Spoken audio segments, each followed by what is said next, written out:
Casino, Northern Indiana, where we're sure to have the action you crave. The choice is yours with a world-class selection of over 1,700 slots and 80 table games. Enjoy some of your favorite games like blackjack, roulette, craps, and baccarat. A roll of the dice or a spin of the reels, and you could be a winner. Live life at max volume at Hard Rock Casino, Northern Indiana, just off Exit 6, I-80 94. Must be 21. Gambling problem? Call 1-800-9 with it. Hey, Chicago fans, I'm Julio Costa of Costa. We're going to save the more touchdown for the Great Clips, the great play of the game. The great play of the game. And I'm not afraid to say it, a trip to the big game. We're here to help fans everywhere with their injury-related needs. Chicago fans, we're ready to fight for you. Winning consistently isn't easy. Let us show you what Football Tough Injury Lawyers can do for you. Call us at 708-4-MILLION or visit our website at cilaw.com for a free consult. Costa Ivoni Injury Lawyers, 708-4-MILLION. Touchdown, Chicago. It's game day at Bill Jacobs Auto Group. We tackle the competition the Bill Jacobs way with a commitment to excellence, just like our beloved hometown team. As a third-generation family-run business, we know the value of community involvement and a winning service experience unlike any other dealership. Score big with our vast selection of new and used vehicles, all at fair and upfront pricing. So are we going at 5 o'clock today? What are we doing today? 5:30. Today at Bill Jacobs, the cars bring you in, and the experience brings you back. At Great Clips. Full life, which is why we're full of ways to make getting a great haircut easier. With Clip Notes, we save your haircut details so you can get the look you love from the skilled stylists at any Great Clip salon. Plus, with convenient online check-in and everyday great prices, you save time and money too. So even when you're not thinking about your next haircut, we are. And when you choose Great Clips, it's gonna be great. Download our app today. Here comes the boom, boom. Welcome to the Great Clips postgame show on the Bears Radio Network. Brought to you by Great Clips, It's Gonna Be Great, by Hard Rock Casino, Northern Indiana, and by Miller Lite. And now, the Great Clips postgame show on the Bears Radio Network. Here are your hosts, Peggy Kaczynski and John Yurkovich. Well, after a bit of a drought, talking about a Bears win, we finally get to it. May only be the preseason, but the Bears' offensive new weapons were on display, and the Bears' defensive young stars made their presence known. Welcome in, everybody. This is the Great Clips postgame show on the Chicago Bears Radio Network. I'm Peggy Kaczynski, along with John Yurkovich.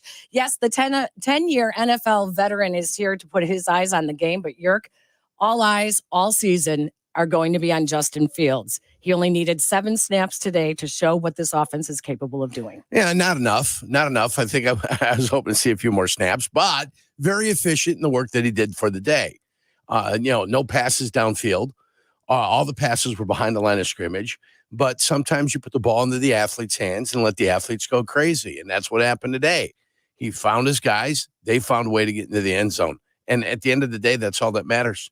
It doesn't matter where you throw the ball as long as they make plays, and they were making plays today. Well, to see DJ Moore, let's talk first about DJ Moore's touchdown, because that pass in the flat, he started off with a pass to Kerry Blasingame in the right flat. Then he went to the left side to DJ Moore, and Moore was untouched. Oh, great blocking. Deceptive speed, too. Oh, yeah. Once he got the ball, he looked so smooth. And once he got into space, now he's getting walked there at the end, but he found a way to get into the end zone. That's all that matters. But the Tennessee defensive back, number 23, he was chasing him down. He was catching up. But fortunately for the Chicago Bears, the end zone came up there. But nice, DJ Moore. It's what you wanted to see. That's what you acquired him for. That's what all the hubbub has been about. And you really can't talk about anything that happens in training camp. It's, in essence, a waste of time. This was really the only way you can tell what's going on and what's happening. And it was great to see those guys hook up today. It was great to see, Herbert get a little screen pass. The stuff that they've been working on all preseason comes to fruition in a preseason game, and it's great to see guys hitting. It's great to see guys tackling. That's what football's all about. It was nice to see. It's fun when you spend a whole off season wondering what the hell the Bears are going to do, and then you get back here and okay. Yes, this is what it's supposed to look like. You're supposed to get the ball to your talented people, and your talented people are supposed to be able to do something with it. And today they did. That's fun. Watch the film tomorrow. Now you forget about it and you go to work again. You go to work again to make this team better. And there's a lot of areas of this team that can become a whole lot better. Let's talk about Khalil Herbert's 56-yard touchdown. Maybe what was most impressive about that was that Justin Fields extended the play. He was under pressure, and instead of tucking it and running, he trusted his receiver, looked downfield, saw Herbert was open, and passed it off to him. Those are the things they want him to do. Don't hold on to the ball too long. Don't put yourself in harm's way. He does not have to tuck and run all the time. They set it up as a screen to the left side. And they brought a blitz. So the blitz guy was coming free, and then he got caught up in the wash. And then Justin bought himself a little bit of time, went left, and found Herbert. Herbert was the intended receiver on the screen pass. So he ended up, we got a blitz. Let me move. There's my guy. Let me get it to my guy. And then the blocking on that play also was exceptional. So, good for the Bears. They've been working on things all year, and two plays result in touchdowns. I'd rather have 3-play drives. I like those. Those are fun. This is a team that couldn't have big plays, didn't have big plays last year. Besides the runs by Justin Fields, it's great to see that the ball's being completed and then things are happening and you're allowing everybody else to be a part of this offense. Let's go back down to Soldier Field where Jeff Joniak is standing by with the head coach of the Chicago Bears, Matt Eberflus. All right. Thank you very much, Peggy. With Tom Thayer, Jeff and Tom, breaking things down with Coach. Coach, a lot to sink your teeth into. I imagine the tape watching is going to be fun for you because there are a heck of a lot of great things today on both sides of the ball. And, of course, there's always things to work on. But what sticks out to you just from your first blush look? Yeah, I mean, you look at the operation. First of all, with our ones, I thought that was really good. The one offense didn't have any penalties, and there are a couple drives that they had. And I thought it was clean. They did a nice job, blocking on the screens, And I thought Braxton on that first screen had a really nice block, and Mooney sealed it off. And then, that's what happens when you get skill, that's elite, that they can take it to the, all the way. And that's kind of what happened on that first one. But overall, was pleased with the one offense. They did a really nice job executing, and then the one defense, they had that long drive on them, but it was really a couple things. There was a little bit of a drop coverage on the one. And, we got to do a better job of tackling on another play. But overall, it was solid. I thought the guys rushed the passer well today. I thought they took the ball away on defense well. So overall, there's a lot of good things. Like I told the guys, I thought it was really not only today, but it was a really good week of practice. The guys really did a nice job, Tuesday, Wednesday, Thursday, and then leading into this game with the 48-hour preparation, really sharing ideas with each other. From the veterans on, we took about 20 minutes talking about, what's your routine going in for home games? What's your routine going away for away games?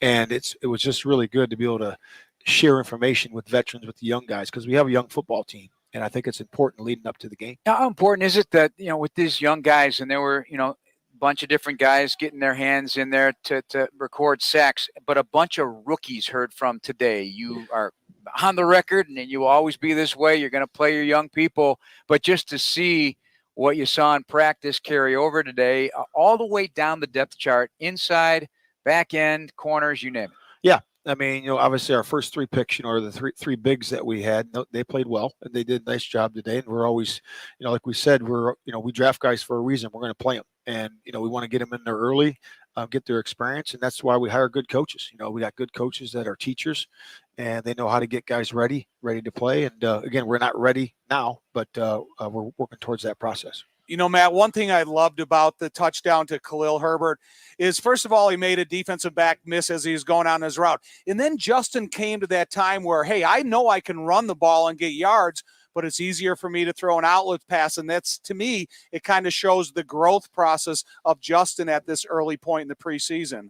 Yeah. And again, he's been doing that during the course of, practice. We say, there's old coaching saying, you play like you practice. And certainly he's been doing that, since the springtime. And we're excited about that moving forward. I noticed in the pregame interview with Jeff, you said looking forward to doing postgame evaluation. One thing that I do look forward to watching is, the reason for the yards after the catch by the Tennessee Titans. And I don't know if that's something that you can see from the sideline or if it's something that you have to slow down in the film watching process. Yeah, that all that is that, we have a thing called the cup on defense, right? So there's a force player, there's a who's outside in, then a pursue player that's inside out, and then there's an apex player that's over the top.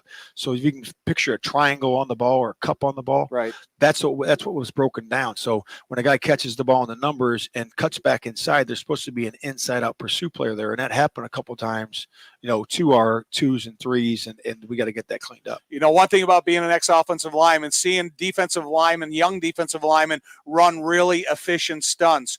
In one of your first sacks, that was the reason behind it. So that's got to be super encouraging for the way your defensive line coaches are getting these guys involved in the mix so they can play fast, but then work together on those types of stunts. Yeah, exactly. And obviously we need to do a lot better job of that, going forward. And we're doing a good job. Travis Smith has worked tirelessly at that. So has Justin Hines and both of our D-line coaches, and they're going to continue to do that. And that group, our defensive line group, knows that, and they're working extra hard at it after practice, before practice, and so they're doing a good job. What'd you like about the play of the other 3 quarterbacks?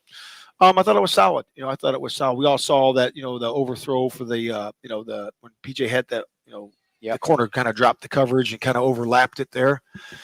So that was good. But then, I thought Nate came in, did a nice job, and really our rookie there came in and operated nice and did a couple of good things. And I thought he had some nice throws too. That 4th down throw of his was really nice as well. So, they're work in progress, but certainly getting better. Thoughts on 2 second-year players. First snap of the game, Kyler Gordon wallops Moore, the receiver. The ball does come out, but would you?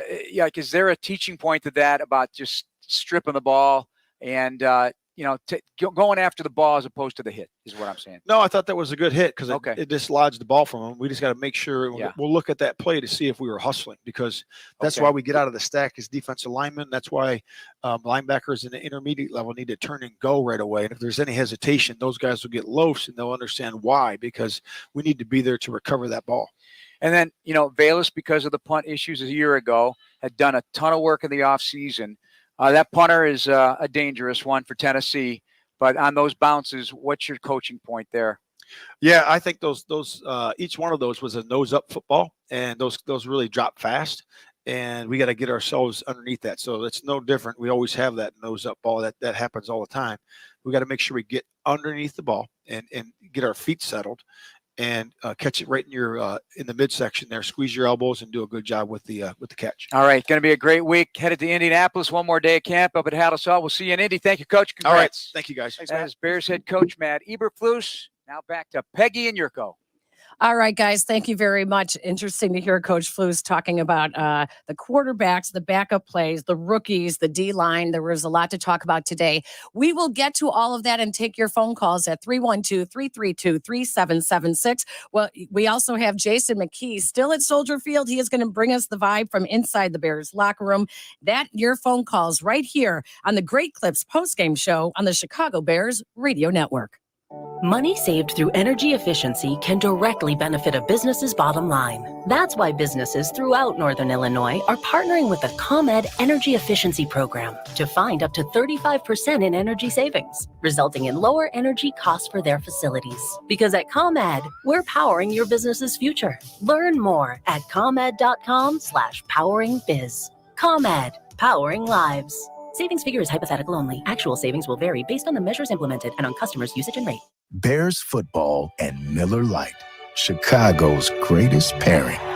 Can cracks at kickoff. Tailgates going way past postgame. Battles on Sundays. Bliss on Mondays. Going deep dish. Going tavern style. Bearing down, then raising one up. You never forget the way some things taste. Bears football tastes like Miller time. Celebrate responsibly. 2023 Miller Brewing Company, Milwaukee, Wisconsin. Hi, Jan from Toyota here. Hi, Jan. My friends keep posting photos in their new Toyotas. Summer's almost over, and I've got FOMO. Well, FOMO, no-mo, because Toyota's national sales event is on, and it's the perfect time to squeeze out the last of summer in a new Tacoma, Highlander, Camry, and more. I can't wait to post photos of myself grilling at the park with my new RAV4. I will meet you there. Well done, Jan. Toyota, let's go places. See your participating Toyota dealer for details. Dealer inventory may vary. Event ends September 5th. This is a Bears town. From the punky QB to the ridiculous Devin. From Mongo to Peanut. From sweetness to our dream of fields. This is a Bears town. And this is the home of the Chicago Bears, ESPN Chicago.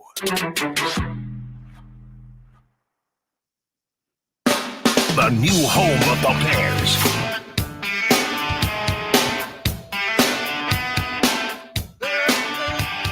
Welcome into the postgame show, the Great Clips postgame show on the Chicago Bears radio network. I'm Peggy Kaczynski alongside Yurko. Justin Fields today, a perfect 3 of 3 for 129 yards, 2 touchdowns, a 158.3 perfect passer rating in just 7 snaps. He is standing by with our Jason Mckie. Yes, here with Bears quarterback Justin Fields. Justin, could you have imagined this last night in your hotel room? 7 plays, perfect quarterback rating, 2 touchdowns. Can you assess the overall operation of the offense today? Yeah, I think, the offense as a whole pretty much was a clean operation. Of course, we had some penalties, and I think the one thing that we can do better is just take care of the ball with the turnovers. But, I think with, when I was in, at least, it was a clean operation, and, DJ and Khalil made it easy on my part with just getting the ball in their hands and then making plays. But, yeah, it was good to get the dub, and, of course, it's good to see that boy DJ, his first catch, go for a touchdown. So that's pretty cool to see. And you guys have been lights out in practice. The chemistry is obviously there. You guys put in a lot of time in the offseason, being down in South Florida.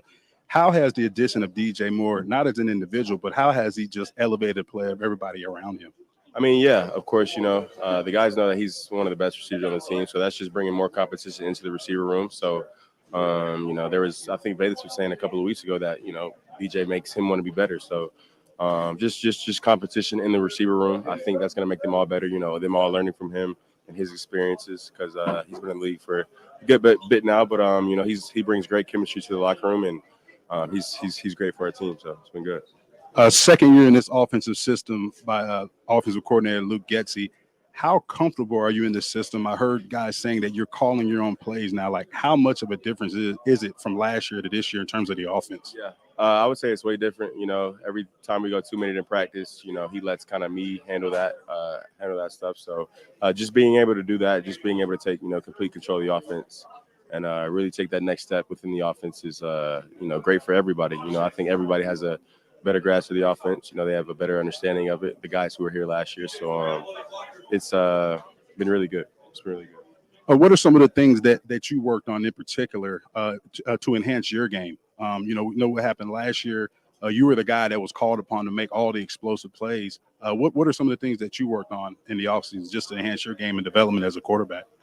Just tighten up, simple throw mechanics, and just making sure all of that was on par, watching film, see what I could have improved on. But, I think there's so many things that I could have done better last year. But, so just, attacking the film, see what I could have done better and really just working on that. So, there was a bunch of stuff, but it's so detailed, I just don't want to give you a big list of it. But, yeah, just a lot of stuff, though, for sure. Bears, you guys obviously revamped your offensive line. You bring in Nate Davis from Tennessee. You also draft Darnell Wright with the 10th pick. How have those guys looked? I know Nate hasn't practiced a lot, but how has Darnell looked in practice? Yeah, I think Darnell's learning. He's super talented, of course. We all know that.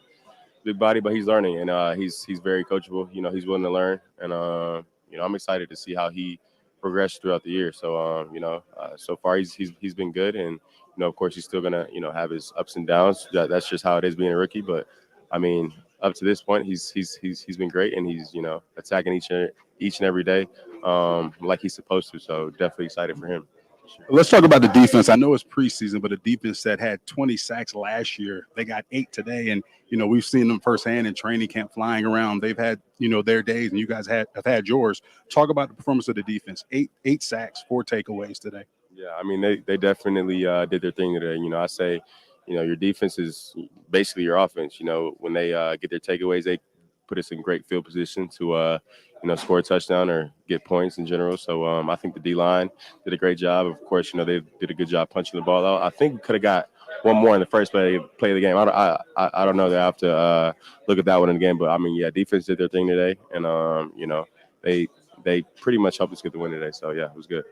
We talk about offensively, you know, as a coordinator, sometimes you want to be able to get the ball out in space and use that speed to generate an explosive play. We saw that today with Khalil Herbert. You scrambled out the pocket, you checked that ball down, Khalil turned it into a touchdown. How encouraging and how good does it feel to see that you can just take a check down and turn it into a touchdown this year? Yeah, I mean, it's good. You know, when you always have explosive playmakers like, you know, DJ and Khalil, it's always good just being able to get those, get the ball out, you know, get to them and then let them do the work. So, you know, hopefully we have a lot more this season, but, you know, we still have a lot of work to do. And, you know, everybody's just really ready to put in the work. So it's good. I know Khalil said that one of the things he worked on was his long distance speed. I know you're a guy, I've seen you on the track before. Who's faster? You know, Khalil took off. Who's faster? Who's going to win that race? I got me in a race. I'm not going to lie. You know, shoot. If we had to, I don't know, though. So Khalil definitely did get faster from last year, even when we were doing, like, conditioning sprints. You know, he was keeping up with me a little bit this year. So I don't know, though. But, you know, if I had to bet money on it, you know, I'd have to bet on myself every time. So I don't know. Maybe we'll race sometime soon. Who knows? How is it, like, in terms of team chemistry? You know, team chemistry is the key to success. And, you know, obviously different people are in the locker room this year than last year. How has the team chemistry changed within the last year? I think you know, our team this year is closer than last year, to be honest with you. And I know that we haven't, you know, spent that much time together, but, you know, coach has been having us have these goal sessions to where, you know, basically we break into small groups to where we just talk about, you know, football, talk about life, just different things. And I think, you know, those sessions, you know, bring us all together. And I think, you know, we really made an emphasis on, you know, team culture, you know, togetherness, and really just having that team chemistry. So guys are, you know, out more, doing stuff more. So, you know, I think we're really close, and you know, we're just getting closer day by day. So it's been awesome to see just the guys come together in the past, you know, month or however long it's been since we've been back for camp, and it's really fun. So yeah. All right, last question for you, Justin. Who's the young guy that performed well today that you were excited to see get out there on the field and really stay the case to make this 53-man roster? I don't know. I think a lot of guys performed well. I think the D lineman did. I think, you know, a bunch of guys did that. You know, Zach got a sack today. My boy T-Bell got a sack today. Braylon got a pick today. So, I mean, there's a lot of guys doing their thing. It's going to be tough. So I'm glad I don't have to make those decisions. So, yeah, I mean, there are a lot of young guys that, you know, did their thing today. So I'm excited to see what they're doing these next couple of weeks. So it's going to be fun. Thanks for your time, man. Go enjoy this win. Thank you. Take care, brother. All right, Jason Mckee down in Soldier Field in the locker room, bringing us the vibe along with quarterback Justin Fields. Last year, Justin Fields played 18 snaps in the preseason opener, but remember that was the first season under a new offense, under a new head coach, under basically a whole new set of coaches and players that he was playing with. Today, he just needed 7 yards. Yeah, that's fine. 3 passes result in 2 touchdowns. That's all you need. You don't have to worry much, you know, as far as having the success and saying you go into this next week and go, hey, we did a wonderful job. We went out there, we played, we moved the ball. We did what we were supposed to do. Not every 3-yard pass is going to result in a 52-yard touchdown or a 62-yard touchdown. It's not going to happen. But why not end the day on a good note? 2 possessions, 2 touchdowns. Absolutely. Good note, everybody. Nice job. Well done. Clap of the hands. Go to the sidelines. We'll go at it again in practice, watch the film, and we'll make better things happen for this team. So, yeah, great. Fantastic. This is what you want to see. And then you get to analyze the rest of your players. Mm-hmm. And you get to make decisions on guys as you move forward. Like you get to make a decision on Velus Jones. Oh, boy. Okay, here we go again. Yep. What happened? You can't catch the ball for some crazy reason. They had talked about it. Coach had talked about it. You're a punt returner. Your first job is to field the punt. Don't worry about doing anything else with it. Sometimes throwing your hand in the air and waving it and just catching the ball and stopping it. But you don't double down on not catching the ball. Watch the ball bounce in the air and decide, hey, I'm going to go ahead and try to grab it with everybody coming down. So you get to make decisions on guys. And they may have made a decision on Velus Jones, especially with the performance of the wide receivers everywhere else.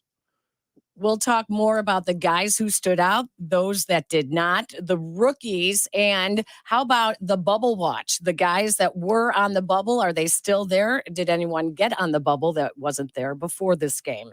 We'll also take your phone calls, 312-332-3776. You're listening to the Great Clips postgame show on the Chicago Bears Radio Network. Hey, Chicagoland, it's Sylvie. The newest Steinhafels Furniture and Mattress Superstore is opening soon. Join them on August 31st as they open their 4th Illinois store on the corner of Ogden and Lawrence and Harwood Heights. Since 1934, Steinhafels has been helping families make the home of their dreams. Steinhafels has something for every style and every budget. To find out more and shop online, visit steinhafels.com. Relax, it's Steinhafels. Hey, football fans of Chicago. Football season means it's time to start thinking about the roof on your business. Is it time to winterize? Make the right call. A game plan that includes the highly trained craftsmen and craftswomen of Roofers and Waterproofers Local 11 to get the job done right. To find professionally trained roofing and waterproofing contractors who are dedicated to providing quality, value, and service, go to ChicagoRoofingContractors.org. For business roofing and waterproofing, it's ChicagoRoofingContractors.org. Long week?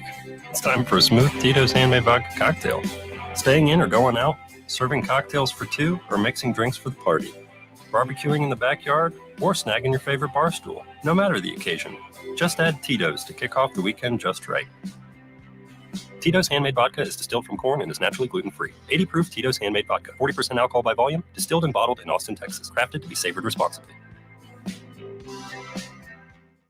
Money saved through energy efficiency can directly benefit a business's bottom line. That's why businesses throughout Northern Illinois are partnering with the ComEd Energy Efficiency Program to find up to 35% in energy savings, resulting in lower energy costs for their facilities. Because at ComEd, we're powering your business's future. Learn more at comed.com/poweringbiz. ComEd, powering lives.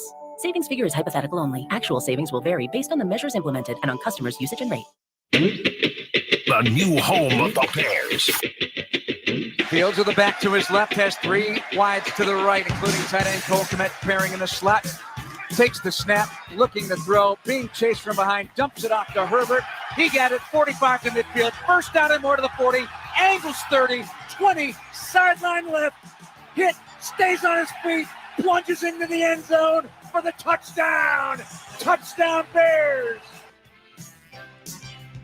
That touchdown, thanks to a great block from Cody Whitehair, the offensive lineman today, really played a key role in both of the 2 big touchdowns that the Bears had today. Welcome back to the Great Clips postgame show on the Chicago Bears Radio Network. At Great Clips, their online check-in app saves you time on haircuts. With just a few taps, you can get in and out with a fresh haircut. Great Clips, it's going to be great. Join the greatest salon team. Visit jobs.greatclips.com.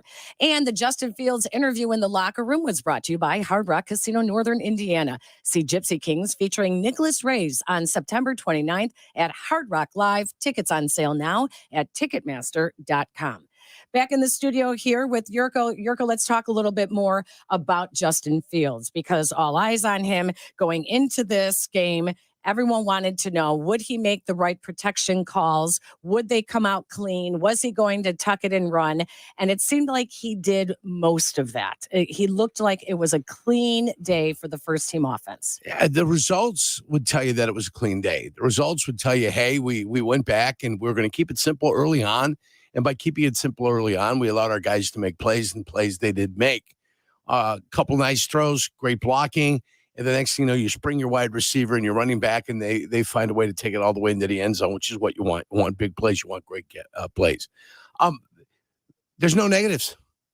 There's no negatives for Justin Fields. You can't argue with it. You know, the plays that he was given and the amount of plays he performed. He threw for 2 touchdowns. That's it. There's nothing to argue. Now, if somebody was a negative Nancy and they wanted to take a look at it, well, he didn't throw the ball downfield. We didn't see him really have to read anything. You know, a screen pass is a screen pass and a quick screen is a quick screen. You've got one option. You know where you're going with your option. So if somebody wanted to be a negative Nancy, they'd say, well, it really wasn't that complicated today. I don't worry about that as much. All I worry about simply is You had 7 plays. Did you make the most of your 7 plays? Yes, you scored 2 touchdowns. You made simple throws. You put them in the hands where the guys can make plays. I thought the throw he threw to DJ Moore was a little bit off, but DJ Moore adjusted. He's a professional, got in, got the ball, broke through the line with the great blocking, and then all of a sudden he was gone. All of a sudden nobody was there. Almost like they were playing with 9 guys. Well, and that's what PJ Walker says is back in Carolina, said if you just put it in that area, DJ is going to get it. So it doesn't have to be pinpoint. Hey, guys, happy with the offense. No problems with the offense, what they did. If somebody wanted to be a negative Nancy, they only rushed for 3-point-some yards per carry. Not nearly enough. That was bolstered last year by Justin Fields running the ball. But I'm not a negative Nancy. I'm not worried about that. You sit there, you take a look, and they tried to run the ball. They popped some big run plays. They struggled on some run plays. That's to be expected in the first exhibition game. It's not all going to be perfect. They're going to look at the tape. They're going to learn from the tape. And I'm telling you, this one game was worth more than all of training camp. And now things will slow down for the players. Things are going to slow down for these guys. Them young kids, number 96, 98, the 2 the draft choices, the Pickens, flip cards Zach right Pickens. here. Zach Pickens had himself a sack. And 98, Dexter. I think that's him, right? Yes. The game had to be going 1,000 miles an hour for him. Right. And they needed this one. They needed this game to kind of, this is what it's all about. Right. Oh, this is what this looks like. They needed it. And remember, except for Skoronski, who I think I saw in there a little bit. He started at guard. Yes, they didn't play their first unit. They didn't play their starting quarterback. They didn't play their first unit defense. Right. So let's taper it a so little everything bit. Just kind of take a deep breath. Not every 3-yard pass is going to result in a 50-yard touchdown or a 60-yard touchdown. So take a deep breath. Here's another area that bothered me a little bit. And again, I'm on the positives. I like what the Bears did today. 3 trips into the red zone. How many touchdowns? 0. Right. No touchdowns. You ended up with 3 field goals coming out of that. Right. So your trips into the red zone need to be somewhat more productive. That's all. And again, if you're nitpicking, that would be something that you'd want to take a look at. But I know tomorrow they're going to go over that red zone film, and you can bet your sweet Aiken Panachkis come this week when they're playing the Indianapolis Colts, they're going to be working on their red zone stuff. Aiken Panachkis. Aiken Panachkis. What That's exactly right. is Your an sweet Aiken? Aiken Panachki. Is that your arse? Could be yeah. Could be your lower back. Could be ours. Could be whatever you want it to be. Listen, the Bears, speaking of your Aiken Panachki, the Bears were without quite a few players today. We should go through the list because they were without DeMarcus Walker, the newly acquired defensive end. Yep. They were also without Yannick Ngakoue, the also newly acquired defensive end. They were without starting linebacker Tremaine Edmonds. They were without starting tight end or whenever Mercedes Lewis will play. Chase Claypool and Dante Pettis, both wide receivers, were out. Safety Jaquan Brisker was out. Terrell Smith, the cornerback who was supposed to be competing for a starting job, he was also out. And most importantly, 2 right guards were out, Nate Davis and Lucas Patrick, which meant second-year guard Jatiri Carter got the start today. And the best thing about that, we never heard his name. Yeah. We had to figure out who That's he was. a good thing. Who's playing right guard because you never even heard his number called, which is, that's wonderful. It's great. I'd like to get my first unit working together in those games. It's also important. So you're not going to do a lot of analysis in 7 plays anyway, but they start to feel good about themselves.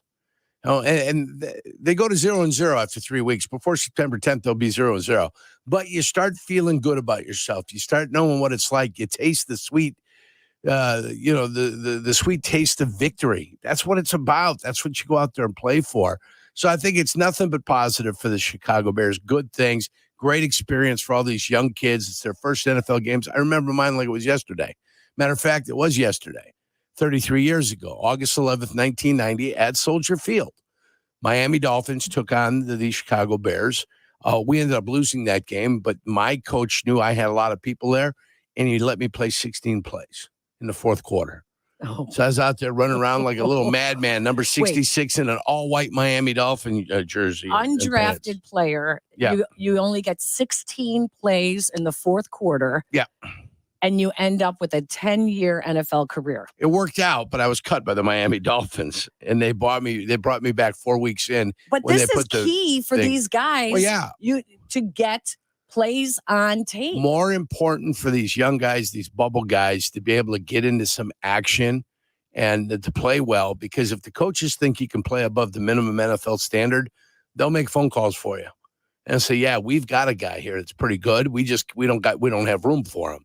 They'll try to sneak you back on the practice squad now, but we ain't got room for him. If you need somebody, this is not a bad option for you. So you want to play above the NFL standard. And a lot of these guys are trying to get to that standard so they can sit and play in the NFL for a while. I want to continue to talk about the bubble guys in just a minute.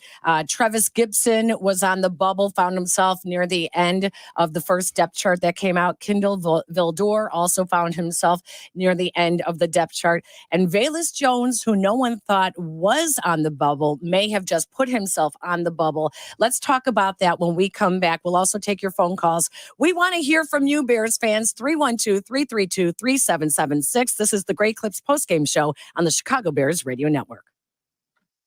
Volume? Then look no further than Hard Rock Casino, Northern Indiana. With over 1,700 slots, 80 table games, live entertainment, and 5 restaurants which span a wide range of culinary genres, we are sure to have something for everyone. Whether you want to indulge in a savory dish at Council Oak Steaks and Seafood, or take in dinner and live music at the world-renowned Hard Rock Cafe. Amplify your entertainment experience at Hard Rock Casino, Northern Indiana. Just off Exit 6, I-8094. Must be 21. Gambling problem? Call 1-800-9-WITH-IT. Okay, so greaterness isn't technically a word, but in Peoria, Illinois, it might as well be. You see, they're all about greater here. Greater jobs, greater work-life balance, greater opportunities to grow your career. That's a whole lot of greaterness. With hundreds of open positions in a variety of fields, from healthcare to manufacturing to education, even the job prospects are greater. Visit choosegreaterpeoria.org to elevate your career. Long week? It's time for a smooth Tito's handmade vodka cocktail. Staying in or going out, serving cocktails for 2, or mixing drinks for the party. Barbecuing in the backyard, or snagging your favorite bar stool. No matter the occasion, just add Tito's to kick off the weekend just right. Tito's handmade vodka is distilled from corn and is naturally gluten-free. 80 proof Tito's handmade vodka, 40% alcohol by volume, distilled and bottled in Austin, Texas. Crafted to be savored responsibly. Money saved through energy efficiency can directly benefit a business's bottom line. That's why businesses throughout Northern Illinois are partnering with the ComEd Energy Efficiency Program to find up to 35% in energy savings, resulting in lower energy costs for their facilities. Because at ComEd, we're powering your business's future. Learn more at comed.com/poweringbiz. ComEd, powering lives. Savings figure is hypothetical only. Actual savings will vary based on the measures implemented and on customers' usage and rate. Hi, Jan from Toyota here. Hi, Jan. My friends keep posting photos in their new Toyotas. Summer's almost over, and I've got FOMO. Well, FOMO, no mo. Because Toyota's national sales event is on. And it's the perfect time to squeeze out the last of summer in a new Tacoma, Highlander, Camry, and more. I can't wait to post photos of myself grilling at the park with my new RAV4. I will meet you there. Well done, Jan. Toyota, let's go places. See your participating Toyota dealer for details. Dealer inventory may vary. Event ends September 5th. Hey, Chicago fans. I'm Julio Costa of Costa Ivoni Injury Lawyers. And like all of you, I'm happy because football is back. We're looking forward to a great season full of many highlights, and I'm not afraid to say it, a trip to the big game. We're here to help fans everywhere with their injury-related needs. Chicago fans, we're ready to fight for you. Winning consistently isn't easy. Let us show you what Football Tough Injury Lawyers can do for you. Call us at 708-4million or visit our website at cilaw.com for a free consult. Costa Ivoni Injury Lawyers, 708-4million. Bears football and Miller Lite, Chicago's greatest pairing. Can cracks at kickoff. Tailgates going way past postgame. Battles on Sundays. Bliss on Mondays. Going deep dish. Going tavern style. Bearing down, then raising one up. You never forget the way some things taste. Bears football tastes like Miller time. Celebrate responsibly. 2023 Miller Brewing Company, Milwaukee, Wisconsin. Hey, Chicagoland, it's Sylvie. The newest Steinhafels Furniture and Mattress Superstore is opening soon. Join them on August 31st as they open their 4th Illinois store on the corner of Ogden and Lawrence and Harwood Heights. Since 1934, Steinhoffels has been helping families make the home of their dreams. Steinhoffels has something for every style and every budget. To find out more and shop online, visit steinhoffels.com. Relax, it's Steinhoffels. At Great Clips, we know you live a full life, which is why we're full of ways to make getting a great haircut easier. With Clip Notes, we save your haircut details, so you can get the look you love from the skilled stylists at any Great Clip salon. Plus, with convenient online check-in and everyday great prices, you save time and money too. So even when you're not thinking about your next haircut, we are. And when you choose Great Clips, it's gonna be great. Download our app today. Hey, Chicago fans. I'm Julio Costa of Costa Ivoni Injury Lawyers. And like all of you, I'm happy because football is back. We're looking forward to a great season full of many highlights, and I'm not afraid to say it, a trip to the big game. We're here to help fans everywhere with their injury-related needs. Chicago fans, we're ready to fight for you.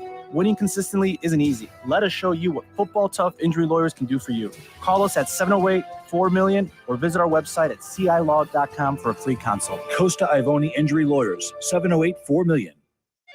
Hi, Jan from Toyota here. Hi, Jan. My friends keep posting photos in their new Toyotas. Summer's almost over, and I've got FOMO. Well, FOMO, no mo, because Toyota's national sales event is on, and it's the perfect time to squeeze out the last of summer in a new Tacoma, Highlander, Camry, and more. I can't wait to post photos of myself grilling at the park with my new RAV4. I will meet you there. Well done, Jan. Toyota, let's go places. See your participating Toyota dealer for details. Dealer inventory may vary. Event ends September 5th. Peoria, Illinois, that wildly underrated peach of a place downstate, wants you to take its jobs. Okay, so their careers, really. High-paying ones at world-class companies. And there are hundreds of them just waiting for someone with as much talent as you to say, bleep it, I'm moving to Peoria. But that overabundance of opportunity isn't the only thing Peoria has going for it. To explore all the perks and to land your dream career, head to choosegreaterpeoria.org. The new home of the Chicago Bears. Here's the snap and placement from the left hash, slight angle to the right. The kick is up. It is good, and the Bears have the lead. On a field goal, 29 yards, Cairo Santos is second of the day. 9 plays, 61 yards in an efficient 5 minutes and 17 seconds. Bears beat the Titans in their preseason opener today. Just like last year, they won all 3 of their preseason games. Not necessarily a harbinger of things to come in the season. Welcome back. This is the Great Clips postgame show on the Chicago Bears Radio Network. We will now pause 10 seconds for a station ID on the Bears Radio Network. Here comes on the new home of the Bears, ESPN Chicago, WMVP, WSHE HD2, Chicago. Peggy Kaczynski and Yurko back with you here on the Bears post-game show, the Great Clips Bears post-game show. And Yurko, let's go back to talking about guys on the bubble.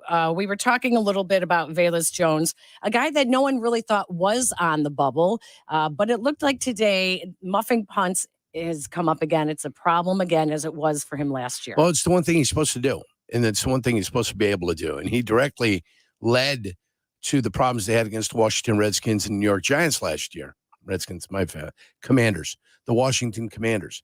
So if that's what your area of expertise is, and it continually becomes a problem for you, and then you can't do anything else, then what are you doing here? You really don't have a place on this team.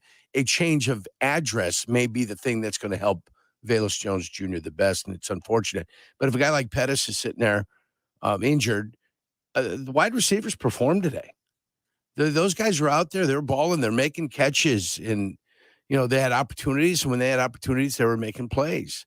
We know who's going to be here. There's no mystery. DJ Moore's going to be here. Mooney's going to be here. Your odds are Claypool's going to be here. You invested in them. So when you invest in somebody, they're going to be here. The new kid, Scott, even though he fumbled the ball. Tyler Scott. He's going to be here. He just drafted him out of Cincinnati. I think they like him. So those guys are going to be here. Velus Jones Jr. has proven that he's got a problem. He's got a problem holding on to the football. He's got a bugaboo. And you don't want to, if you're heading in the right direction, you're going to start winning games. The last thing you need is somebody that's going to be pulling on the wrong side of the rope and has got some sort of mental bugaboo about catching punts. It's the one thing you're supposed to be able to do, and you're not doing it. So if you can't do it, you got to go. Interesting battle for a backup defensive end. Everyone thought that last year was supposed to be Travis Gibson's year, but it proved that not having Robert Quinn with him really hurt. He struggled last year. He's going into what would be a contract year, a battle now between him. He found himself at the bottom of the depth chart, and he is listed after fourth defensive end. Terrell Lewis. Those two guys today looked like they were in a battle for a job, because today we saw Terrell Lewis with 2 sacks and we saw Travis Gibson with 1 sack, 5 tackles, 3 solo, and he was getting after the quarterback. Both of these guys might be on the outside looking in at the end of it all. And remember, they were doing the work against second O-lineman and third offensive lineman. They weren't doing the work against the starters. So life does become a little bit easier. And 52 was stifled at the line of scrimmage a number of different times. It's a battle. Again, they're trying to play above the NFL minimum standard. They're trying to get there. They're trying to put something on tape that's going to allow them to get picked up by somebody else. Or if the people have injury problems, maybe they become a answer for somebody else if there's injury problems for them. So we pick up a guy, well, he's had some sacks. He could put on some pressure. Everything with a grain of salt. It's the preseason. Everything with a little bit of grain of salt. Who were they matched up against? Who did they beat? How did they play? Were they legitimate sacks? Did they come off the corner? Did they beat him with a great move? Somebody had a swim move that was unbelievable to the inside. It might have been Gibson. He went to the inside with a beautiful swim move. This is the way you draw it up, right up over the top. That was fantastic play. But are you running that against their top left tackle, or are you running that against their third left tackle? So that's also got to be taken into consideration. Hey, best of luck to these guys.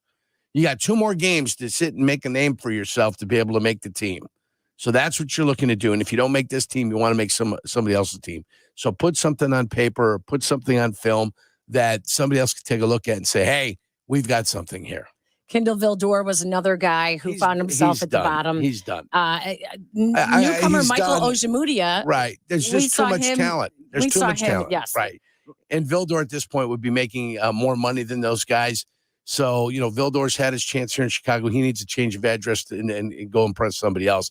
There's too much talent at the corner position right now for Vildor to be a possibility anymore with the Chicago Bears. And let's talk about the guy that really did show up today at the cornerback position, Tyreek Stevenson, the rookie. He was everywhere today. Right, but early on he struggled. He played himself into the game. Yes. He played himself into the game. As the game started to go on, and the more he became comfortable, the more he played, or the better that he had played. Early on the Malik Willis touchdown, where they kind of RPO'd him out to the outside, he was caught looking into the backfield like a deer in the headlights, going, well, what's going on? He was the guy that had contained, that they went around, and the tight end didn't have to block anybody because he's over there looking and biting on the handoff, which is not his handoff. You let the middle 7 fight that handoff. They're going to be doing that. You've got to be looking for something that's coming out to the perimeter your way. So that was a negative on his part early on. There was another play when they were playing a more conservative coverage where there were 2 passes caught in front of him where it looked like there's about 10 yards of just 10 yards of cushion that he was giving them. And maybe it was the play call, maybe it wasn't. But when they started playing a little more single high, I think that involved him in a little bit of closer coverage that allowed him to play himself into the game. And the minute he started making plays, he started gaining confidence. So that's why you need these games, because you got to get him in there. You got to get him to get some confidence, especially rookies. This stuff's got to slow down for them. It's going 1,000 miles a minute right now. They need this game action to figure out what the hell's going on. So a good result, and there's a lot of things to work on, which is even better. You win, and there's a ton of things to work on. And good to see Tyreek Stevenson got the start at the opposite corner than Jalen Johnson, and he ended up being the Bears' leading tackler. So this wasn't a guy that was just in there, at mop-up duty. Jalen Jones, who was in there for most of the second half, probably proved as the second leading tackler today that there's a place for him on special teams. And just like last year, when they got really thin at cornerback and they needed to dip into those guys off of special teams, he's able to step in. 2 keys for young players. You got to be able to play special teams, and you've got to be inexpensive. That's it. If you're going to be deep on the depth chart, you have to be inexpensive. If you're not inexpensive, you become a problem. because of the top 12 guys in your team are making the crux of the money. Everybody else has to be fit under the contract, the salary cap. So those are the two keys. Young, good on special teams, inexpensive. There's your combination of what you need out of younger players. 312-332-3776. Let's go out to the phone lines. Our buddy at Fort Campbell, Brandon, is listening to us on the ESPN Chicago app. Hello, Brandon. Hey, Miss Peggy. Hey, Yurko. Good to have you guys back on. I missed y'all after the game. We're back. Shoot, yeah. And tell you what, Miss Peggy, I spoke to Yurko on Thursday. We had a pre-execution checklist that we wanted for this game here. We had some offensive goals, which was to get the play out, which happened. Which I dig that. Of course, We got more things to see. And the defense, we got 8 sacks. I'm fired up for that. We spent some quality time in the backfield of Tennessee. But one thing I'm going to have to point at and look at, and I need y'all's opinion, is I saw Gervin get stood up quite a bit out there. That's his first game, and that happens. What do you think about that, y'all? I think I was talking about young guys getting used to the speed of the game and what's going on and what's happening. He needs that. He has a tendency to stand. Yeah. So they've got to work that out of him because of the system that he played in, where he's a reader, right? He's a reader. It takes a little bit of time. They're going to have one-on-one time with him working on his footwork, because his footwork is wanting to get wide. That's what he naturally wanted to do. And then he fought the blocks off at the line of scrimmage in a more attacking style system, which is what the Bears want to play. Right. You've got to be able to take a combo step. That's what I like to call them. It's not a jump. It looks like a jump, but it's a 1-2. It's quick. And then you've got to be able to parry, okay, on a 45, whatever direction that the ball is going, wherever the action is going to take you. And I mean 45 degrees each way. You can't give down the line. If you give down the line, you get pushed back. And I did see some of the young defensive tackles getting pushed back early in the game, which caused me a little bit of an area of concern. First time they got into the game, they came in and they ran a little power run play, and then the guys were 3-4 yards going into the other direction. I'm like, okay, this is not good. But sometimes you need to get smacked in the mouth to figure out what the hell's going on. So when you parry at a 45, that means you're fighting pressure with some upfield pressure besides just moving horizontally. Working horizontally as a defensive lineman is poor. You've got to be able to, engage, control, and then parry on a 45 one way or the other.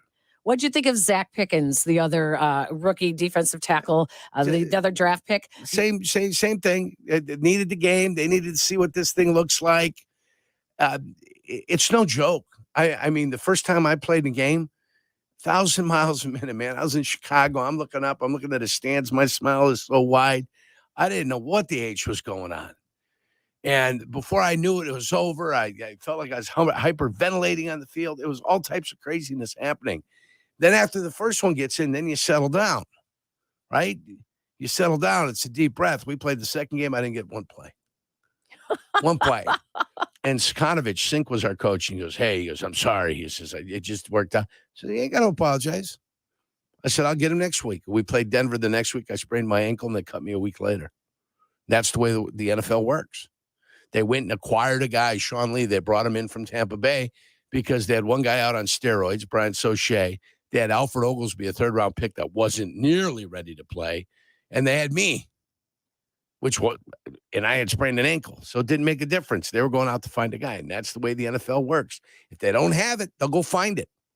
Or they'll go find the next best option that they can get that's better than any option they have.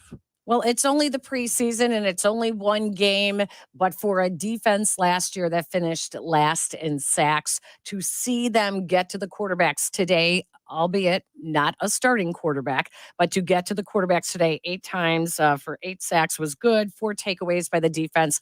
The arrow's pointing up. It is, my pointing friend. up. It's definitely pointing up. It is pointing up. Are we going to a break? Yeah. Why? Did you have something else you want to say? I want to tell you, there's one coaching mistake that I saw today. Oh. And I know Mike Vrabel wasn't calling the plays, and they had a 26-year-old or 26-year veteran of coaching. He made a mistake, and I want to point everything out. I want to point it out to everybody what that mistake was. And When we come back, we'll Yeah. touch base on it. And what Yurko's talking about is Titans assistant head coach and defensive line coach Terrell Williams operated as the head coach today for Tennessee. We'll hear what Yurko thought about his job in calling plays and what mistake he thought that he made. We have more to come here. More of your phone calls, 312-332-3776 on the Great Clips postgame show on the Chicago Bears Radio Network. Turn up your weekend plans at Hard Rock Casino, Northern Indiana. Dance the night away every Friday and Saturday night at the Hard Rock Cafe stage. Or grab a cocktail while you listen to local beats at the Council Oak stage. Get closer to your favorite artist than ever before in our state-of-the-art Hard Rock Live, where we host some of the biggest artists in the industry. Live your life at max volume. Hard Rock Casino, Northern Indiana. Just off Exit 6, I-80-94. Must be 21. Gambling problem? Call 1-800-9-WITH-IT. Bears football and Miller Lite, Chicago's greatest pairing. Can cracks a kickoff. Tailgates going way past postgame. Battles on Sundays, bliss on Mondays. Going deep dish, going tavern style. Bearing down, then raising one up. You never forget the way some things taste. Bears football tastes like Miller time. Celebrate responsibly. 2023 Miller Brewing Company, Milwaukee, Wisconsin. Touchdown, Chicago. Bill Jacobs Auto Group is all about commitment to excellence. As a third-generation family-run business, we tackle every day with passion and pride, just like our beloved team. Experience the Bill Jacobs way. Top-notch service is the name of the game. With a winning lineup of new and used vehicles, fair and upfront pricing, we're the dealership that scores big. Visit Bill Jacobs Auto Group today and drive home a winner. Bill Jacobs. The cars bring you in and the experience brings you back. Money saved through energy efficiency can directly benefit a business's bottom line. That's why businesses throughout Northern Illinois are partnering with the ComEd Energy Efficiency Program to find up to 35% in energy savings, resulting in lower energy costs for their facilities. Because at ComEd, we're powering your business's future. Learn more at comed.com/poweringbiz. ComEd, powering lives. Savings figure is hypothetical only. Actual savings will vary based on the measures implemented and on customers' usage and rate. Don't miss out on the best gaming in Chicagoland. Hard Rock Casino, Northern Indiana, where we're sure to have the action you crave. The choice is yours with a world-class selection of over 1,700 slots and 80 table games. Enjoy some of your favorite games like blackjack, roulette, craps, and baccarat. A roll of the dice or a spin of the reels, and you could be a winner. Live life at max volume at Hard Rock Casino, Northern Indiana. Just off Exit 6, I-80-94. Must be 21. Gambling problem? Call 1-800-9-WITH-IT. Bears football and Miller Lite, Chicago's greatest pairing. Can cracks a kickoff. Tailgates going way past postgame. Battles on Sundays, bliss on Mondays. Going deep dish, going tavern style. Bearing down, then raising one up. You never forget the way some things taste. Bears football tastes like Miller time. Celebrate responsibly. 2023 Miller Brewing Company, Milwaukee, Wisconsin. Okay, so greaterness isn't technically a word, but in Peoria, Illinois, it might as well be. You see, they're all about greater here. Greater jobs, greater work-life balance, greater opportunities to grow your career. That's a whole lot of greaterness. With hundreds of open positions in a variety of fields, from healthcare to manufacturing to education, even the job prospects are greater. Visit choosegreaterpeoria.org to elevate your career.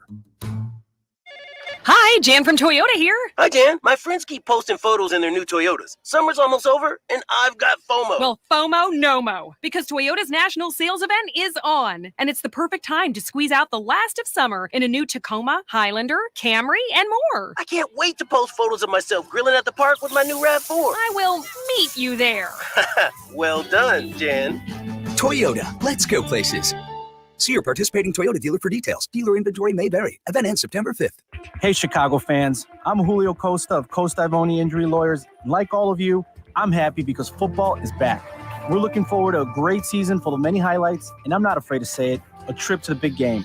We're here to help fans everywhere with their injury-related needs. Chicago fans, we're ready to fight for you. Winning consistently isn't easy. Let us show you what Football Tough Injury Lawyers can do for you. Call us at 708-4-MILLION or visit our website at cilaw.com for a free consult. Costa Ivoni Injury Lawyers, 708-4-MILLION. Money saved through energy efficiency can directly benefit a business's bottom line. That's why businesses throughout Northern Illinois are partnering with the ComEd Energy Efficiency Program to find up to 35% in energy savings, resulting in lower energy costs for their facilities. Because at ComEd, we're powering your business's future. Learn more at comed.com/poweringbiz. ComEd, powering lives. Savings figure is hypothetical only. Actual savings will vary based on the measures implemented and on customers' usage and rate.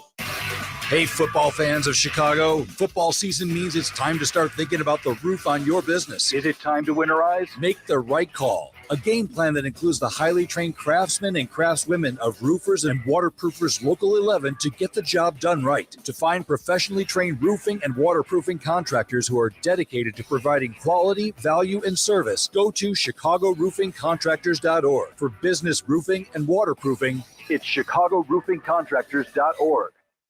Hey, Chicagoland, it's Sylvie. The newest Steinhafels Furniture and Mattress Superstore is opening soon. Join them on August 31st as they open their 4th Illinois store on the corner of Ogden and Lawrence and Harwood Heights. Since 1934, Steinhafels has been helping families make the home of their dreams. Steinhafels has something for every style and every budget. To find out more and shop online, visit steinhafels.com. Relax, it's Steinhafels. ESPN Chicago. 2nd and 9, gain of 1, 37-yard line, Bears territory. They're right to left. Herbert on the right hip, book Justin Fields. Pair of receivers left. They got to quickly screen it to the near side. DJ Moore blocked from Mooney. Springs it free. 45, 50. DJ Moore, left sideline 30, 20. Being chased by Titans, but they can't get him. Touchdown. Touchdown, Bears. DJ Moore introduces himself to the Bears fan base in a big way. DJ Moore's 62-yard touchdown, finding the great play of the game at Great Clips. Their online check-in app saves you time on haircuts. With just a few taps, you can get in and out with a fresh haircut. Great Clips, it's gonna be great. Join the greatest salon team. Visit join jobs.greatclips.com. DJ Moore really did give us something to cheer about, something to see the connection that he has, Yurko, with Justin Fields. And it is just a glimpse into what this offense is capable of. Well, it can be something good. It can be something fantastic. And, the learning how to win is certainly a process that happens. And being successful and having that taste of success is something that you can build on. When things are always kind of going wrong for you, they seem to find a way to just keep going wrong for you. And Marcus Mariota is a perfect example. If you've watched the quarterbacks thing, right? In key situations, when it's crunch time, invariably, he'd fumble a snap. He would fumble a snap in 2 very key games early in the season with the Atlanta Falcons last year. He fumbled the snap. Now, was he just a victim of circumstance? Or come crunch time, something bad always happens? And is it because, the center doesn't get the ball up there? Or is it because the quarterback just isn't of the quality and the ilk to be able to handle all those tough pressure situations when he's got to be able to handle it? And it manifests itself simply in not being able to handle the football late in the game. Handling tough pressure situations is one reason why coaches and general managers give their assistants the opportunity to call plays. Or in Ryan Pohl's case, as the general manager of the Bears, he lets Ian Cunningham do a press conference once or twice a year to give him that experience. And today we saw that with Mike Vrabel, the Titans head coach, giving his assistant head coach the job today of calling plays and acting as head coach, defensive line coach Terrell Williams. What did you not like about? So this is what I like. They went up 7-0, right? 12 plays. They had the Bears defense on the field the whole time. 12 plays, control the clock for about 7 minutes and 15 seconds. The Bears come back in 3 plays. 58 yards, 3 plays, 75 yards. They come back and they score a touchdown. The time of possession on that was like 1 minute and 9 seconds, 1 minute and 12 seconds, right? So now the defense, you scored the touchdown. You're happy at 7-7. You're joyful. Now you're back on the field again. So they come back out and they put a 5-play drive together. They had to punt the ball to the Bears. The Bears come back right away. 4-play drive this time. They had the ball for 2 minutes. They punched the ball into the end zone, right? The Bears do. It's 14-7 now. Tennessee gets the ball back. 3 plays and out. They punt the ball. This is the muff. They punt the ball. This is your muff. They recover on the 25-yard line. What do you do as a head coach there? You put the ball in the gut of your running back on a tired defense that just is jumping for joy. Now they've got to get back on the field after they just stopped them. You ram the ball down their throat for 6 straight plays. And what did they do? They dropped back through the ball. It was deflected by the receiver right into the gut of one of the Bears safeties. They returned the ball. But the point is that's a chance for you to do something. There's a chance for you for a tired defense already that was happy they were off the field. Now they're upset they're back on the field. It was the end of the first quarter. This is a chance for you to go ahead and kind of establish yourself, say, we're going to run the ball. This is what we do. And the coach decided to throw the ball. And because they threw the ball, it ends up in an interception. Certainly it could have been completed, but it ends up in an interception. I think that's where you end up making a mistake. We just got the ball back. Sudden change. At the 25, we don't have to go for a touchdown. Throw it in the gut a couple, 2-3 times, and let's see what we get. And most of the time in a sudden change, they come out with such a negative attitude. They do. The team that has to come back out on the field comes out with such a negative attitude that they usually end up kind of just moving the ball right down the field and punching it into the end zone. So I thought the Tennessee coaches made a bad play call. They should have run the ball. They should have discouraged the defense that much more. Well, we're not pretending this was a pretty game. The first couple of series looked good, and then it got very sloppy. The 4 takeaways, there was back-to-back turnovers. It wasn't a pretty game. It wasn't pretty. It was ugly. It was ugly at times, but the defense overall looked better. They looked promising. Let's go out to the phone lines. Our friend Gideon is in Skokie, and he wants to talk about the defense and what all those sacks mean. Hello, Gideon. Welcome in. Hi, Peggy. Hi, Yurko. Great presentation by ESPN 1000 today. Great post-game show by you two, as always. I guess what I'm wondering is, it seemed like most of the sacks didn't come against the first team offense. I don't think Tennessee's first team offense really played. Right. Only Skoronski, I believe, played. Okay. But it didn't seem like the sacks came against most of their starters, or at least their expected starters. So what do the sacks mean? And then I guess one other question. Tremaine Edmonds wasn't playing today. What impact will he have on the Bears defense?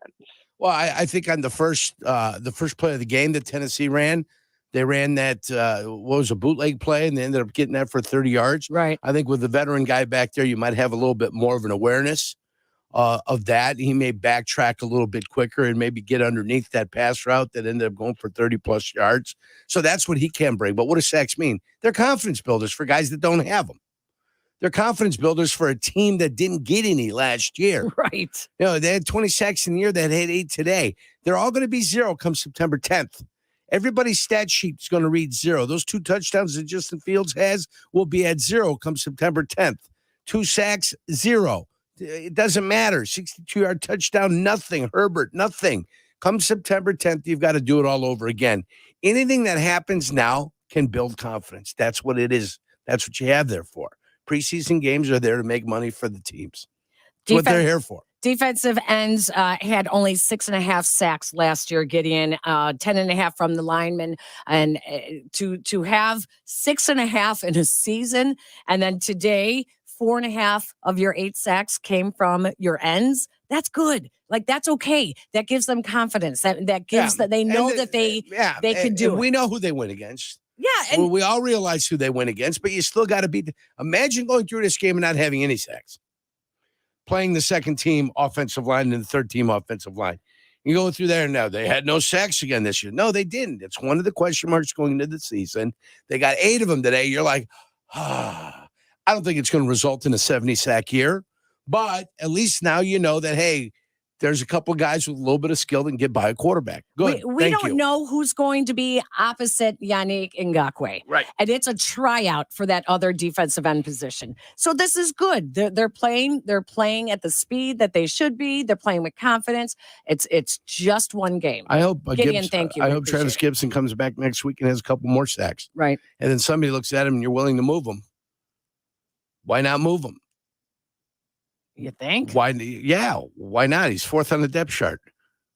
at one of the defensive ends positions. You know what I'm saying? But nobody's going to want him. They're going to know that the Bears aren't going to keep him. They know the Bears aren't going to keep him. So he'll be on the move. You don't end up fourth on the depth chart at the beginning with the people that they've acquired. You don't buy into that. You don't buy into the whole don't put a lot of stock into the first depth chart that comes out. No. You think that there's hidden messages in there for those guys. It doesn't change a ton. It usually doesn't change a ton. 312-332-3776. I mean, we've literally talked about almost like 21 of 22 starters being known. Yeah. I mean, we've talked about that. It's like we're going into camp knowing exactly who's playing and who's not playing. I know. He's Yurko. I'm Peggy. We got more of the Great Clips post-game show on the Chicago Bears radio network coming up after this. Long week?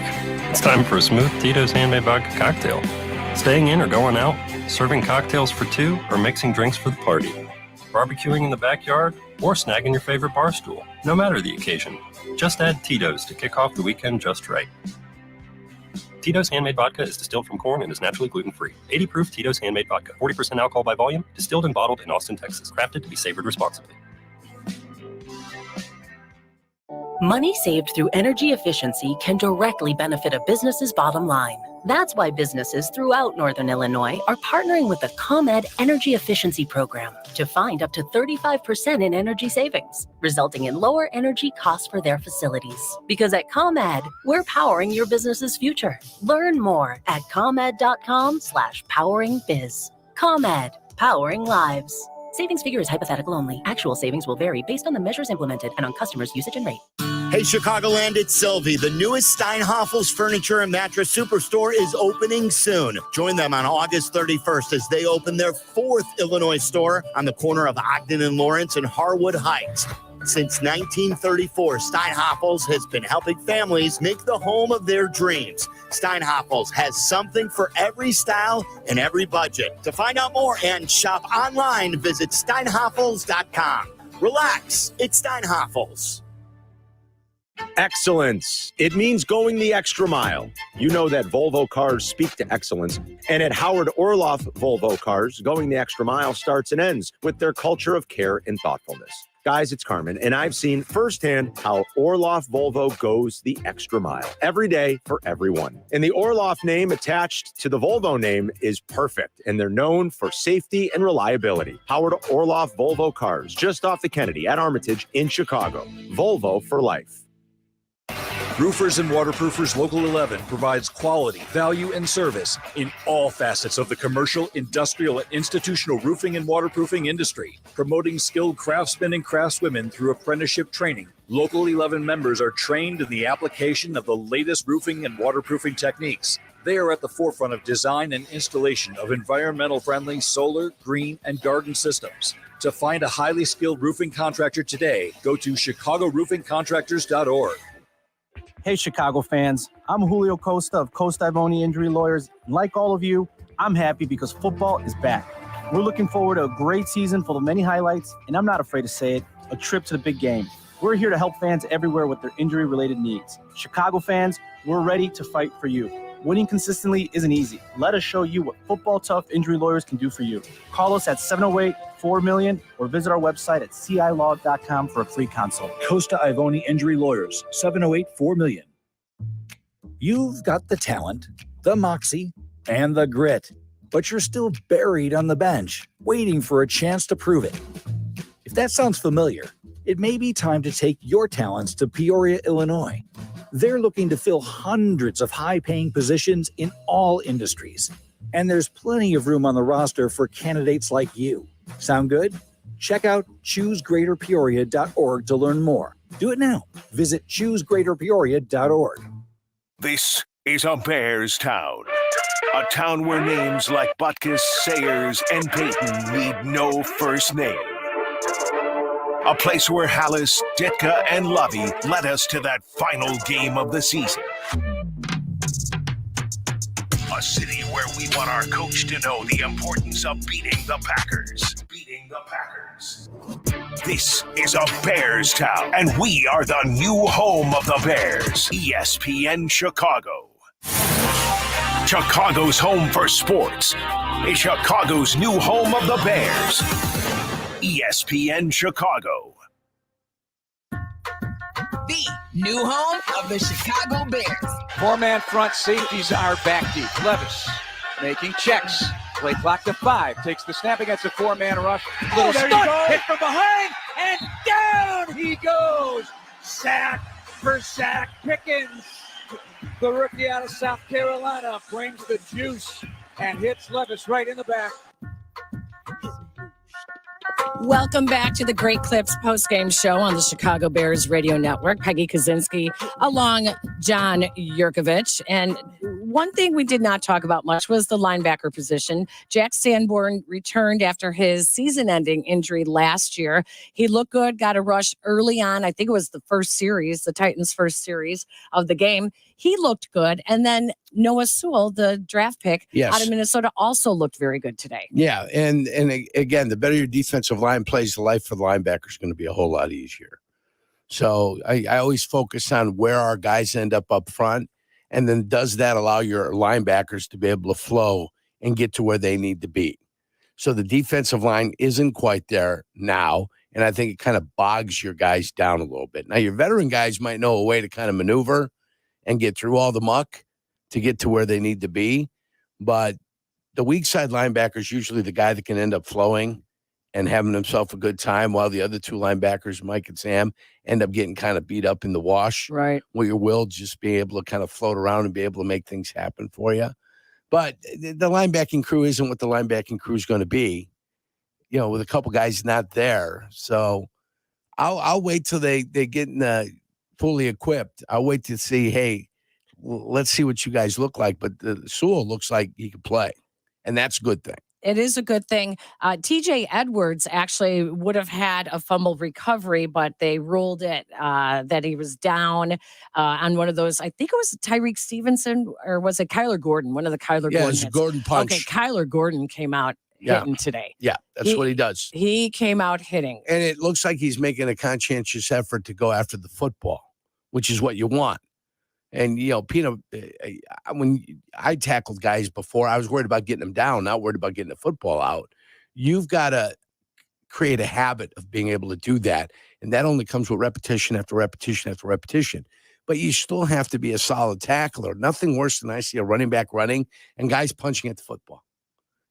When the guy doesn't know you're there and he's got it, that's when you got a chance to punch the football out before he's been able to secure it. Once he sees you punching it and he secures the football, it's almost impossible to get out of there. So you got to bring the guy down to the ground. While you're bringing the guy to the ground, then you can punch the football away. That's the skill of the ball punch. And Gordon looks like he's been working on it all offseason. Guys were taking notes when Peanut Tillman came and talked to the guys at Hallis Hall, it looks like. Some other guys that... Hey, Peanut did it well. Yes, he did. The Peanut punch. Other guys that looked like the reps playing together are starting to look good. A couple of position changes on the offensive line. Tevin Jenkins moves over to left guard. He looked seamless on the left side, playing alongside Braxton Jones. They looked very good on that side. The offensive line today looked pretty good, being without Nate Davis. I think moving in space, as getting out on the perimeter, making the blocks that they were going to make, I think they look good. I don't think at the point of impact for their normal running plays, I think they're going to look back and go, okay, we got to clean this up. We've got to clean that up. Your combo blocks are a little bit difficult. With movement, you got to know how long to be able to hold on to the block so your second guy is there, or you got to be able to recognize which way the linebacker is going because your tackle might leave you, or if it's a center guard combo, your center might go off to the linebacker and you're not quite in the position you need to be able to hold on to that block to the block that's in front of you. So it's just things that need to be worked on that you can't work on in practice, because at practice, you're not going remotely close to the speed that you've got to play at. So this was the closest thing you can see.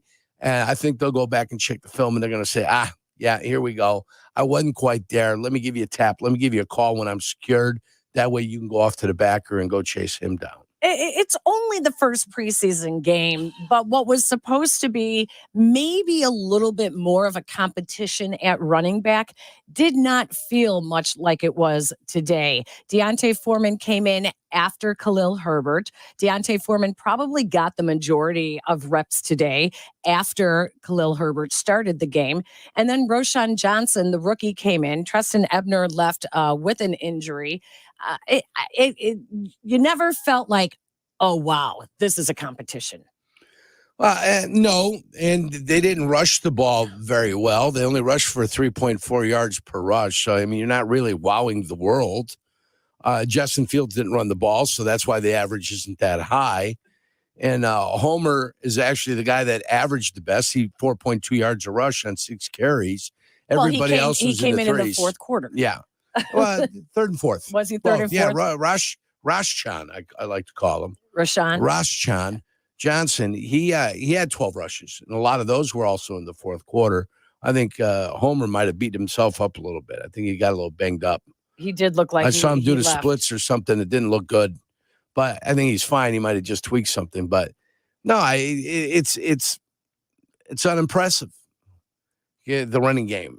And, I talked about the blocking and the schemes and the first time you're facing all the live stuff. So that's happening for the offensive line. Now, when it cleans up on the offensive line, then gives your running back a little bit of an advantage. Maybe he knows now they'll go back and they'll look and they'll say, okay, maybe I should have been more patient. Maybe I could have kept the front side a little bit more, allowed the backside to develop. And then I could have popped that little zone play where you pop it on the backside and usually you get different levels of players and a natural hole ends up creating itself. So the combination of getting together and all taking a look at it and saying, all right, the coach will tell them, just wait a little bit, extend it, take another step, then plant your foot and come back and then get through where you can find a way to get through. So it's a timing thing, a 3-yard run maybe could have been a 9-yard run, that kind of thing.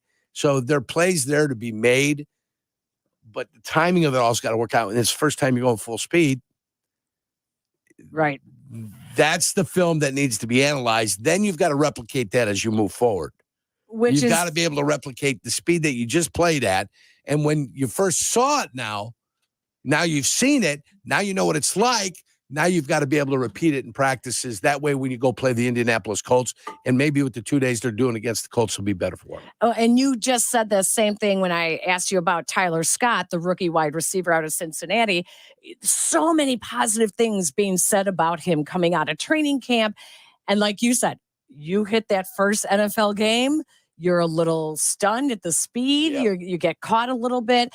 He didn't do anything that really stood out. He made a couple of mistakes, but first preseason game. Let's see how they do this week when they go to Indianapolis. He got rocked on a kickoff return, and he got up. But I thought he got rocked on that kickoff return. I go, this guy might have a concussion. But he got up, he walked off, and he looked fine. But he got hit, and that's a welcome to the NFL play for him right there. You get hit like that. And not that it makes you timid, but it definitely puts your head on a swivel to certainly survey the field to know what the hell's happening all over. So, I mean, he's young. These kids are young. It's going to take some time. It always takes time. But we don't have that kind of time. We want it now. No, we want it now. We've got 29 days. Hey, at Great Clips, their online check-in app saves you time on haircuts. With just a few taps, you can get in and out with a fresh haircut. Great Clips, it's going to be great. And you could join the greatest salon team. Visit jobs.greatclips.com. You're listening to the Great Clips postgame show on the Chicago Bears Radio Network. Hey, Chicago fans. I'm Julio Costa of Costa Ivoni Injury Lawyers. And like all of you, I'm happy because football is back. We're looking forward to a great season full of many highlights, and I'm not afraid to say it, a trip to the big game. We're here to help fans everywhere with their injury-related needs. Chicago fans, we're ready to fight for you. Winning consistently isn't easy. Let us show you what Football Tough Injury Lawyers can do for you. Call us at 708-4million or visit our website at cilaw.com for a free consult. Costa Ivoni Injury Lawyers, 708-4million. Touchdown, Chicago. And speaking of winning teams, when it comes to car buying, it's Bill Jacobs Auto Group, proudly running the Bill Jacobs way since 1955. Just like your favorite players on the field, they're committed to excellence. Family run for 3 generations, their service experience is unbeatable. Find your perfect match from a large selection of new and used vehicles with fair upfront pricing. Visit BillJacobs.com today. At Bill Jacobs, the cars bring you in. The experience brings you back. Money saved through energy efficiency can directly benefit a business's bottom line. That's why businesses throughout Northern Illinois are partnering with the ComEd Energy Efficiency Program to find up to 35% in energy savings, resulting in lower energy costs for their facilities. Because at ComEd, we're powering your business's future. Learn more at ComEd.com/poweringbiz. ComEd, powering lives. Savings figure is hypothetical only. Actual savings will vary based on the measures implemented and on customers' usage and rate. Long week? It's time for a smooth Tito's handmade vodka cocktail. Staying in or going out, serving cocktails for 2, or mixing drinks for the party. Barbecuing in the backyard, or snagging your favorite bar stool. No matter the occasion, just add Tito's to kick off the weekend just right. Tito's handmade vodka is distilled from corn and is naturally gluten-free. 80 proof Tito's handmade vodka, 40% alcohol by volume, distilled and bottled in Austin, Texas. Crafted to be savored responsibly. Roofers and Waterproofers Local 11 provides quality, value, and service in all facets of the commercial, industrial, and institutional roofing and waterproofing industry, promoting skilled craftsmen and craftswomen through apprenticeship training. Local 11 members are trained in the application of the latest roofing and waterproofing techniques. They are at the forefront of design and installation of environmental-friendly solar, green, and garden systems. To find a highly skilled roofing contractor today, go to ChicagoRoofingContractors.org. Hey, Chicagoland, it's Sylvie. The newest Steinhafels Furniture and Mattress Superstore is opening soon. Join them on August 31st as they open their 4th Illinois store on the corner of Ogden and Lawrence and Harwood Heights. Since 1934, Steinhafels has been helping families make the home of their dreams. Steinhafels has something for every style and every budget. To find out more and shop online, visit steinhafels.com. Relax, it's Steinhafels. At Great Clips, we know you live a full life, which is why we're full of ways to make getting a great haircut easier. With Clip Notes, we save your haircut details, so you can get the look you love from the skilled stylists at any Great Clip salon. Plus, with convenient online check-in and everyday great prices, you save time and money too. So even when you're not thinking about your next haircut, we are. And when you choose Great Clips, it's gonna be great. Download our app today. This is a Bears town. We worship great defense. We appreciate frigid temperatures when our 11 are battling their 11 on the lakefront in January. We love a helmet with a chunk of fresh turf lodged in it. This is a Bears town. And we are the new home of the Bears. ESPN Chicago. The Chicago Bears' new home. ESPN Chicago. ESPN Chicago. These are not long snaps, they're short snaps, but they've been high every single snap. That one's good as he steps up, hit from behind, ball is out. Covered up at around the 35 or 6 yard line. Do the Bears have the football? Lewis on the sack. Ball came out, and Willis gives it up with 1:26 to go until halftime. Bears are going to take the ball away for a 3rd time. Welcome back to the Great Clips postgame show on the Chicago Bears Radio Network. The defense looked pretty good today for a preseason opener. 8 sacks, 4 takeaways, and the offense scored on their first 2 possessions, 2 big touchdowns. Justin Fields to DJ Moore, and then to Khalil Herbert. Welcome back, everybody. I have a question for you, Yerk. Yes. I'm looking at the stats. Yeah. And I just mentioned the 4 takeaways and the 8 sacks. A gentleman by the name of Adrian Colbert had a forced fumble recovery. Forced fumble and a fumble recovery. Who is he? All right. Well, I had to look him up because I had no idea who I he was don't know either. who he is. I honestly looked. I said, is he on the Bears? He's with his 10th different team after being drafted in the 7th round in the 2017 draft by the San Francisco 49ers. Now, it also means like in the offseason program, he was with a team, he might have been released, then picked up by somebody in the same year. Right. So that's a definite possibility in a couple of these years that we take a look at, because he's with Seattle in 19, the Dolphins in 19, the Chiefs, Giants, and Patriots in 2020, it was the Chiefs and Giants. And in 2021, it was the Patriots, Jets, Browns. So, you spend time with 3 teams. It means you're good enough and you've got some talent. They're hoping to be able to develop you. And that's what they're looking to do. They signed him on November 29th last year. November 29th of last year. That was when they were going through their defensive streak. backs Yes. like crazy. Right. And he was a after safety. they lost Eddie Jackson. So all the safeties were going down. They brought him here. Let me go down. College out Miami. He's out of Miami. Miami and Florida, but he played at Texas first. Oh, did he? And then he transferred to Miami of Florida. Yeah, he was signed to the practice squad last year. And he also signed a reserve future contract on January 9th, right at the end of the year. They love the power school players. Well, don't they? there's a thought process that most of these guys were 4-star, 5-star guys coming out of high school. They go to these big power schools, the Alabama, the SEC, the Big Ten, the Big 12, and now things are changing so much. I don't even know who's where anymore. Yeah. But, and those guys are the ones that are getting the best coaching. They've got the best facilities with the best nutrition, with the best weight rooms, all of that stuff. So the assumption is that these guys can play. They can play in high school. They can play in college, that maybe they'll just transfer right up into the pros. That's why they do it. That's why they like it.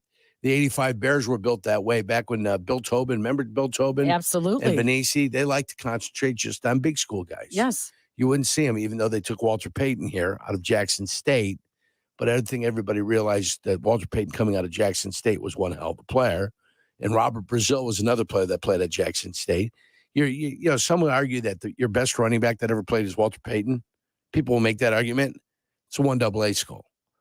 Your best wide receiver that ever played is Jerry Rice. Where did he come from? A 1AA school, Mississippi Valley State. So you've got to be able to expand your search besides just the big schools. You got to be able to look at a ton of schools out there. Tony Romo not drafted. Where'd he come from? 1AA school, right? So there's players that are all over there. You've just got to figure out, can that talent level transfer over? And as Colbert now 10 different teams, he's got to be a special teams guy. That's the only way he's going to be able to stick around. You're going to be a backup safety and a special teams guy. And a lot of the times NFL teams will carry 10 defensive backs. Right. Or they'll go 9 with one on the practice squad. And that way they'll keep a young guy that think they can develop, put him on the practice squad. If you have a couple injuries, to activate the youngster off the practice squad, then you've got him on your active roster. But with dime being such a featured aspect and nickel being such a featured aspect, it's almost a demand that you keep 10 back there, you keep 6 linebackers, you keep 8 offensive linemen, and that's your limit.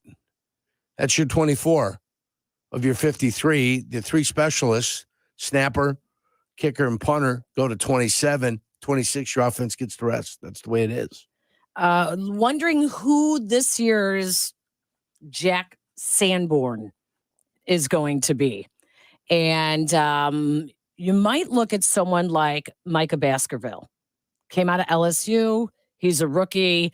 He had a really nice game today. What did he do today? 5 tackles, a sack. He looked good. He's a linebacker or a defensive back? Linebacker. And now you're keeping 6. Well, so who's it going to be? And then you're borrowing from somebody else.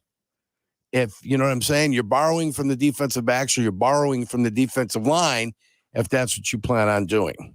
All right. So you have Edwards, Edmonds, and Jack Sanborn. You're going to keep the draft pick Noah Sewell. Right.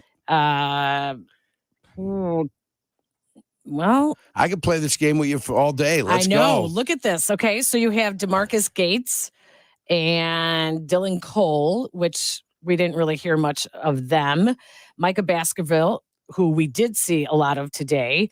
Buddy Johnson. Sounds like an actor's name. And Who's the Kwoni Gang. linebacker? Who's the linebacker had a sack and a half? There was a sack and a half out of it. Terrell Lewis.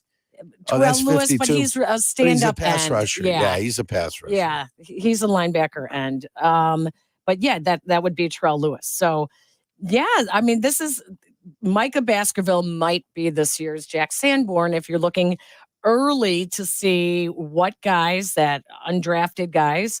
Why is it at linebacker they find these undrafted guys? There's a lot of linebackers who went undrafted who stick with teams and have good careers. Some guys get protected at the schools that they're at because of the quality of the people that are in front of them. And then when you've got to put your big boy pants on, you've got to go out and you've got to do it by yourself. It's not that easy. Yeah. We've drafted some guys out of Nebraska. We've drafted guys out of Indiana when we were in Jacksonville and we were in Green Bay, and they just didn't fire. They came in, they didn't fire.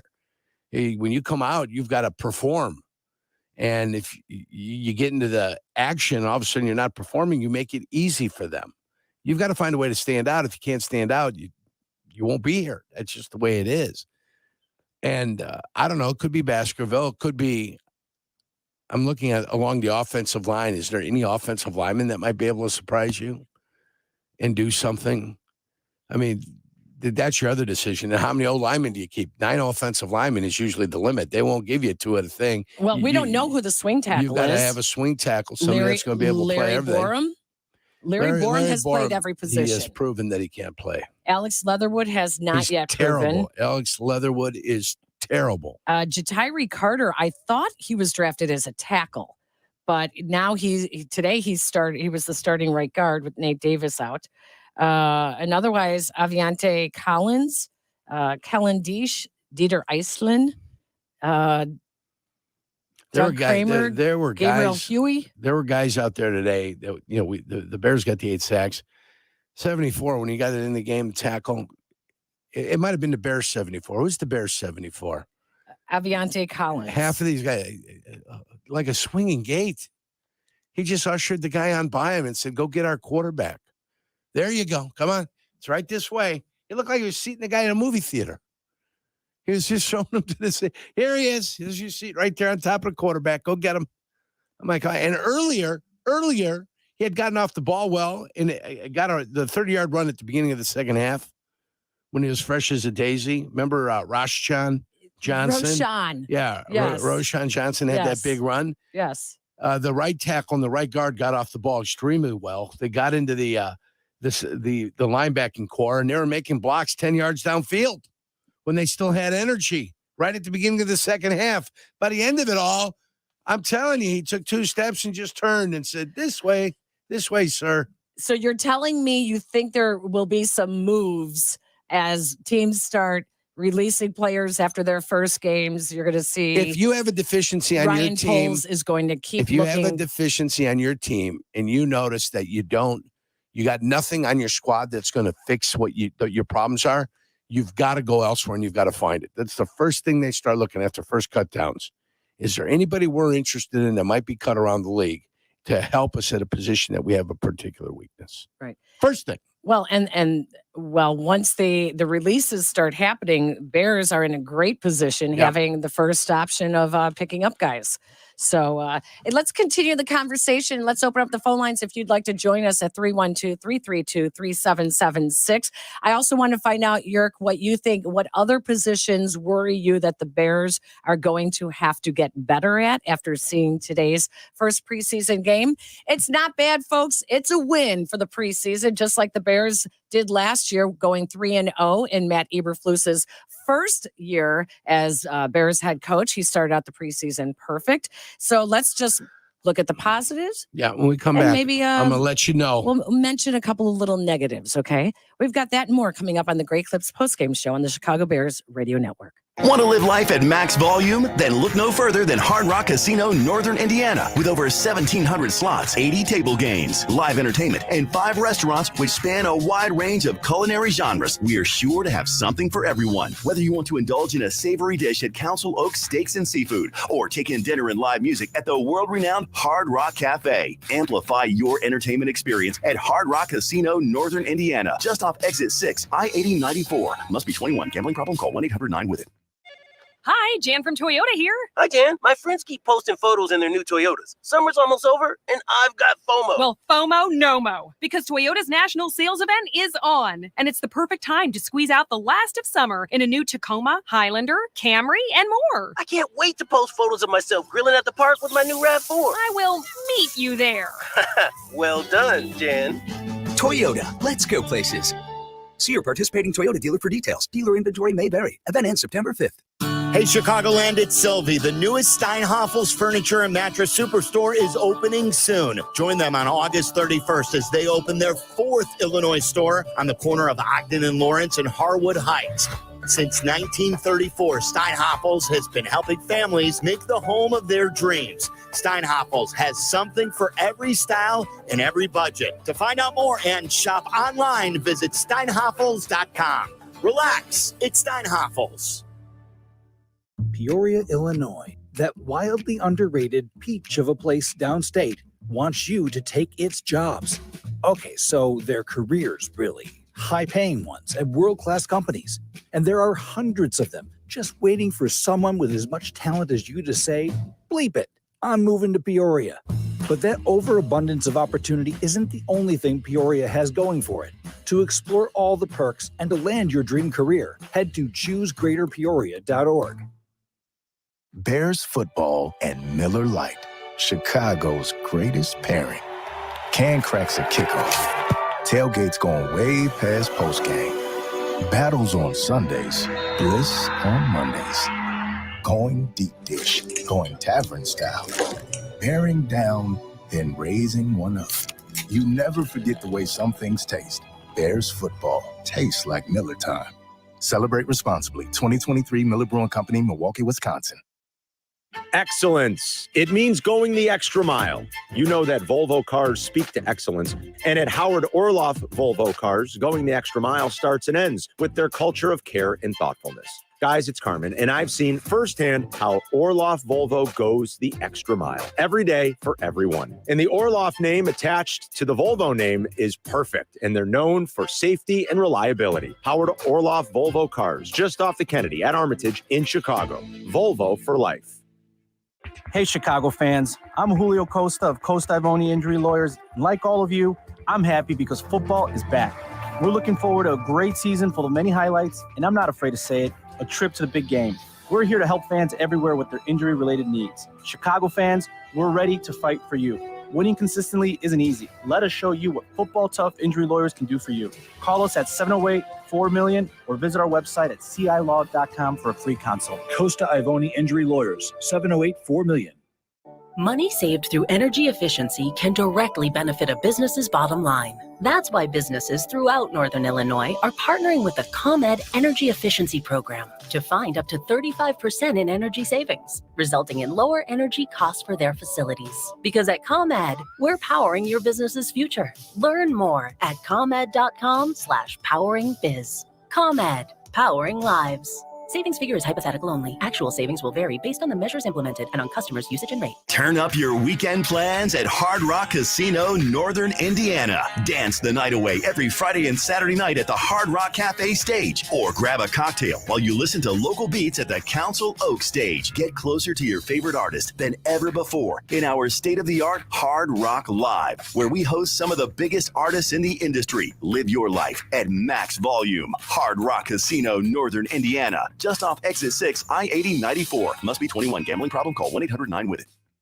Hey, Chicagoland, it's Sylvie. The newest Steinhafels Furniture and Mattress Superstore is opening soon. Join them on August 31st as they open their 4th Illinois store on the corner of Ogden and Lawrence and Harwood Heights. Since 1934, Steinhafels has been helping families make the home of their dreams. Steinhafels has something for every style and every budget. To find out more and shop online, visit steinhafels.com. Relax, it's Steinhafels. Are you ready for a winning drive, Chicago? It's time to tackle your car search with Bill Jacobs Auto Group, the true champions of automotive excellence. Score big with a third-generation family-run business committed to our community and fair upfront pricing. Touchdown with our unparalleled service experience and an extensive selection of new and used vehicles. Don't fumble on your car buying journey. Visit Bill Jacobs Auto Group today and experience the Bill Jacobs way, the MVP of car dealerships. At Bill Jacobs, the cars bring you in and the experience brings you back. Hey, Chicago fans. I'm Julio Costa of Costa Ivoni Injury Lawyers. And like all of you, I'm happy because football is back. We're looking forward to a great season full of many highlights, and I'm not afraid to say it, a trip to the big game. We're here to help fans everywhere with their injury-related needs. Chicago fans, we're ready to fight for you. Winning consistently isn't easy. Let us show you what Football Tough Injury Lawyers can do for you. Call us at 708-4million or visit our website at cilaw.com for a free consult. Costa Ivoni Injury Lawyers, 708-4million. The new home of the Chicago Bears. Snap, play fake, and a bootleg to the near side. Here's Willis jacking the football with pressure from Sanborn. Open man over the middle, running into Bears territory at the 50. Kyler Gordon hits it out of there. Bears recover the football, and they may have taken it away on the first snap of the game. Tom, you say no. He's down. Takes the snap, sets the throw, dumps it over the middle. Pass is caught, knocked out of there. Gordon with the punch out on Chris Moore. That's the second big hit on Moore. That's an incomplete pass. And that is something more about the comfort and the knowledge and where you're supposed to be and just playing that nickel spot, because you don't assume that Kyler Gordon is a big hitter. A great day for the Bears defense, 8 sacks and 4 takeaways. Welcome back to the Great Clips postgame show on the Chicago Bears Radio Network. We will pause 10 seconds now for a station ID. This is the Bears Radio Network. ESPN Chicago, the new home of the Chicago Bears. WMVP, WSHE, HD2, Chicago. A Good Karma Brands radio station. All right, Yerk, let's take a look around the division, the NFC North. Does it matter as much whether they win or lose, or what we're looking at with their first units in the first quarter? I don't think it does. I mean, it's interesting to note that Green Bay establishing a new quarterback in Jordan Love. I think they're trying to go out of their way in the post-Aaron Rodgers era. I think they're going out of their way to kind of look good. So for them to play hard and aggressively and play with a new quarterback to make sure the quarterback is having success, 7 of 10 for 49 yards and a touchdown. They called it a day for Jordan Love. They put 30-plus points on the board. So the Packers are somewhat happy. They know they've got to prove themselves. They know they got to prove themselves to their fans. So they're going about the business of doing it that way. Detroit beats the New York Giants 21-16. Jared Goff doesn't play. Nobody of any ilk ends up playing. It's truly like the game that we ended up seeing today. You know, guys get in for a little bit, then they're gone, and now it's just evaluation and player evaluations the rest of the way out. So that's all it was. The Minnesota Vikings, they lose, and who knows if they even care whether they lost or not. It doesn't make a difference to them, I have a feeling. But, you know, the Bears won. You feel good about yourself. Your quarterback answered some questions. He made the easy throws. He took the layups. He got the ball to his receivers. His receivers made plays for him. So everybody's kind of feeling a little bit good about themselves, which is nice. This is a division. I have the top team only winning 10 games and winning the division. I have Minnesota coming back a long way. I've got Detroit trying to replicate the magic they had last year, getting them to either 9 or 10. I got the Bears finishing 9 and 8. So they're going to be on Detroit's tail. In the games that they play head up against each other might be the difference in who makes the playoffs and who doesn't make the playoffs. And I've got Green Bay on the struggle bus this year, because once Jordan Love starts facing the live bullets out there and the real games, and they start firing everything at him, I don't know if it's going to be as smooth and as simple as it is for him right now in that first game. So, I mean, that's how I see the division kind of playing out. They're all with 7, 8, 9, 10. That's where they're all at. And they're all going to be in it for the whole year. They're going to get to December, and everybody's going to think they've got a shot at winning this whole thing, at least in the NFC North and making the playoffs. So I think it's going to be fun. It's going to be heated. I think the games within your division count almost double, and you've got to find a way to play better in the division than the Bears have been able to do. Now, when there used to be 8 games in the division, it was half your schedule. It was more important. It's no longer 8 games. It's 6 or 17 now. But it's still, you give a division team a loss. I think it's important. And I just think racking up the wins as much as you can, no matter who you play, is what you try to do. It used to be the AFC wins didn't matter because you needed NFC wins. I go, but what if you win 10 games and you're 3-1 in the AFC, the other team's 0-4, and you've got one more win than them? Then none of their NFC victories matter. So just win your games. That's what you've got to do. I love Black and Abdallah.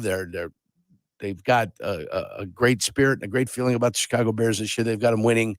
They're going 6-2 in their first 8 games. I go, if the Bears go 6-2 in the first 8 games, this city will be turned on its head. Yes, they because there's will. no way in the world anybody expects this team to go 6-2 in the first 8 games. But if they do, Black and Abdallah do. But if they do, the city will be on its ear. They'll be ready to party and have a good time. We are 1 month away from the Bears opener against the Packers on Sunday, September 10th. That's a 3:25 game. And then they don't play another divisional game until October 15th when they host the Vikings. So it'll be interesting. I want to ask you something that you mentioned with the Detroit Lions. So yes, they're everyone's favorite this year. That's what everyone loves saying, that, let's watch the Lions. I love what Dan Campbell is doing up there. They are confident. I heard a report coming from their training camp that they've never seen a camp like this where they're playing with such confidence and they're having fun. How much does confidence actually play a part when a team like that has always seemed to fall short? It's the belief in winning. Right. Talk about it. And Dan Campbell's belief in winning and the confidence that Detroit has. They've had tough losses. They know what it looks like. They've had the breaks beat the boys, and then they've been able to come back and kind of turn the momentum, turn it on its kind of ear, and they've been able to come back and now win close games and make important plays in the fourth quarter. They've been able to do that. So confidence is everything. Believing that you're going to win before you go into the game, not, we're going to try to compete. Maybe we'll find a way to get it in the fourth quarter.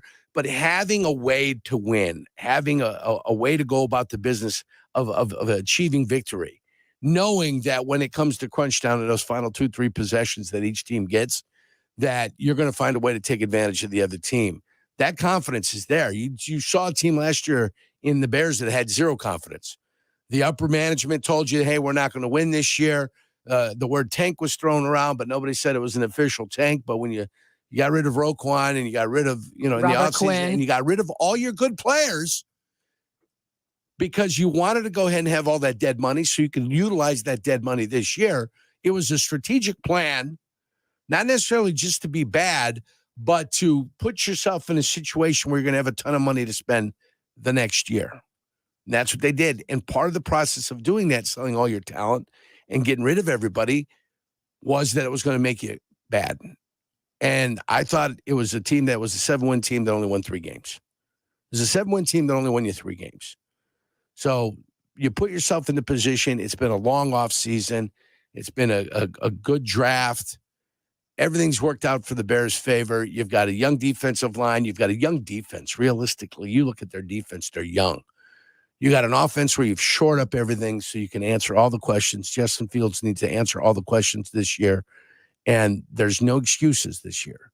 There's no excuses for Justin Fields. There's no excuses for Eberflus. None for Poles.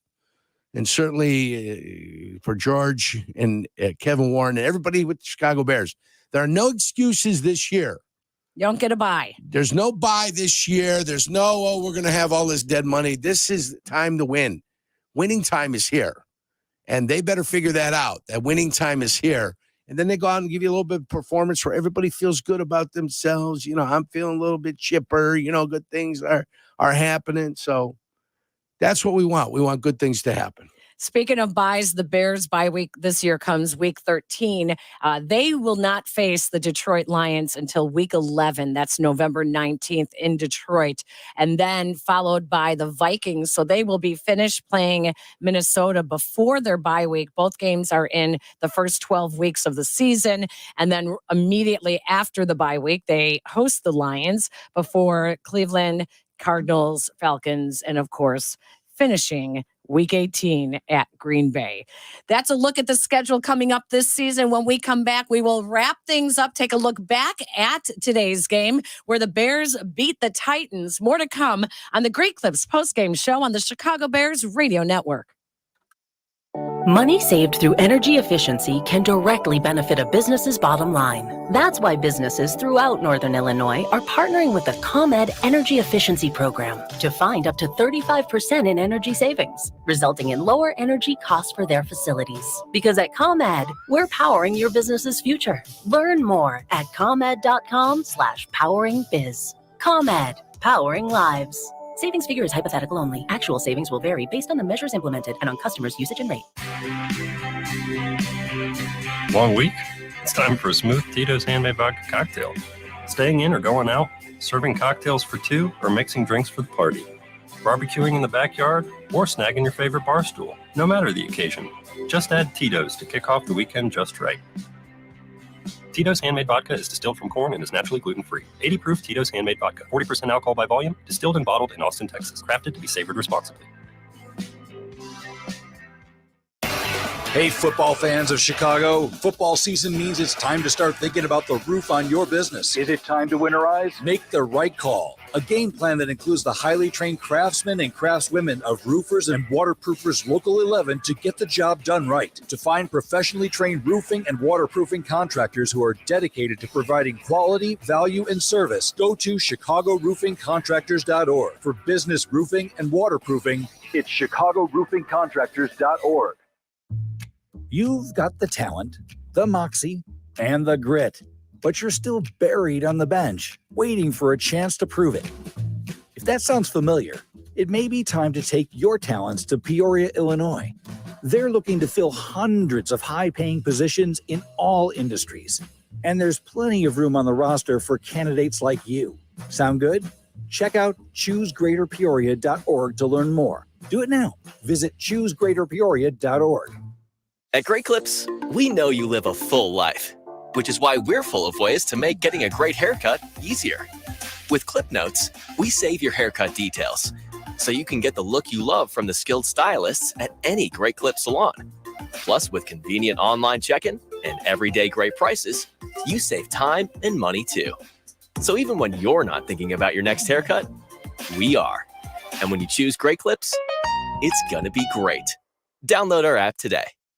Excellence. It means going the extra mile. You know that Volvo cars speak to excellence. And at Howard Orloff Volvo Cars, going the extra mile starts and ends with their culture of care and thoughtfulness.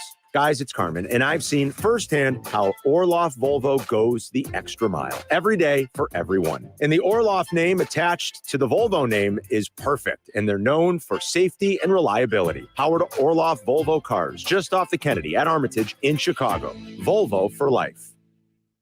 Hey, Chicagoland, it's Sylvie. The newest Steinhafels Furniture and Mattress Superstore is opening soon. Join them on August 31st as they open their 4th Illinois store on the corner of Ogden and Lawrence and Harwood Heights. Since 1934, Steinhafels has been helping families make the home of their dreams. Steinhafels has something for every style and every budget. To find out more and shop online, visit steinhafels.com. Relax, it's Steinhafels. This is a Bears town. From the funky QB to the ridiculous Devin. From Mongo to Peanut. From sweetness to our dream of fields. This is a Bears town. And this is the home of the Chicago Bears, ESPN Chicago.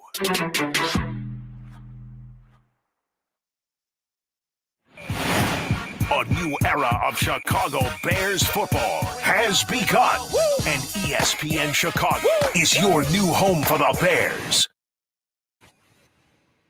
The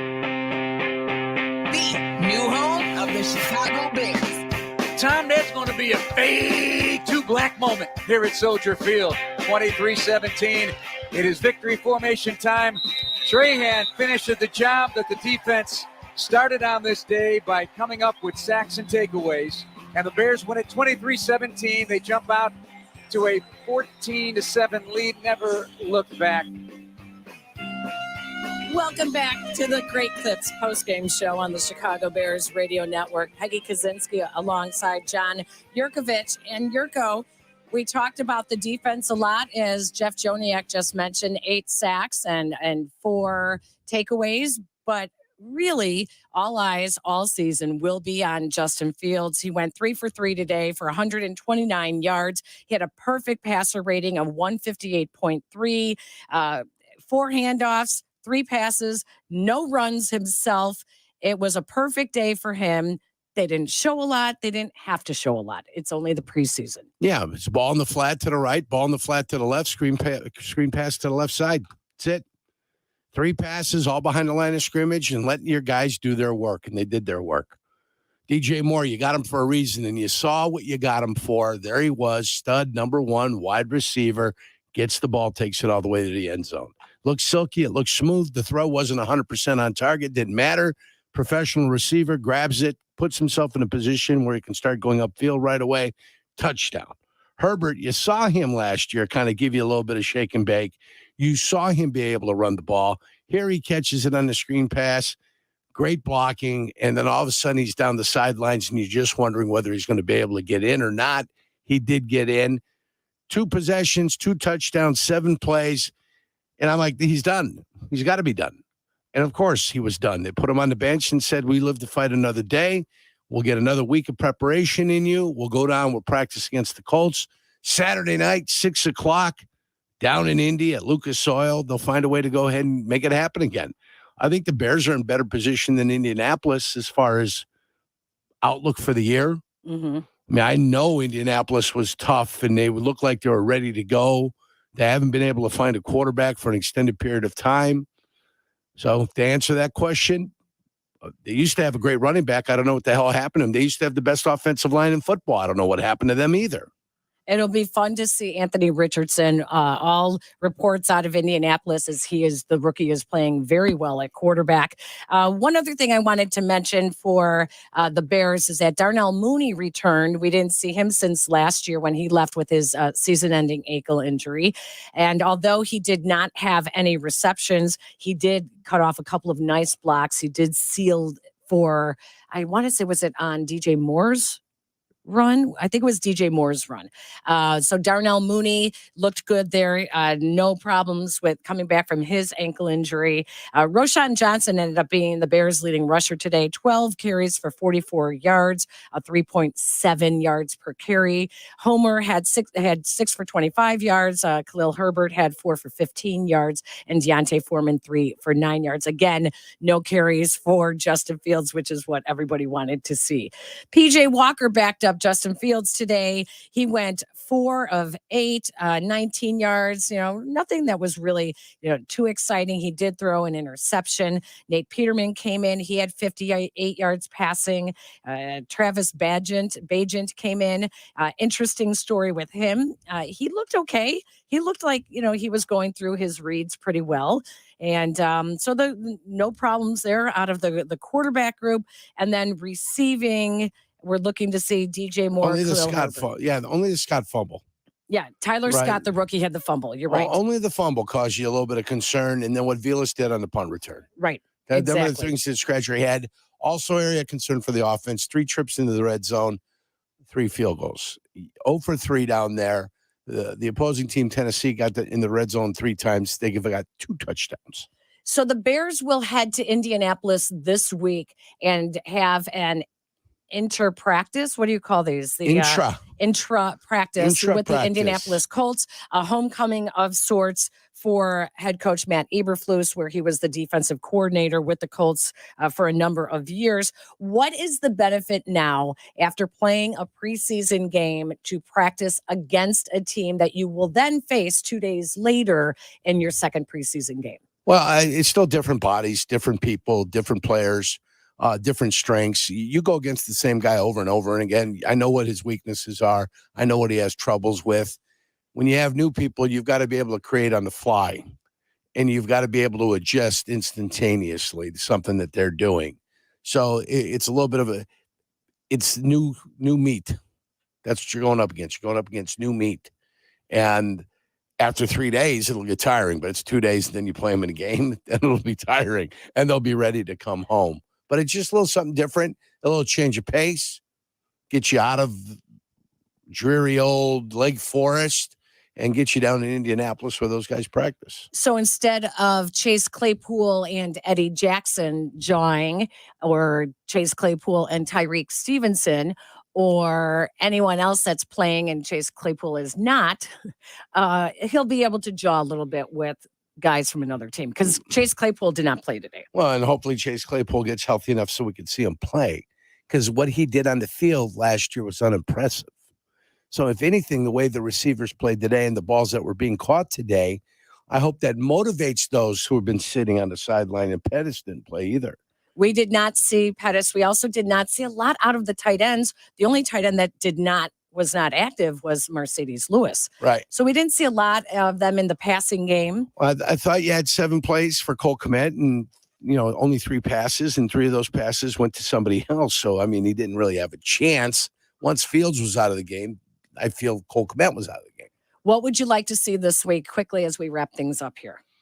What would I like to see? I'd like to see the offensive line become a more cohesive unit. I'd like to see 10 passes out of Justin Fields, of the 20 that he's probably going to play. He won't play in the third exhibition. So I'd like to see, 10 passes of different varieties. Not pass left, not pass right, not short passes, not allowing the defense to play the old accordion game on you, the squeeze box. So I'd like to see different passes that he can attempt that he's been practicing all year, in the preseason here, in training camp. So I'd like to see a little bit of that. Defensively, your young defensive tackles need to play at a different speed. They're a little bit too slow. Our thanks to executive producer Eric Ostrowski, Kendra Young, and Justin Pottinger. Also to our broadcast crew, Jeff Joniak, Tom Thayer, and Jason McKee. Thanks to Roshan Johnson, Justin Fields, and head coach Matt Eberflus for joining us as well. Bears win the preseason opener 23-17 over the Titans 4 years ago. I'm Peggy. You have been listening to the Great Clips postgame show on the Chicago Bears Radio Network. We say goodbye to our affiliates, but for everyone else, stick around. The postgame show is next. Here comes the boom. The Bears Radio Network is brought to you in part by Hard Rock Casino, Northern Indiana, and Miller Lite. This is Bears football on the new home of the Bears, ESPN Chicago. Hey, Chicago fans. I'm Julio Costa of Costa Ivoni Injury Lawyers. Like all of you, I'm happy because football is back. We're looking forward to a great season full of many highlights, and I'm not afraid to say it, a trip to the big game. We're here to help fans everywhere with their injury-related needs. Chicago fans, we're ready to fight for you. Winning consistently isn't easy. Let us show you what Football Tough Injury Lawyers can do for you. Call us at 708-4-MILLION or visit our website at cilaw.com for a free consult. Costa Ivoni Injury Lawyers, 708-4-MILLION.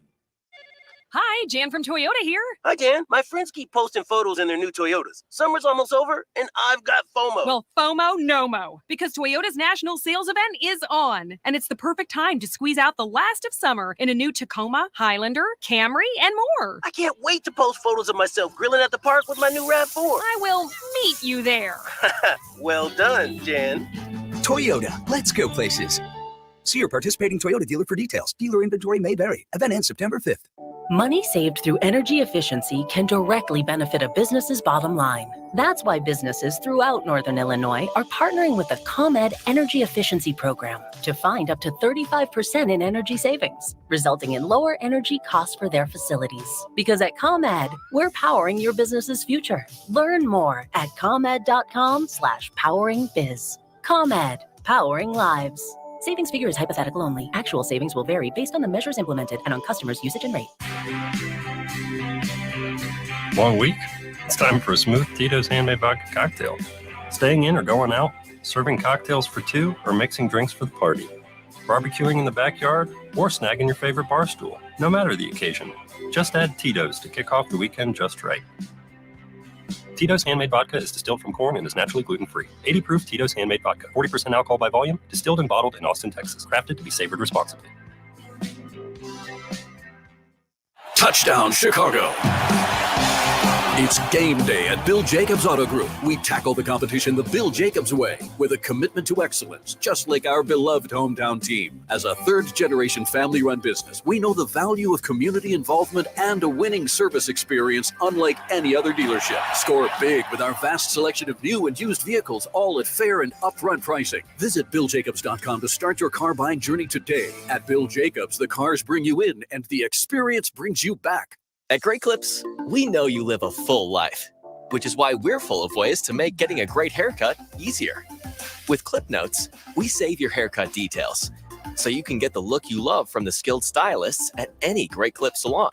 Plus, with convenient online check-in and everyday great prices, you save time and money too. So even when you're not thinking about your next haircut, we are. And when you choose Great Clips, it's gonna be great. Download our app today. Okay, so greaterness isn't technically a word, But in Peoria, Illinois, it might as well be. You see, they're all about greater here. Greater jobs, greater work-life balance, greater opportunities to grow your career. That's a whole lot of greaterness. With hundreds of open positions in a variety of fields, from healthcare to manufacturing to education, even the job prospects are greater. Visit choosegreaterpeoria.org to elevate your career. Hi, Jan from Toyota here. Hi, Jan. My friends keep posting photos in their new Toyotas. Summer's almost over, and I've got FOMO. Well, FOMO, no-mo, because Toyota's national sales event is on, and it's the perfect time to squeeze out the last of summer in a new Tacoma, Highlander, Camry, and more. I can't wait to post photos of myself grilling at the park with my new RAV4. I will meet you there. Well done, Jan. Toyota, let's go places. See your participating Toyota dealer for details. Dealer inventory may vary. Event ends September 5th. Bears football and Miller Lite, Chicago's greatest pairing. Can cracks at kickoff. Tailgates going way past postgame. Battles on Sundays. Bliss on Mondays. Going deep dish. Going tavern style. Bearing down, then raising one up. You never forget the way some things taste. Bears football tastes like Miller time. Celebrate responsibly. 2023 Miller Brewing Company, Milwaukee, Wisconsin. Money saved through energy efficiency can directly benefit a business's bottom line. That's why businesses throughout Northern Illinois are partnering with the ComEd Energy Efficiency Program to find up to 35% in energy savings, resulting in lower energy costs for their facilities. Because at ComEd, we're powering your business's future. Learn more at comed.com/poweringbiz. ComEd, powering lives. Savings figure is hypothetical only. Actual savings will vary based on the measures implemented and on customers' usage and rate. Chicago's home for sports is Chicago's new home of the Bears. ESPN Chicago. Postgame continues now on the new home of the Bears, ESPN Chicago. Here are your hosts, Jason Mckie, Jeff Meller, and Pat the Designer.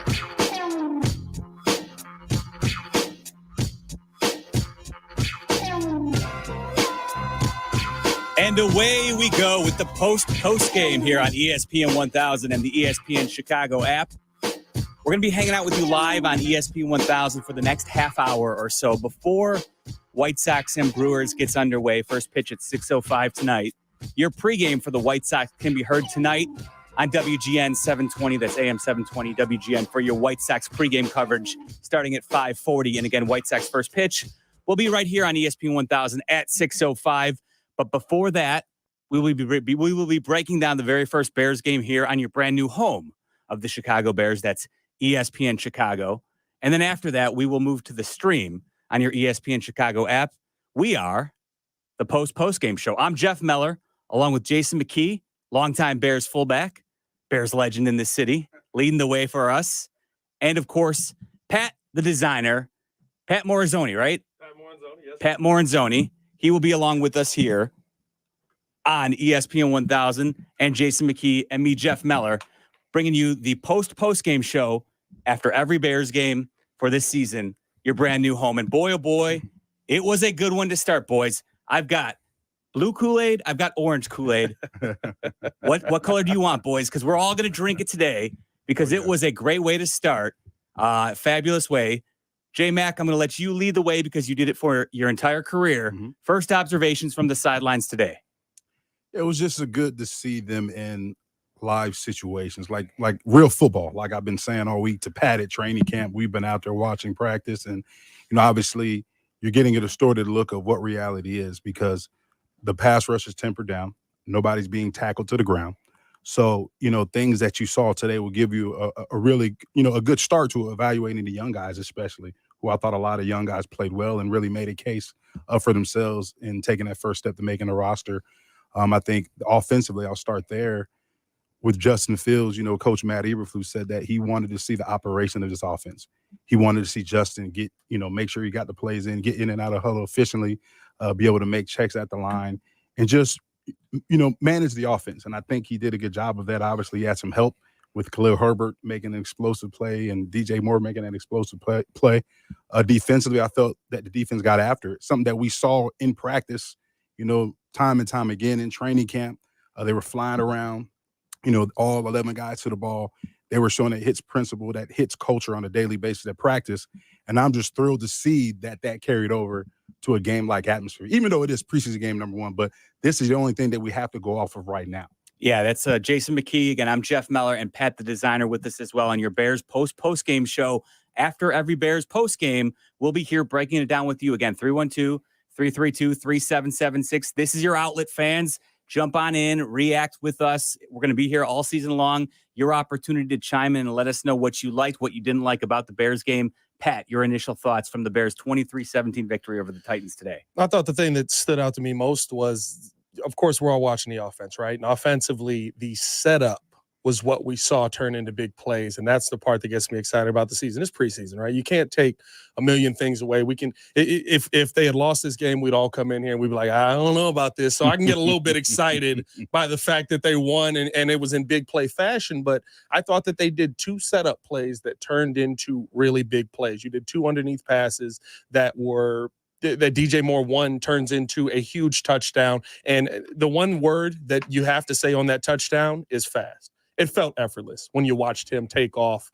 Justin Fields threw it a little bit behind him. And how many times have we seen Pat Mahomes do that with Tyreek Hill? How many times have we seen, Joe Burrow do that with Joe Mixon, right? The short pass that turns into the big pass that turns into a big play, right? So I was excited to see those setups because I think in the regular season, that's something that draws the defense in if it doesn't break for a touchdown. And now all of a sudden I get an opportunity to use that speed that we know that DJ Moore absolutely has now. And I can go over the top. DJ Moore ripped off that 62-yard wide receiver screen for a touchdown. It was his first catch as a member of the Chicago Bears. His only catch today. Great way to start out his Bears career. I know Bears fans are jacked about it. If you had any reservations about DJ Moore potentially being I think we all, if you follow football closely, you probably understand that DJ Moore is a true number 1 wide receiver. I think the only question is, where does he land in the upper echelon of wide receivers in the NFL? And truth be told, Jmack, I don't think we know, because DJ Moore has never had an opportunity to play with an elite level quarterback, and that's what we all hope Justin Fields can get to. Yeah, 100%. Even last year he had a carousel of quarterbacks there in Carolina and still produce. And it's just exciting to see that as good as he's been advertised in training camp, it carried over to a game. He got one opportunity and took it to the house. And that's a play. When you break down that play, that's something that they worked on in training camp. It was a receiver screen. It's called a now screen. You turn and throw it to the receiver, and it's just getting speed and space. And the good thing about that, as much as we talk about DJ Moore's speed on that play, it's the way he set it up. He caught that ball. He was patient at first. He hesitated at first, allowed the offensive lineman to get out in front of him. And, then he took it to the house. But we've got to highlight the Hogs on that play, too. You got to look at Braxton Jones' block on that. You got to look at Tevin Jenkins' block on that as well. So those guys, obviously, growing and maturing in this offense in the second year, you see they're getting more and more comfortable because they were out in front leading the way. And then when you have guys on offense, all 11 clicking on one accord, plays like that happen. So it's good to see that DJ Moore is explosive just as advertised. And I'm real excited. I don't know where he falls in terms of his ranking amongst receivers, but I'll tell you what, if he continues making plays like that, he'll be one of the upper echelon receivers. But I know all they care about right now is just winning games. Yeah. So it's interesting you say that. And I get it. Matt Eberflus wants something to build on, right? As a head coach who didn't have a lot of success last year, but you say all they want to do is worry about winning games. Is that truly the mentality in preseason? Do you want to get that W? Well, overall, I think that preseason-wise with the first-string guys, you want to continue to build on what you've been practicing. You want to see, everything that you've worked on in practice translate to a game-type tempo. So that's for mainly the starters who know they're going to make a roster. Yeah. Now, for the young guys who are on the bubble, it's individual play. You know what I mean? Like, I care about winning the game, but at the same time, I'm selfish because I want to make this roster. Yeah. So I know I got to do whatever it takes to make this roster. I'm constantly being evaluated, all 4 phases, special teams, wherever my position is, whether it's on offense or defense, I'm being evaluated. So I got to be selfish and I got to go out there and make plays for myself, regardless of what the outcome of the game is. All right, Bears fans, again, 312-332-3776, your opportunity to sound off on what you saw today. Bears win over the Titans. A perfect day for Justin Fields. Goes 3 for 3 for 129 yards, 2 touchdowns. Didn't have to do a whole lot because, as we've noted, he got the ball to his playmakers. We've spent a lot of time early talking about DJ Moore. It was really great to see Khalil Herbert break off a long run because, honestly, the biggest criticism of Khalil Herbert, I think, has been, can he be somebody that you can trust in the passing game? Now, of course, I think we all know he can catch the ball and move, but can he also be there in pass protection when needed? That's still a question that needs to be answered. But at the very start, it is nice to see him rip off a long touchdown run as well. Again, Jeff Meller, Jason McKee, Pat the Designer with you on the post-game show here on ESPN 1000. And again, I'll mention it one more time. White Sox fans, your pregame coverage tonight is going to be on WGN Radio, 7:20 a.m. for tonight. We will have your first pitch coming your way at 6:05 on ESPN 1000. We will then move to our ESPN Chicago app stream where you can continue to break down the Bears post with us here on ESPN 1000. All right, Pat, other thoughts from today's game from you? The number one thing that I looked at in today's game as a real takeaway to me was how are the Bears going to protect Justin Fields? And I thought that they did a little bit better job. I think that there's still room for improvement on that, but there wasn't a ton of plays. But it's like Jmack said, right? Just seeing that offensive line be able to get out, seeing that they were moving in the right direction, seeing that they were, especially on those run plays, right, being able to get out and throw some bodies ahead of guys. And we got an offensive line that's not only big, but fast. Right? Again, a fast, strong offensive line. You saw my favorite play was Darnell Wright because I was looking to see what kind of plays he was going to make. It was a little toss play. Khalil Herbert going to the right side. They get the ball out to Herbert. All you see is Darnell Wright just lay somebody out just by throwing his arm into the guy and just being ahead and being, so I'm excited to see kind of what the young guys on this team are doing and how this offensive line is coming together. And the left side of that line didn't give me a heart attack today. that was my biggest concern coming out of training camp. I said it on the Chicago Bears podcast. We said it here on ESPN many times. Braxton Jones is a question mark coming into this season. We think he's moving in the right direction. Mm-hmm. We think that he's getting better, but even Braxton Jones has admitted my hands haven't been in the right place. We've heard him say that multiple times during training camp. I think that he did a pretty good job. Now, we got to, of course, go back, watch the tape and stuff like that, but I think he did a pretty good job today helping that left side of that line. Interesting, too, because Nate Davis, who has been missing for the most part in camp for padded practices, was, of course, not there today either. Lucas Patrick did not play. So that meant Ja'Tyre Carter got an opportunity to step in. And look, he looked good today as a starter, Jmack. And for Bears fans, that's a subtle thing to take note of. But listen, you go through an entire football season, there's going to be casualties along the way. You're not going to get through healthy. And so it's good to see someone like Ja'Tyre Carter step in and really, not only we didn't hear his name, not that he didn't not have any penalties, but also that he actually was out there making plays as well on the second and third level as a blocker. Yeah, in the NFL, in this game, if you're a backup, you're a starter. It's a long season. Mm-hmm. Guys go down. You see Nate Davis really hasn't even practiced yet. He was in street clothes today. So when you're a backup, you have to approach everything you do like a starter. So it's good to see Ja'Tyre Carter in there getting some experience. Alex Leather was in, got some experience. Yeah. So you're going to count everybody that makes this 53-man roster. When the scouts and Ryan Poles and Coach Flews and everybody get in that room and they start evaluating this roster, they're going to look for versatility, right? Mm-hmm. They're going to look for guys that can contribute in more than one way. Whether you're a safety, you're a four-phase special teams guy, like you're talking about Ja'Tyre Carter. Can you play guard? Can you play tackle? Versatility, because there's going to be spots that have to be filled throughout a long, grueling season. So it's encouraging to see these guys getting opportunities. Obviously, we would like to see Nate Davis. You would like to see the guys that you brought in some live action. You would like to see him get the chemistry built up with that starting offensive unit. But on the flip side of things, we get an opportunity to see some of the backups and they get some time. That's the voice of Jason McKee, along with Pat the Designer. I'm Jeff Meller. We're your post-game show here on the Bears Radio Network. We will be with you after every Bears game during the season, setting the tone now, taking your calls, letting you react to what you saw from every Bears game, including today's win against the Titans 23-17. 312-332-3776. Got plenty of people on the line who want to jump on in. We will let you sound off next, and a couple of plays to share with you when we come back. One play that I have to believe made Jason McKee smile on the sidelines. We'll let you hear what it is coming up next.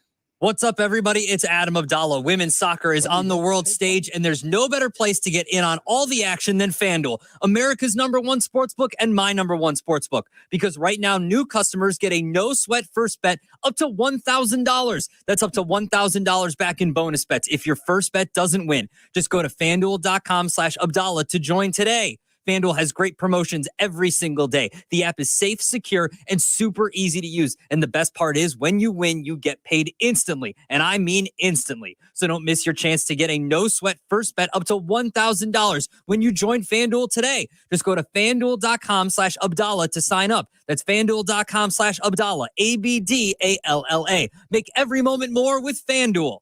You must be 21 or over and present in Illinois. First online real money wager only. $10 deposit required. Refund issued as non-withdrawable bonus bets, which expire in 7 days. Restrictions apply. See full terms at FanDuel.com/sportsbook. Gambling problem? Call 1-800-GAMBLER.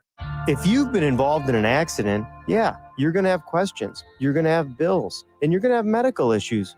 But you will also have me. I'm attorney Tony Ivoni. Visit me at calltony.com or call 708-400-0000. You don't have to struggle alone against the insurance company. I'm here to fight for you. Visit calltony.com or call me at 708-4-million because you deserve better.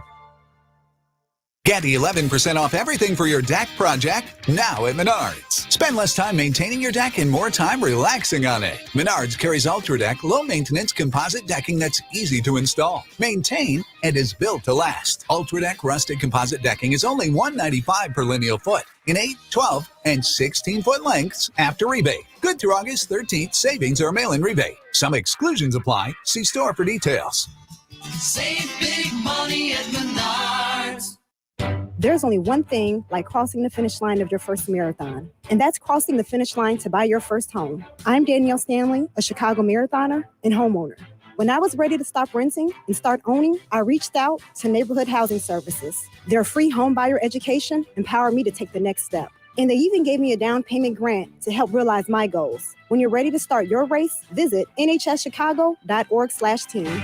Neighborhood Housing Services of Chicago is an equal housing opportunity lender. NMLS number 276722. Hey guys, it's Sylvie. I love summer, my favorite time of year, but it all ends when you open up that energy bill and oh, the pain. I've seen it before, but I got to tell you, I just opened up my ComEd bill and my energy bills went down when everybody else's went up.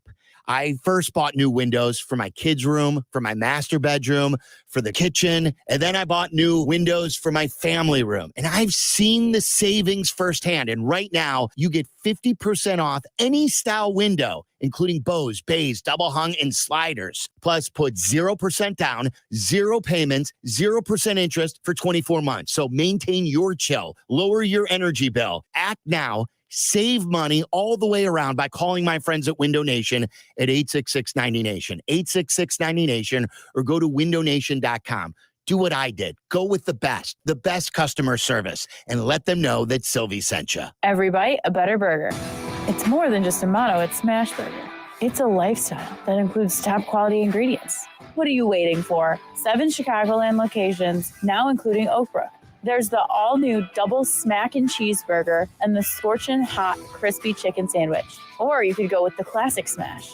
Whatever smash you're craving, order online at smashburger.com or visit any of their 7 convenient Chicagoland locations. Smash Burger. Every bite a better burger.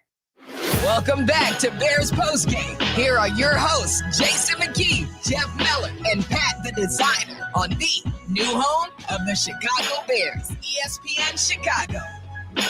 If you really want more, scream out loud. 37-yard line, Bears territory. They're right to left. Herbert on the right hip of Justin Fields. Pair of receivers left. They're going to quickly screen it to the near side. DJ Moore blocked from Mooney. Springs a free. 45-50. DJ Moore. Left sideline 30. 20. Big chase by Titans, but they can't get him. Touchdown. Touchdown Bears. DJ Moore introduces himself to the Bears fan base in a big way. Turned down the gas, 62 yards to the end zone for the touchdown.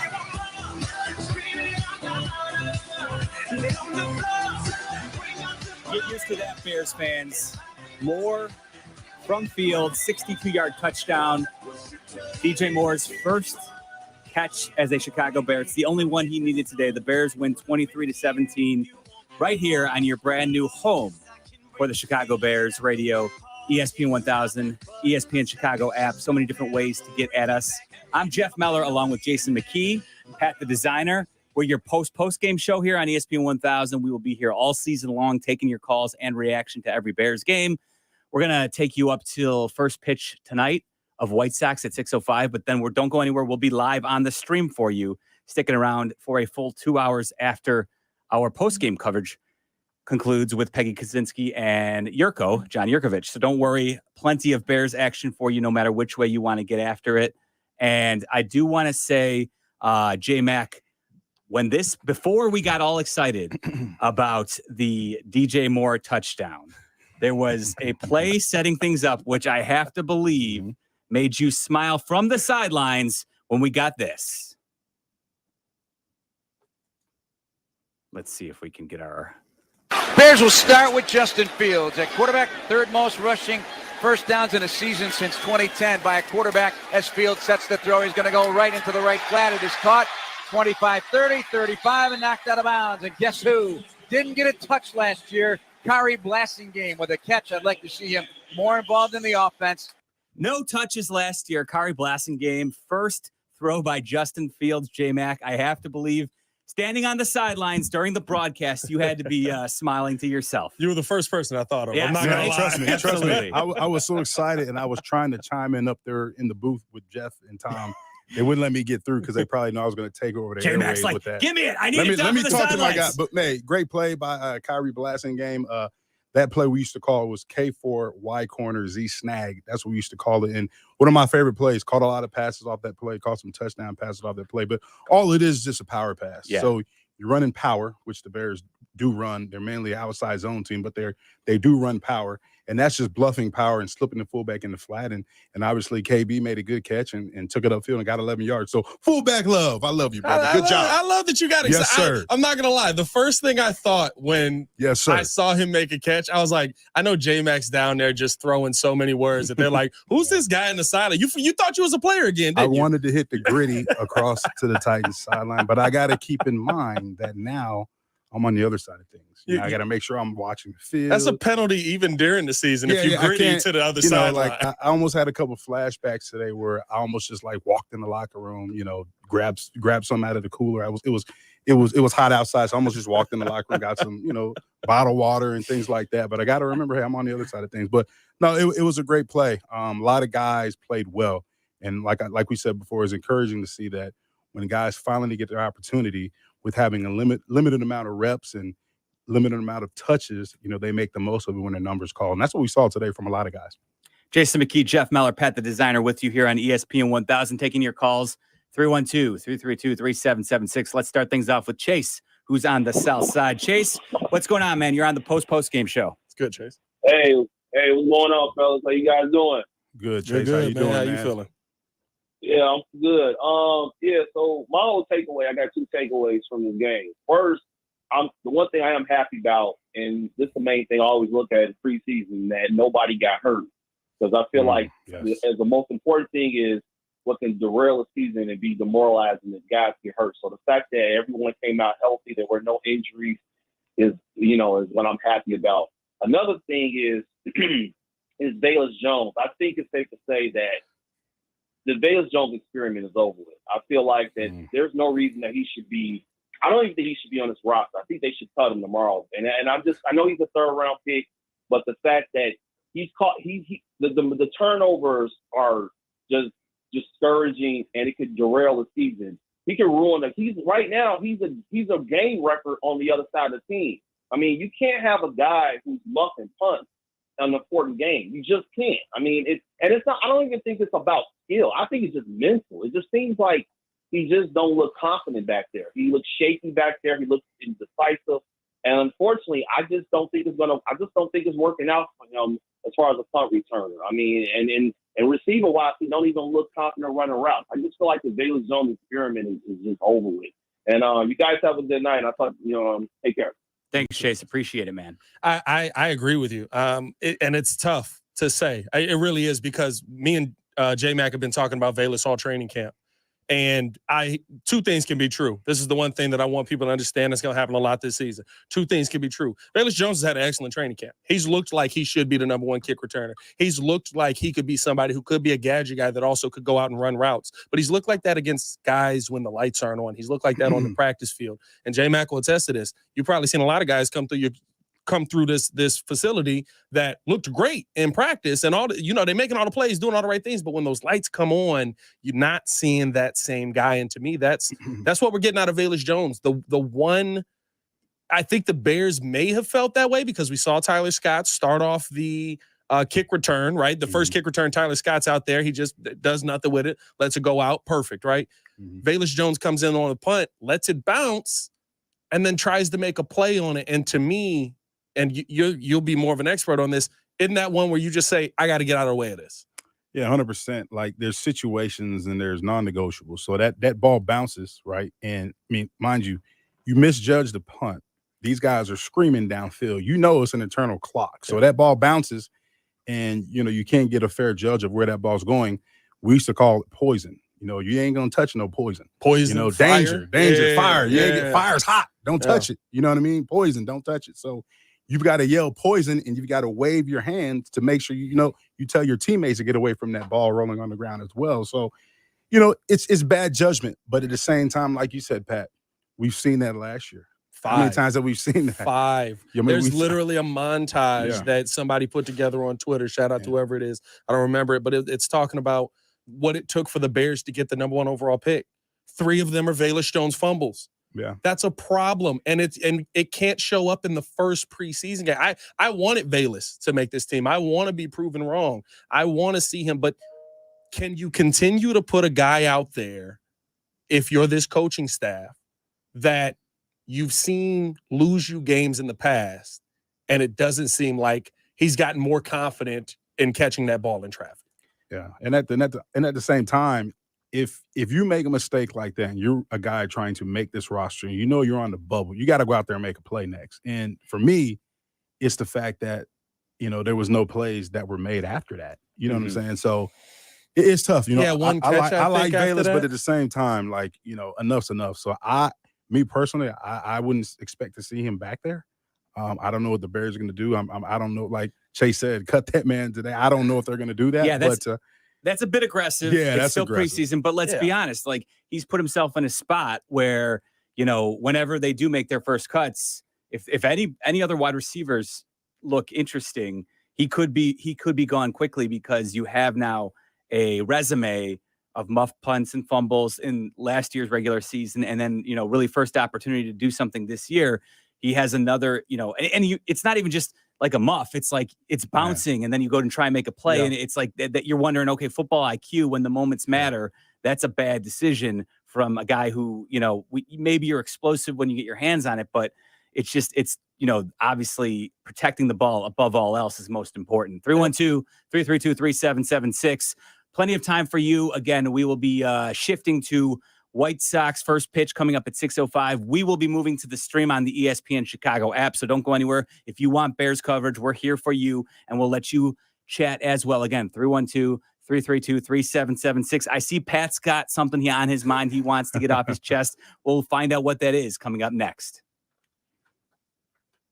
What's better than a sports bar? A sports and betting bar. Video slots, horse racing, and sports betting. Only Club Hawthorne has it all. Hundreds of big screen TVs, daily food and drink specials, and the old school high quality service you expect from a family owned business. Hawthorne has over a dozen newly remodeled betting bars throughout Chicagoland, from Crestwood to Joliet to Hoffman Estates and Villa Park. Find a local betting bar near you at hawthornebettingbars.com. And if you or someone you know has a gambling problem, please call 1-800-GAMBLER to get help. If your roof isn't standing up to the elements like it used to, visit TotalRoofingAndConstruction.com. If your windows are letting in too much wind, TotalRoofingAndConstruction.com. If you have a project that needs more than a few hours on the weekend, TotalRoofingAndConstruction.com. I'm Eric S., and our message is simple. We do whatever exterior projects you need done. Professional installation, top materials, and excellent communication throughout the process. We want your complete and total satisfaction. TotalRoofingAndConstruction.com. We're the Hellsberg Wedding Band, and this is for the lovers out there. Ooh, gonna propose riding on a horse, wearing a tuxedo, shirtless of course. That Hellsberg diamond will dazzle her eye, and she'll say yes, and then she'll cry. Now put your shirt back on, guys. For over 100 years, Hellsberg has been customizing engagement rings of the highest quality. Plus, with Hellsberg's transparent pricing, you know you're getting the best price. Find her ring at a Hellsberg store near you or at Hellsberg.com. Cubs fans, stream Cubs games now. Marquee Sports Network brings you a new way to stream your favorite team and Marquee's award-winning programming. Marquee Sports Network's new app features improved video quality, extensive minor league coverage, exclusive access to Cubs-centric Marquee programming, including the award-winning pre- and post-game shows, and more. Visit WatchMarquee.com for additional information and download the new app to continue to stream Cubs baseball today. Go Cubs, go! I'm Eric Guest from Total Roofing and Construction. Our name says a lot about us. We do roofing replacement and repairs backed by great warranties from top shingle manufacturers. We do construction jobs from planning to completion.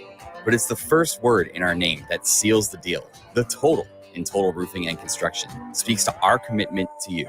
We want you bragging about the work we've done. Let us make you totally satisfied. It starts at totalroofingandconstruction.com. That's totalroofingandconstruction.com. The PGA Tour's FedEx Cup is coming back to Chicago. The top 50 players in the world converge on Olympia Fields Country Club for the 2023 BMW Championship, August 15th.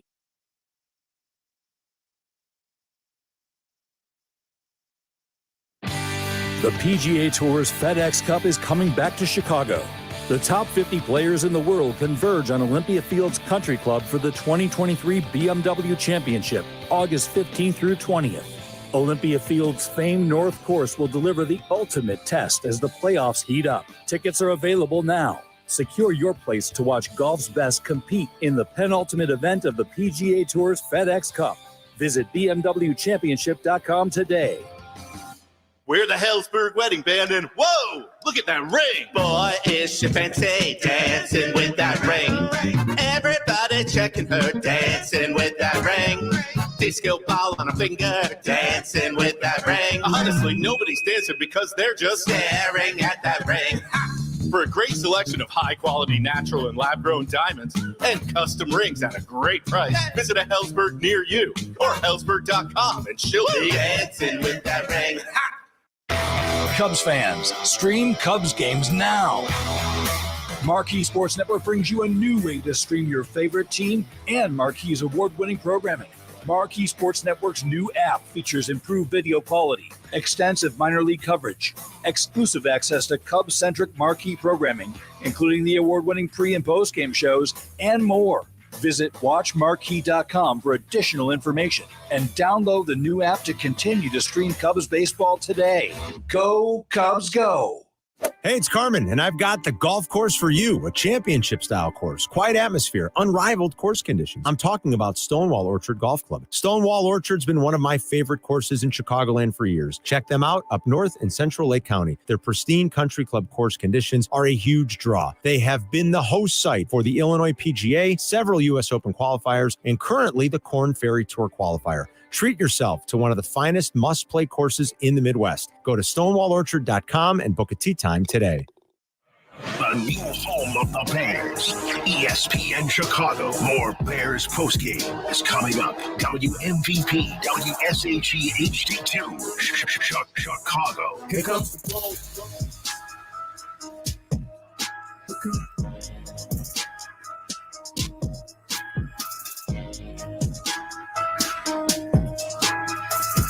The post-game show here on ESPN Chicago, the ESPN Chicago app stream for you.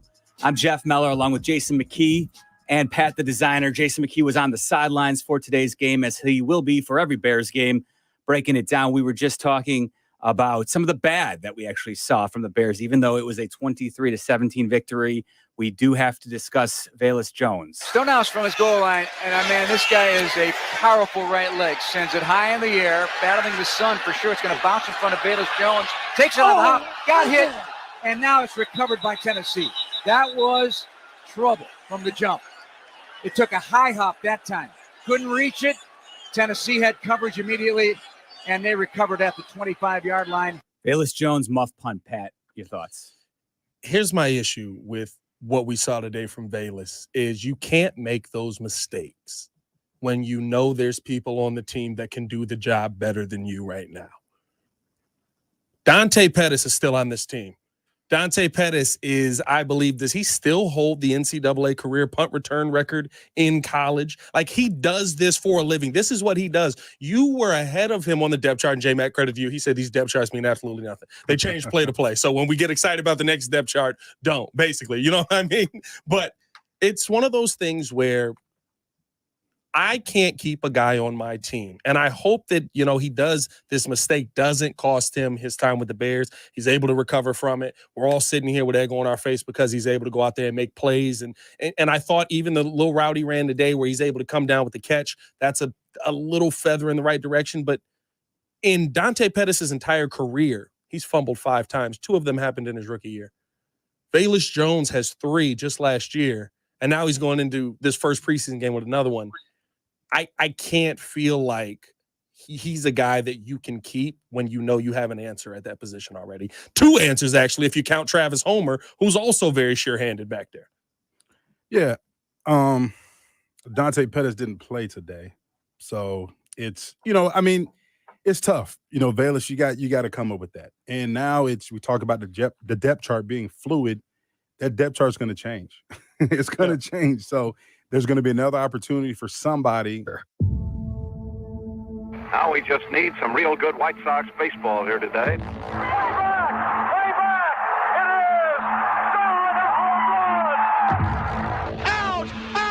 A White Sox winner and a world championship. This is going to go to the bleachers. Yakatow, baby. Lifted in the left. This is going to win it. That ball is gone. Light it up. White Sox win. This presentation of the ESPN 1000 Hard Rock Casino White Sox Network is brought to you by your Chicagoland Toyota dealers, Wintrust Community Banks. Pick your part, your first stop for auto parts. City of Countryside, Chicago's Western Gateway, and by Costa Ivoni Injury Lawyers.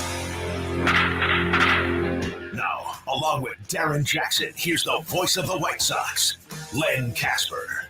Hi again, everyone. We have White Sox baseball on the radio. It's game 2 of a 3-game series as the White Sox host the Milwaukee Brewers. Len Casper along with Connor McKnight. DJ will be back with us next week. The Brewers beat the White Sox 7-6 in 10 innings in the series opener last night. Sox come in at 47-70, still in 4th place in the American League Central Division. The Brewers, first place in the NL Central, 63-54. They're trying to hold off the Reds and the Cubs in that division. It is game 2 of this set.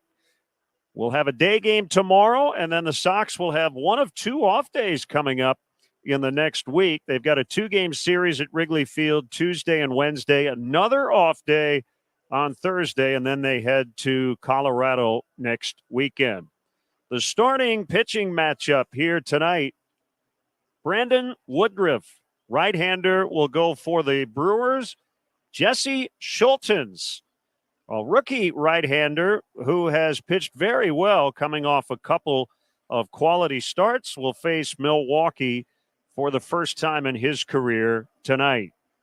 Gorgeous night for baseball. Temperatures in the low 80s.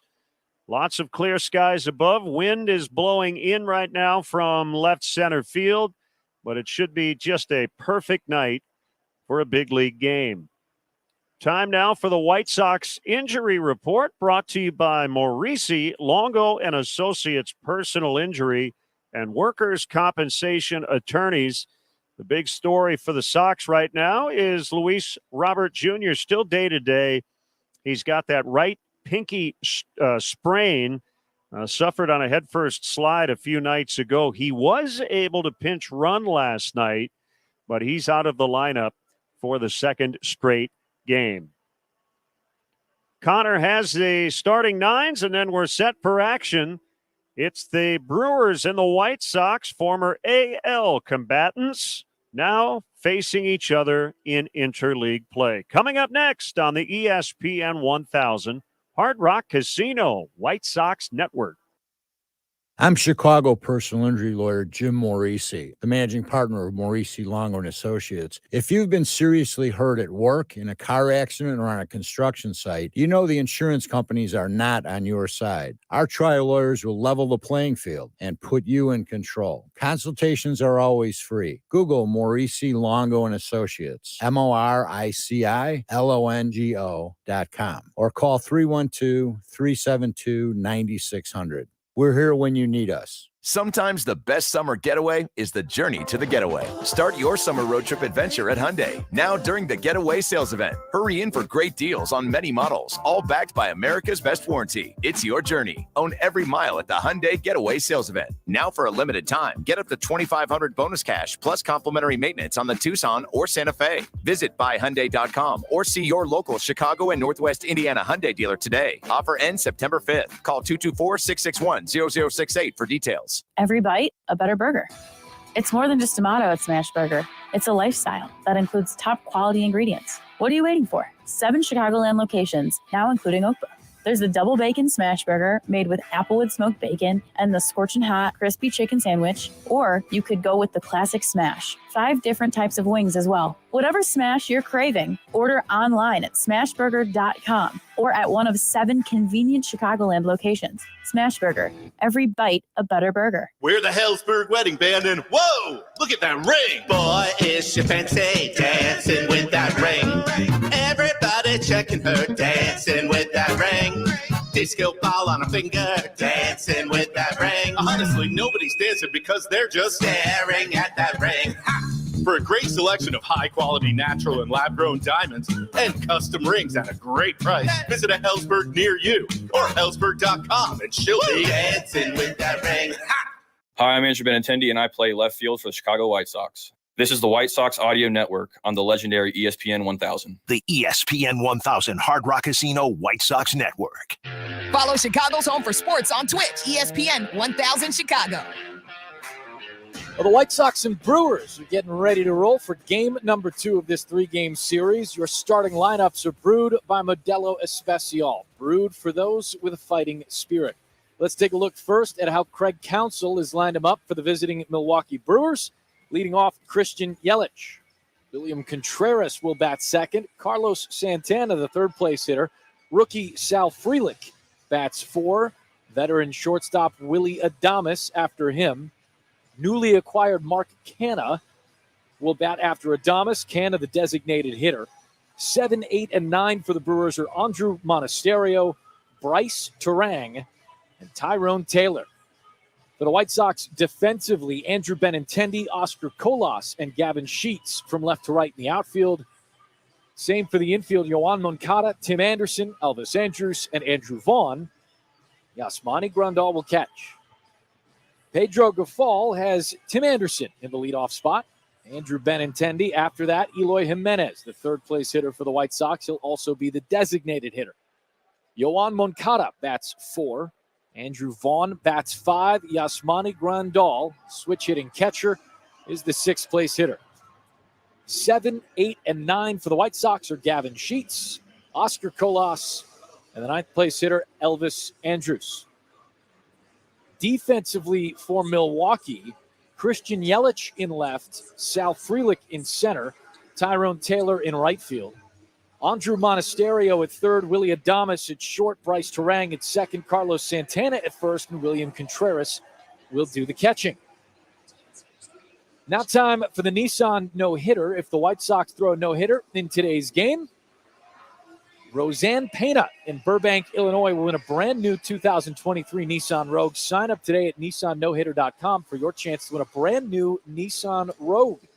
Brought to you by your Chicagoland and Northwest Indiana Nissan dealers. At Nissan, we make cars that thrill. Experience the thrill for yourself today. Shop NissanUSA.com. Your Chicago White Sox are presented by Guaranteed Rate. With Guaranteed Rate's same-day mortgage, you'll be ready to move into your dream home in as little as one business day. Ready to make your move? Visit rate.com to get started today. And don't miss it. Get to the ballpark early. Tuesday, August 22nd, the White Sox take on the Mariners at 7:10 p.m. The first 10,000 fans will receive a White Sox-themed T-shirt designed by local artist Cody Hudson. To purchase tickets, visit whitesox.com/summer series. And you can head to the ballpark on Thursday, August 24th for Police and Fire Night. Join us in honoring our first responders who help keep our community safe. The first 2,000 ticket purchasers will receive a special edition Police and Fire hat. To purchase your specially priced ticket, visit whitesox.com/PFD.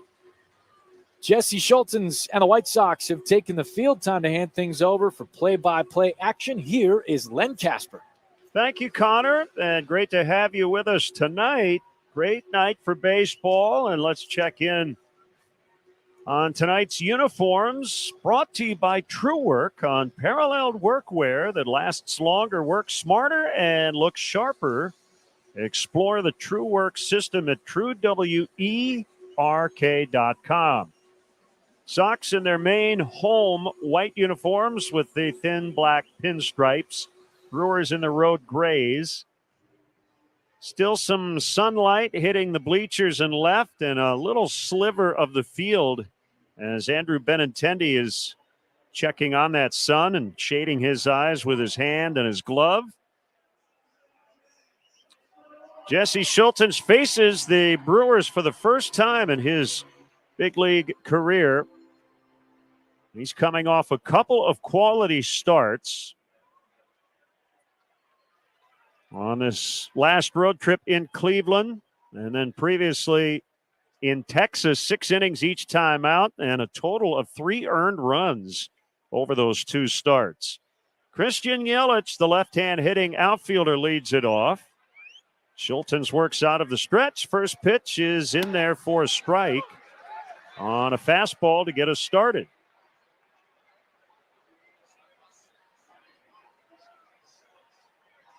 Yelich batting .290 on the year. And the pitch is a little outside and high on a curveball. It's 1-1.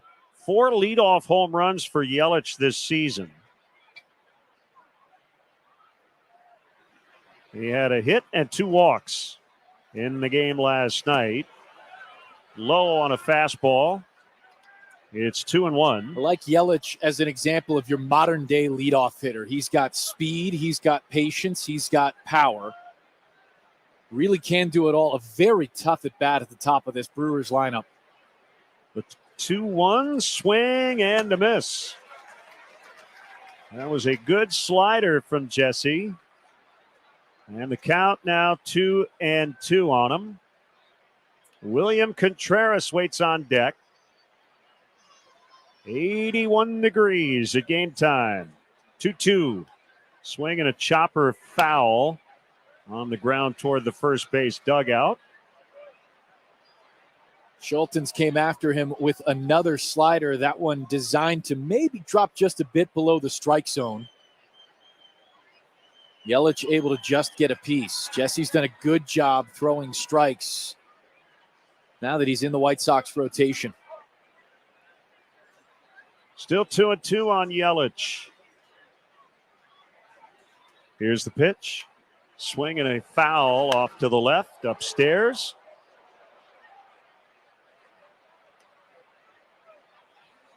Michael Kopech had a very rough first inning last night. He was able to limit the Brewers to just 1 run, but he walked 3.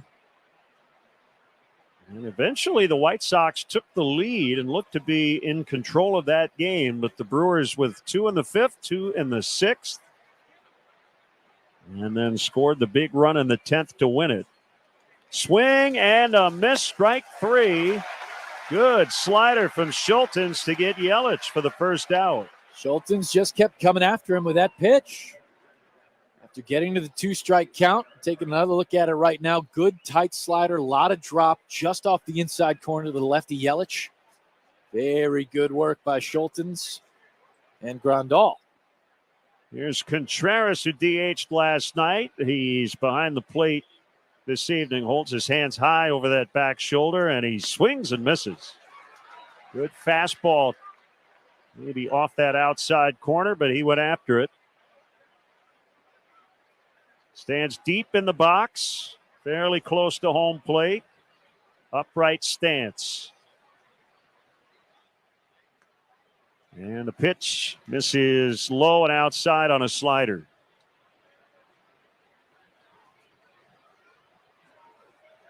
White Sox able to get to Corbin Burns last night, but the Brewers found a way to put up 7. They don't score a ton of runs. They really have lived on their pitching and defense this year. A swing and a miss. And it's 1-2. That slider's been good here early for Jesse. Yeah, if you look at the Brewers' offense, they're kind of in that 23 to 28 range in baseball. And some of the big team-wide stats that matter, average on base, home runs. Check swing, and he went around on appeal on a slider for strike 3. They check down at first, and Corey Blazer rings him up. 2 batters in, 2 strikeouts for Schultens, and now he'll face the veteran switch hitter Carlos Santana playing first base. 2 for 6 with a run scored last night. Batting left-handed. And the pitch. It's low. Schultens working with Grandal tonight as the battery.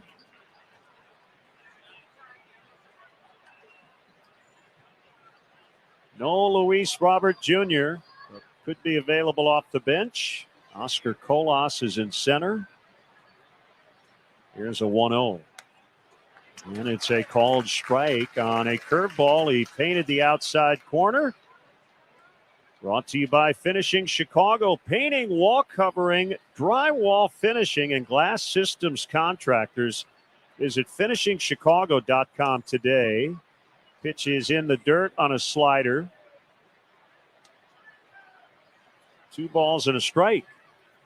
Late in the ball game last night, Carlos Santana worked a long at bat against Aaron Bummer in the 8th. Just an example of how difficult it is to get the longtime veteran to chase. Santana's got a great idea of the strike zone and rarely goes outside his comfort area. 2-1 is off the inside. He moved his hands out of the way. It was close. It was just off that corner. So 3-1 with Frelick waiting on deck. Here's the pitch. Swing and a miss, 3-2.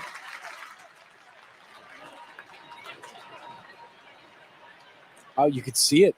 Santana swung at that pitch, was over the top, checked with the home plate umpire, Jansen Visconti, to say, hey, was that a strike? Did I swing at a strike? Jansen said no. The payoff, and he got him looking. He thought it was low. Visconti said it was over at the knees. And Jesse Schultens strikes out the side to start the game. We head to the bottom of the first. Brewers nothing. Sox coming up on the Hard Rock Casino White Sox Network. In 1925, Modelo began brewing beer for those who believe in better. A model beer steeped in the tradition of tireless effort. A rich Pilsner-style lager for those who wear their heart and heritage on their rolled-up sleeve. Since our first batch 94 years ago, to every bottle raised today, we've proved that it doesn't matter where you come from. It matters what you're made of. Modelo Especial, brewed for those with a fighting spirit. Drink responsibly. Imported by Crown Imports, Chicago, Illinois. A healthy body needs a healthy mind to function properly. Mental health parity is the law requiring that your insurance coverage for mental health or substance use disorders be no more restrictive than coverage for your physical health. Health coverage is health coverage, whether it's for your physical or mental health. Whether you need surgery or treatment for depression, you're covered. Know your rights. Learn more about mental health parity laws at getcoveredillinois.gov. Hey, it's Carmen, and I've got the golf course for you, a championship-style course. Quiet atmosphere, unrivaled course conditions. I'm talking about Stonewall Orchard Golf Club. Stonewall Orchard's been one of my favorite courses in Chicagoland for years. Check them out up north in Central Lake County. Their pristine country club course conditions are a huge draw. They have been the host site for the Illinois PGA, several U.S. Open qualifiers, and currently the Korn Ferry Tour qualifier. Treat yourself to one of the finest must-play courses in the Midwest. Go to stonewallorchard.com and book a tee time today. Meet True Work, unparalleled workwear that lasts longer, works smarter, and looks sharper. Explore the True Work system at truewerk.com. Greeny 10 to noon weekdays, ESPN Chicago. 30-year-old right-hander Brandon Woodruff, former opening day starter for Milwaukee, 6'4", 244 pounds, also a two-time All-Star, making his second start off the injured list and his fourth overall. And when he's been healthy, he's been really good this year. Nothing, bottom one. It's Tim Anderson leading off for the Sox. First pitch is grounded foul near the on-deck circle.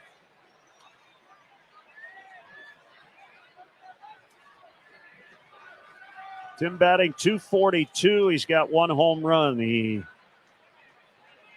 has stolen 11 bases as well. Swing and a miss. Good fastball at 95. Little elevation. 0-2 on Tim. Woodruff missed 4 months before returning.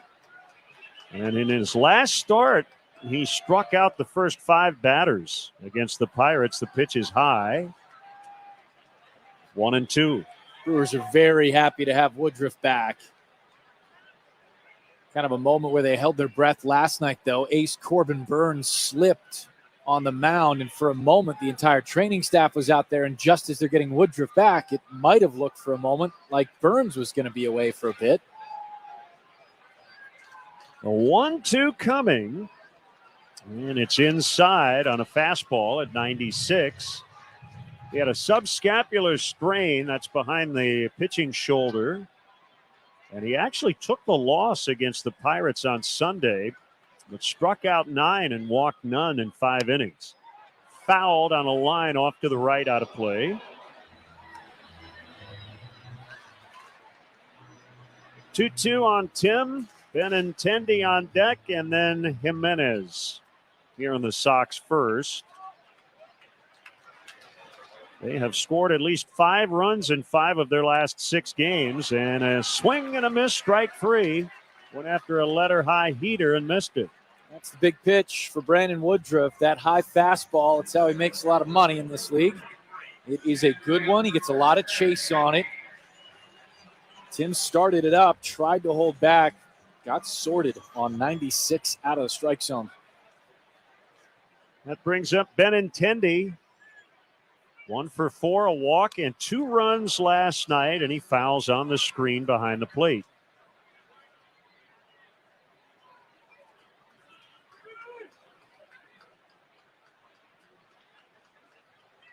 Woodruff, a Mississippi native, delivers, and it's too high. 1 ball and 1 strike. He's facing the Sox for the 3rd time in his career. 0-1 with a 3.46. The pitch is low and away. 2-1.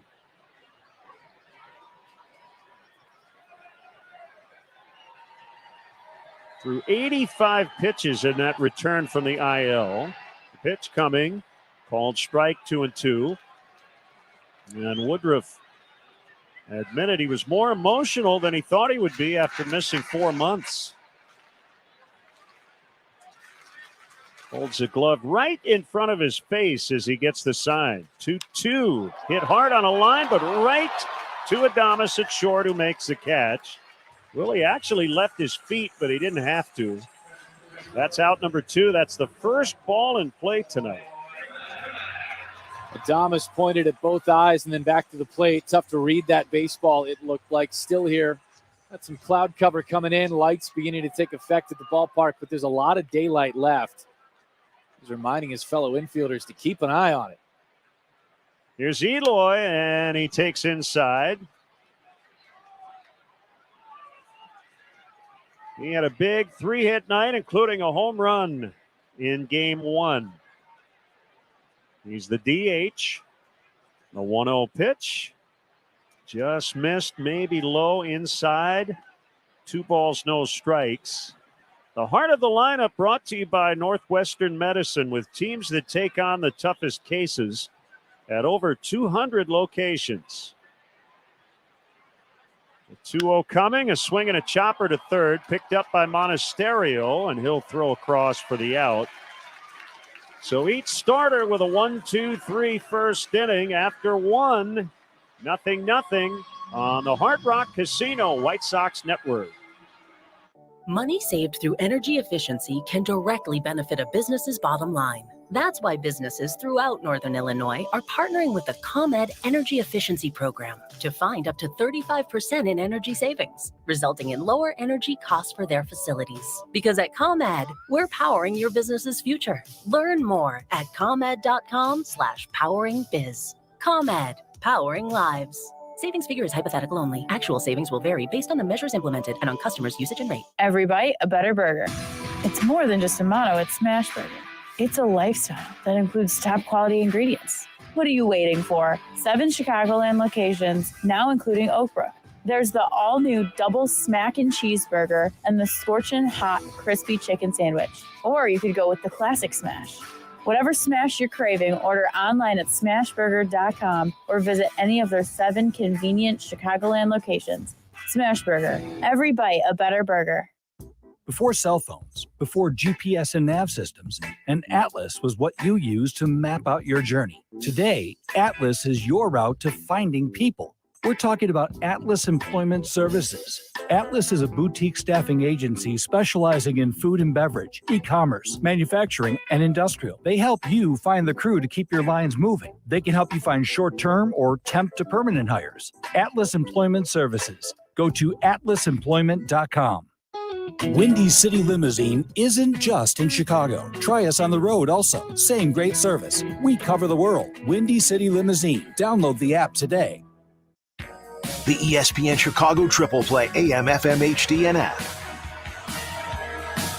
Second inning, Sal Frelick will lead off for the Brewers. Be followed by Adames and Canna.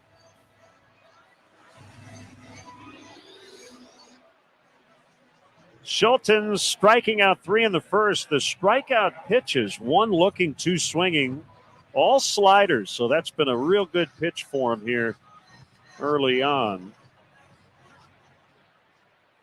Cornermen will play in. That's Moncada at third, and now Vaughn actually will back up a little bit at first against the lefty Frelick. He's playing center field tonight, and he takes a wide one on a fastball at 91. Frelick has his big league career off to a very good start. Hasn't even been here a month. Swing and a fly ball, shallow left. Coming on is Benintendi, and he'll run it down for the first out. Bring your family to a White Sox game with a family pack presented by ExxonMobil. Your family get 1 ticket, hot dog, drinks, and chips to select games starting at $19 per ticket. Plus, with every purchase, you have a chance to win mobile gasoline for a year. For tickets, visit whitesox.com/family. Now the shortstop, Willie Adames.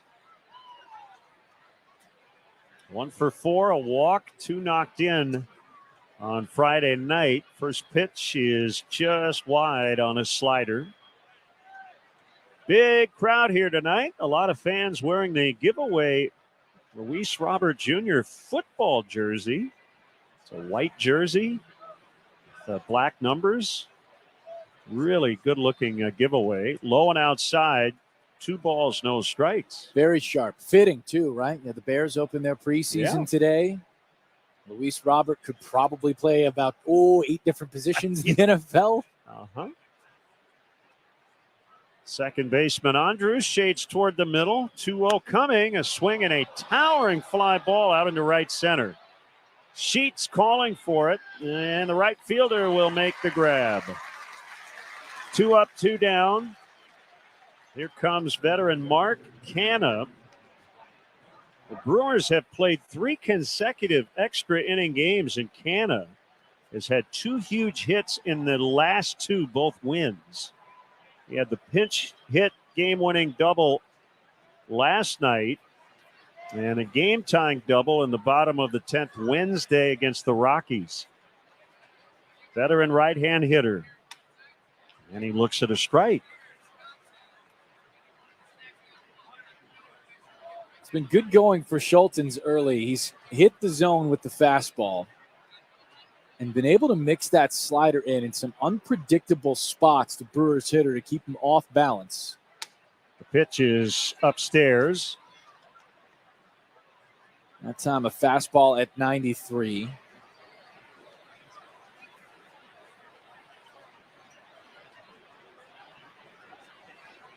Jesse pitching for the 19th time, 5th time as a starter. Outside miss on a slider to make it 2-1 on Canna. Haven't had a base runner to this point. We're in the 2nd. The stretch and the 2-1. It's low and away. 3-1. If he reaches, Monasterio will bat. Brewers started the day with a 2.5 game edge in the division, the NL Central, 3-1. And it is outside for ball 4. So Canna's the first base runner of the night. The Cubs beat the Blue Jays, so they're 2 back now. And the Reds were postponed in Pittsburgh. They'll play a makeup doubleheader tomorrow. So here's Monasterio, the third baseman. Hitless plus a walk in the opener. Right-hand batter. And he swings and serves a liner into right for a base hit. Canna will stop at second.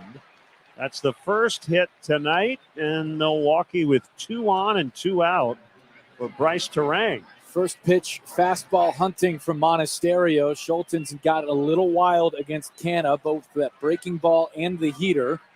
So Monasterio figures he's going to get something to hit early after the 2-out walk to Mark Canna. That fastball's on the outside corner, right where he was looking. And now Schultens in a little bit of a jam with 2 away. Terang without a hit last night, but he was the free base runner in the 10th and scored the game-winning run. First pitch is over for a strike on a curveball. He was nearly doubled off at second base on a line out to short. Tim Anderson lunged to try to tag him, but he got back in safely. Craig Counsell said afterwards, 95% of the league would have been doubled off on that play. So a very heads-up play by Terang to not get doubled off. Ground ball foul, 0-2. That's a great base running play by the youngster. One where you'd almost like to see that ball hit even harder if you're the White Sox, because then Tim's got a chance to get back to the bag at second just a little quicker. It was a weird game. Sure was. It was a roller coaster ride. Sox had a couple different leads, but could not close them out. Swing and a foul tip, strike 3. Schultens gets out of it, picking up his 4th strikeout. And after an inning and a half, still scoreless on the ESPN 1000 Hard Rock Casino White Sox Network. We're the Hellsberg Wedding Band, and this is for the lovers out there. Ooh, gonna propose riding on a horse, wearing a tuxedo, shirtless of course. That Hellsberg diamond will dazzle her eye, and she'll say yes, but then she'll cry. Now put your shirt back on, guys. For over 100 years, Hellsberg has been customizing engagement rings of the highest quality. Plus, with Hellsberg's transparent pricing, you know you're getting the best price. Find her ring at a Hellsberg store near you or at Hellsberg.com. Accidents happen. Cars can be fixed and replaced. But what about you? Who's looking out for your damages? I'm attorney Tony Ivoni. No one protects more injured victims than I do. Visit calltony.com or call me at 708-400-0000. Looking out for you is my number one priority. Visit calltony.com or call me at 708-4-million, because you deserve better. Long week? It's time for a smooth Tito's handmade vodka cocktail. Staying in or going out, serving cocktails for two, or mixing drinks for the squad. Barbecuing in the backyard or snagging your favorite bar stool. No matter the occasion, just add Tito's to kick off the weekend just right. Tito's handmade vodka is distilled from corn and is naturally gluten-free. Find recipes and more at Tito'sVodka.com. 40% alcohol by volume, namely 80 proof. Distilled and bottled in Austin, Texas. Crafted to be savored responsibly. Hey, this is Andrew Vaughn from the Chicago White Sox. That's a 3-run homer. Thanks for always supporting your team and keep listening on the Hard Rock Casino White Sox Network. Follow Chicago's Home for Sports on Instagram at ESPN_Chicago.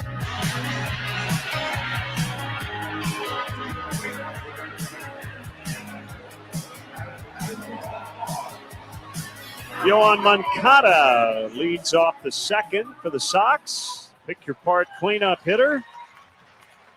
Looking to sell your junk car and clean up your yard? Pick your part is Chicago's leading car buyer, paying top dollar for your vehicle today. Clean up big with Pick Your Part and get paid today. 0-0. Woodruff went 1-2-3 in the first. And the pitch to Moncada is high, ball one. Last two games, Moncada with 4 hits.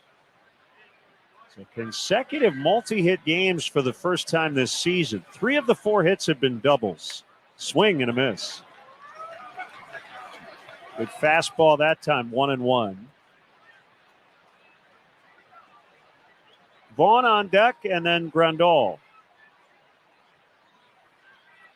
The motion and the pitch. Swing and a pop fly out into right, not deep at all. Taylor comes in, and it's in his glove. One away.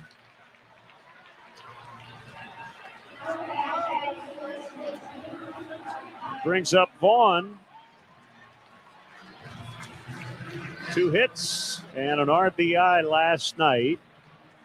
He's been in a good stretch both ways. Has played excellent defense here of late. He's batting .326 over his last 12 games. And he takes ball 1 low, 97 on the fastball from Woodruff. I don't know that the two are necessarily linked, but Vaughn's been swinging a bit more over this good stretch, even going outside the strike zone some, but getting the results. Inside, 2-0. Might just be feeling more comfortable, guessing along with the pitcher he's working against, kind of finding that rhythm, finding the way they're trying to work Vaughn inside or up or down. Called strike. It was a sinker at 93 from Brandon Woodruff. I would think with Woodruff, his strength being high fastballs, that's going to be what Vaughn sees a lot. Swinging a bounding ball to the shortstop, Adames, and he'll glove and throw to first to get him.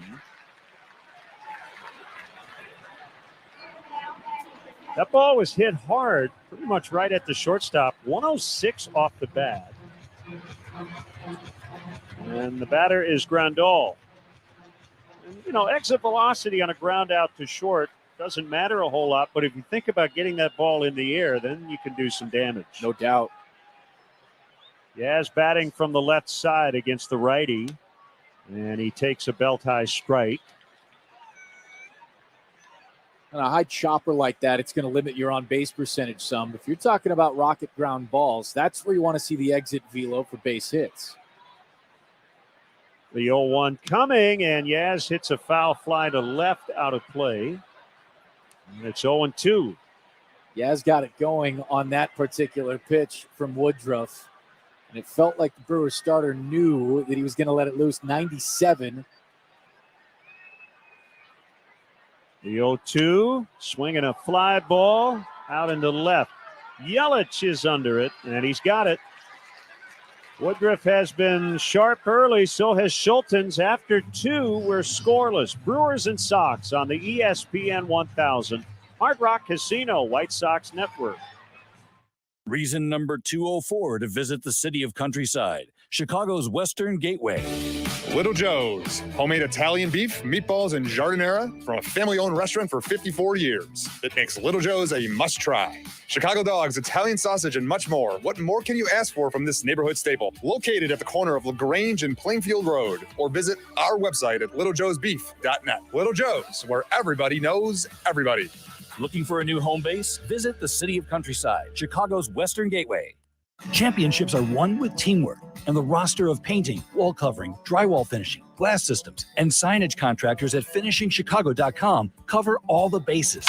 Property managers, owners, and general contractors rely on Finishing Chicago's pre-qualified contractors to provide the industry's latest finishing techniques with consistent quality. Before you start work on your next job site, be sure to check out their website, finishingchicago.com. Your free resource to find quality finishing contractors. Proud partner of the White Sox Radio Network. Hi, Jan from Toyota here. Hi, Jan. My friends keep posting photos in their new Toyotas. Summer's almost over, and I've got FOMO. Well, FOMO, no mo, because Toyota's national sales event is on, and it's the perfect time to squeeze out the last of summer in a new Tacoma, Highlander, Camry, and more. I can't wait to post photos of myself grilling at the park with my new RAV4. I will meet you there. Well done, Jan. Toyota, let's go places. See your participating Toyota dealer for details. Dealer inventory may vary. Event ends September 5th. Hey, Chicagoland, now is the time. Rediscover what banking should be. Bank local at Marquette Bank. Love where you bank. Member FDIC, equal housing lender. Carmen and Yurko noon to 2 weekdays, ESPN Chicago. Third inning, and the starting pitching is dominated so far. 0-0. Tyrone Taylor will lead off against Jesse Schultens. And with the play-by-play, here's Connor. All right, Len. 9-1-2 for the Brewers. Schultens with 4 strikeouts already into a bit of a jam with 2 out in the second, a walk and a single. He escaped that wreck with a strikeout of Bryce Durang, the rookie. Now Taylor, who is a strikeout candidate. A 185 average. Swings at the first pitch, lofted high in the air, shallow right. Coming in is Sheets, but out to play it from second is Elvis Andrus. That is a major league pop fly. Hey, play the Sox Split 50-50 raffle presented by Wintrust for your chance to win big. $50,000 mega jackpot will keep building through August 13th. Get your raffle tickets at whitesox.com/Sox Split. Valid for Illinois residents 18 and older. One away for the lefty Yelich. Schultens kicks and fires. There's the first pitch strike on a lollipop curveball at the top of the zone. Seeing Jesse kind of change that first pitch here, second time through the Brewers lineup. A lot of fastballs and sliders early, this time a curve. The 0-1 is a strike. That time on a slider. He's got Yelich 0-2. Perfect spot.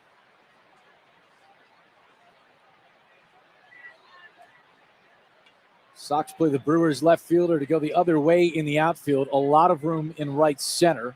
Schultens delivers. Yelich cranks to right. Sheets will play it on a few hops, and that's a base hit. Second hit of the ball game for Milwaukee, and a one-out base runner. No score here in the third. 107 off the bat, similar to Vaughn's, but he hit his about 10 feet off the ground. William Contreras with one away and Yelich at first. Righty this matchup. Contreras stands real straight up and down in the batter's box. Hands held high, bat wrapped around. The pitch by Schultens. Slow one called a strike. That curveball didn't go where he wanted it to, but the home plate umpire, Jansen Desconti, said good enough. Top of the zone, 0-1. Yelich can run. He caught his 24th stolen base of the year last night against the Sox. Got his weight leaning back toward first as Schultens comes home. A ground ball to third. Moncada over to second. Andrus the relay, not in time. The Sox get the lead runner, but Contreras is safe at first, 2 away. That was a very quick call by Corey Blazer at first, but no challenge coming from the White Sox dugout. Slowly hit ground ball to Yoan Moncada at third. He had to pick his hop. Did a great job of hustling it over to second base. Throw was a little low, however. Contreras was busting it down the line. Carlos Santana is 0 for 1. He struck out looking to end the first inning. Contreras has good speed at first. Schultens misses a fastball away. 1-0 on Carlos Santana.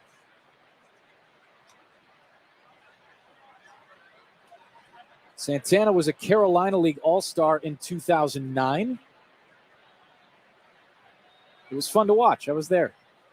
Schultens 1-0 downstairs.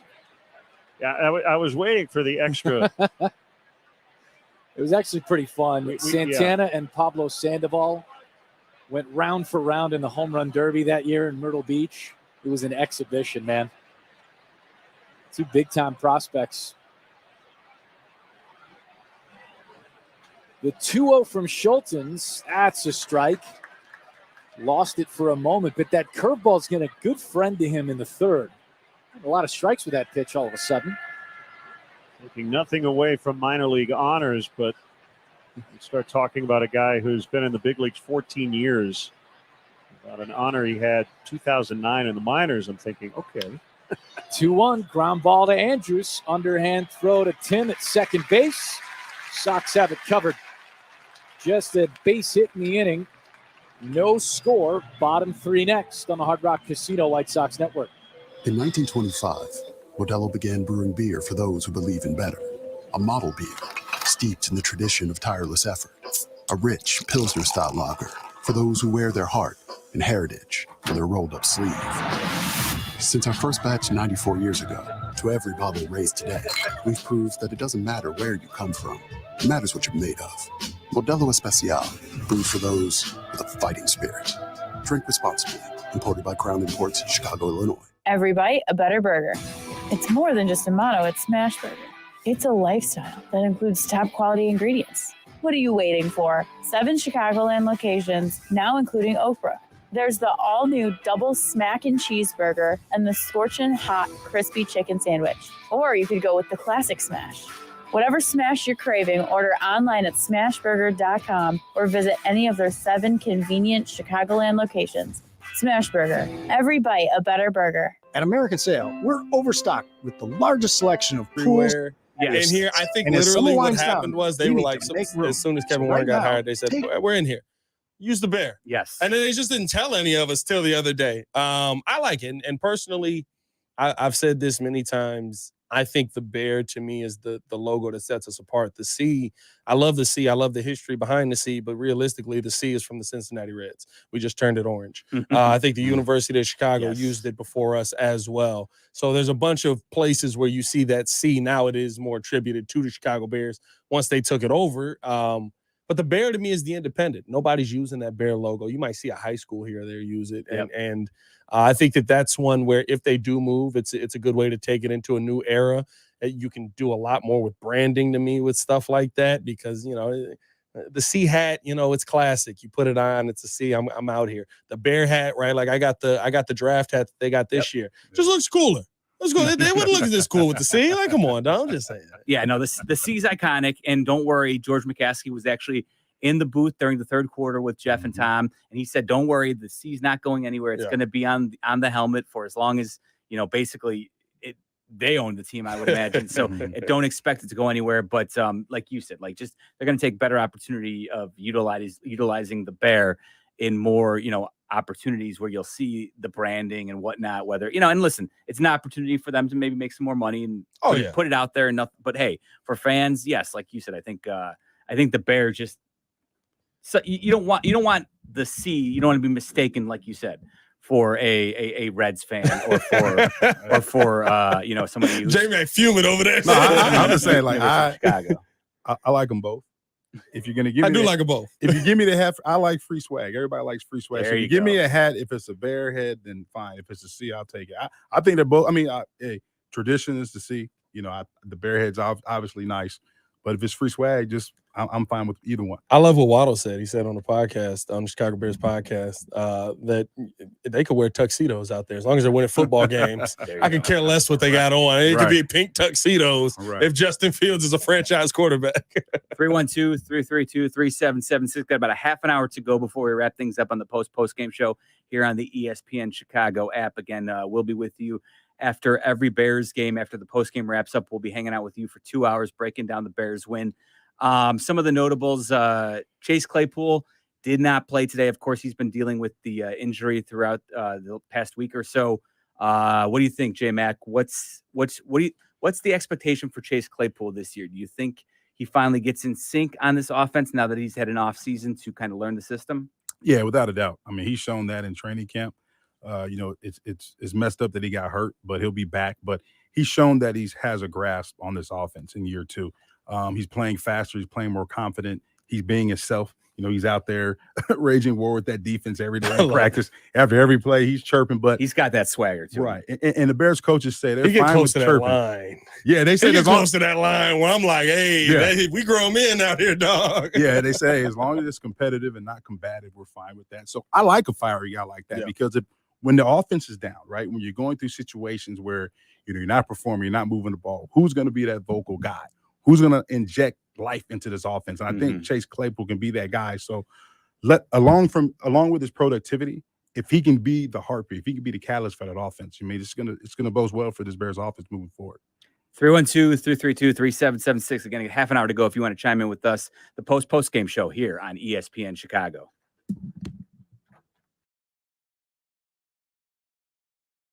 Self-storage knows what a hassle it can be. You have to rent or borrow a truck and then find someone to help you move your stuff. And let's face it, moving furniture and heavy items without damaging them isn't easy. Renting the unit is worse. The hidden fees and admin costs are scarier than the dingy facilities you're leaving your stuff in. Why not use Closet Box instead? Closet Box is self-storage without leaving home. They'll pick up your belongings, store them securely, and bring any item back when you need it. The best part? Unlike traditional self-storage, you only pay for what you store. No paying for unused storage space. Closet Box's background check storage movers are licensed, bonded, and insured and will take care of all of the heavy lifting. Closet Box's local storage centers are temperature controlled and monitored 24/7. Closet Box has an A+ rating from the BBB. Call 877-233-5696 now for the season's best rates. Get $50 off first month storage using code RADIO50. That's 877-233-5696. 877-233-5696.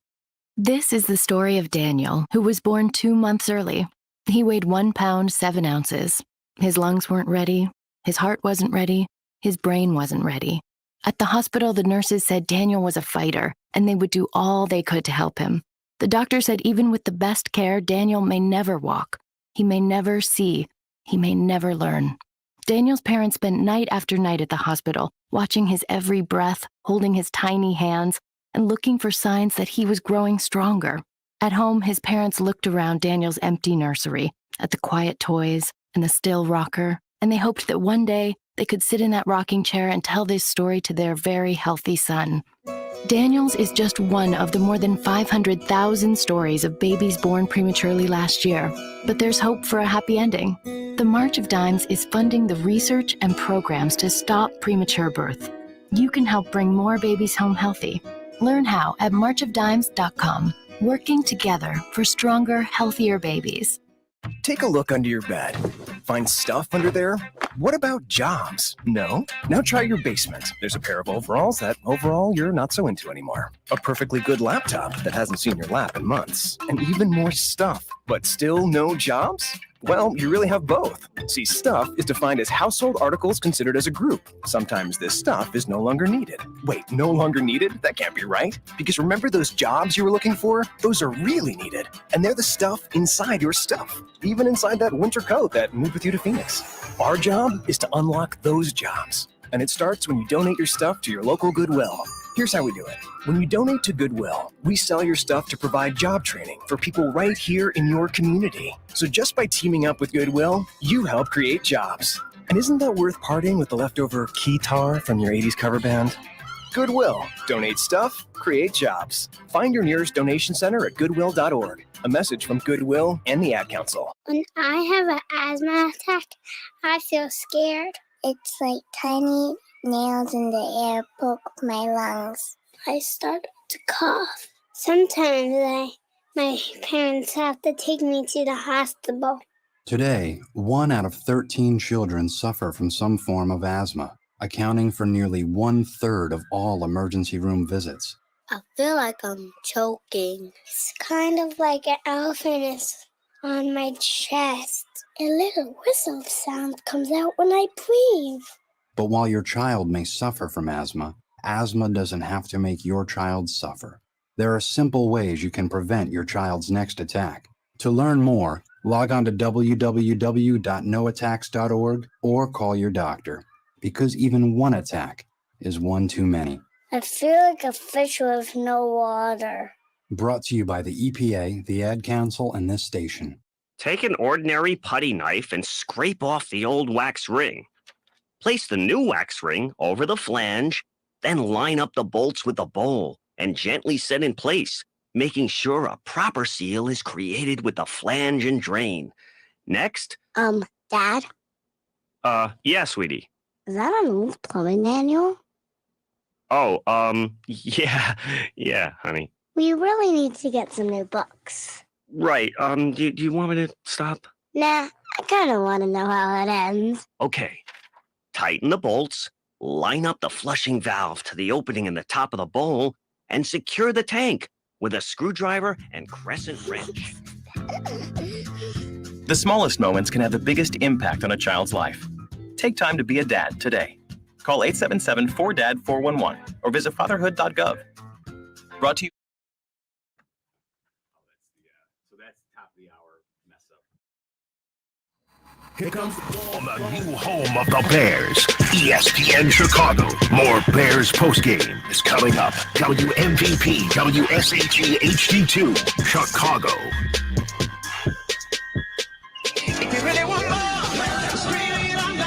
37-yard line, Bears territory. They're right to left. Herbert on the right hip of Justin Fields. Pair of receivers left. They're going to quickly screen it to the near side. DJ Moore blocked from Mooney. Springs a free. 45-50. DJ Moore. Left sideline 30. 20. Big chased by Titans, but they can't get him.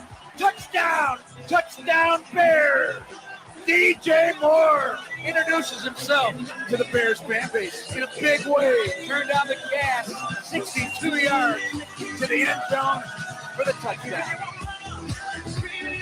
DJ Moore, first catch, first touch as a member of the Chicago Bears, and he takes it to the house. Justin Fields, 3 for 3, 129 yards, that perfect passing day. 2 touchdown passes, that one to DJ Moore, another to Khalil Herbert. The Bears beat the Titans 23-17 at Soldier Field. I'm Jeff Meller, along with Pat the designer, and the man who was on the sidelines for the Bears broadcast with Jeff Joniak and Tom Thayer, Jason McKee. He's here with us on the post-game show on ESPN Chicago. We'll be with you after every postgame. We'll be hanging out with you for 2 hours. If you want to join us, 312-332-3776. You can give us your reaction to what you saw from the Bears today and after every Bears game. All right, Jmack, your first thoughts when you saw DJ Moore take it to the house. Man, it was exciting. You know, I saw the screen pass and just the way he set it up. Like, he's so smooth, he's so fluid. He has the awareness to know where he's at. And, you know, he made that cut, got in unison with his offensive line. Those bigs got out in front, made those blocks. And obviously, you see the speed that he has to take to the house. And he's just a playmaker. I mean, he really is. And he's been a playmaker since high school. Mm-hmm. And a buddy of mine who I played with at Temple University, Marcus Godfrey, he coached DJ Moore at Emotep High School in Philadelphia. And he said DJ's been like this since he was 12 years old. So, I mean, he's just a playmaker, man. And when you have that ability to just change the tone of a game just like that off of one play, I mean, it's exciting. It's exciting to see that he's as good as advertised, maybe even better than advertised right now. Pat, I mean, you can't ask for more, right? Like, we've been, as Bears fans, like waiting for a receiver who you could say, all right, we got a guy here. And again, first touch, only touch he needed today to take it to the house. You're excitement level for DJ Moore in a Bears uniform? Here's what gets me the most excited. We've had great receivers here, right? Brandon Marshall's a great receiver. For sure. Allen Robinson is a good, between good and great, right? He wasn't great. Alshon Jeffrey had a run, right? Yeah. But the one thing we always talked about was they were just bigger than everybody. Yes. I'm going to use my body to get in position. Not to say Brandon Marshall was slow. He could get off. If he got away from you, he could absolutely get away from you. But it was one of those things where it was just the size that was the difference maker. My God, DJ Moore, when he took off down that left side, it looked like he got to a point where he was like, oh, I'm going to get the touchdown. I'm cool. I'm going to slow down a little bit. I'm going to take a breather. It's preseason. Don't want to pull nothing. And then he saw the DB coming from behind. He's like, oh, hold on. Let me kick this back up a little bit. Just a little bit. Not too much. Just a little bit. And it was like Justin Fields said this maybe our first practice where we talked to him there. And he said, I have no idea how fast he is. He's got a gear that he never goes to. And if he needs to get to that gear, he can get to that gear. And I think we saw that on display for the first time today. So my excitement level with DJ Moore isn't even the pass catching and the ability to route run, even though he's amazing at both of those. It's the fact that he's combining those with speed that DBs just there's probably not a DB in the league that realistically can keep up with him. The Bears, that wasn't the only one where the playmaker made the play. Khalil Herbert also took a long screen pass from Justin Fields. And the good thing was we saw it on display, Justin Fields' athleticism, right? He's able to avoid the rush. And then to the left side, he hits Khalil Herbert on the screen pass, and then Khalil Herbert takes it to the house as well. Jmack, like when the offense it looks that good, did you ever have a preseason game where everything just fell into place? I mean, listen, I've been through a lot of Bears offenses that nothing jumps to mind, but I'll admit I haven't combed through the preseason games. Did you ever have a preseason game where everything just went like seamlessly? No, and usually, with your starters out there, first preseason action, there's a lot of pre-snap penalties, a lot of things you got to clean up, holding, drop passes. Obviously we didn't get a full sample size with the starters out there, but to go as well as it did. I know offensive coordinator Luke Getsy is tickled right now because the fact that you practice, like, I don't know how many times we saw that screen pass pat in practice. They have a screen period. They were throwing it to the left side. They come back, reset, throw it to the right side. And just to see that all that practice that you put in to master this play, and it works to perfection, the first preseason game. So those are the rewards that you see with this offense. That's the development that you see. That just shows you that guys are, taking what they're doing in the practice field and putting in the live action. So I don't think we've ever had a perfect performance in terms of our offense being in the preseason, but with what we had today, that's as good as you wanted to see. I mean, better than what was expected. I'll say this. There's one word that we're going to be saying, I feel, a lot this season because of plays like that. And we got to get a sponsor lined up for this too. Yak. The Yak today. The Chicago Bears were dead last in Yak last season. Yes. Dead last in Yak in the NFL last season. I believe we had, let me see here, 1,147 yards in Yak. That's not enough. It's not enough. The best in the NFL was 2,700.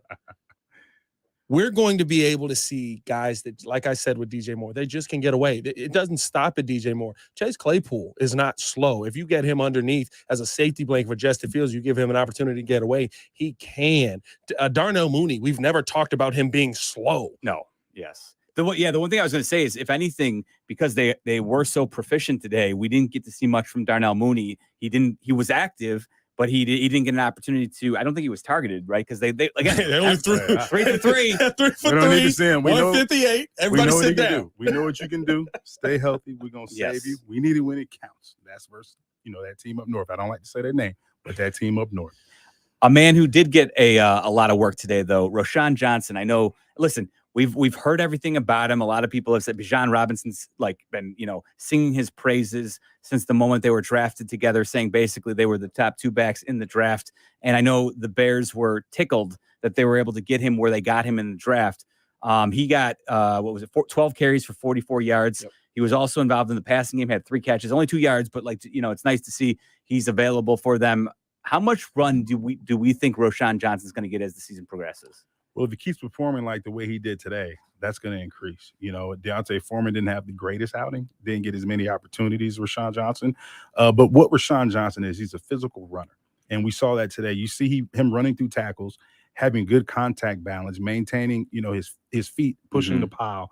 You saw him in the passing game a little bit.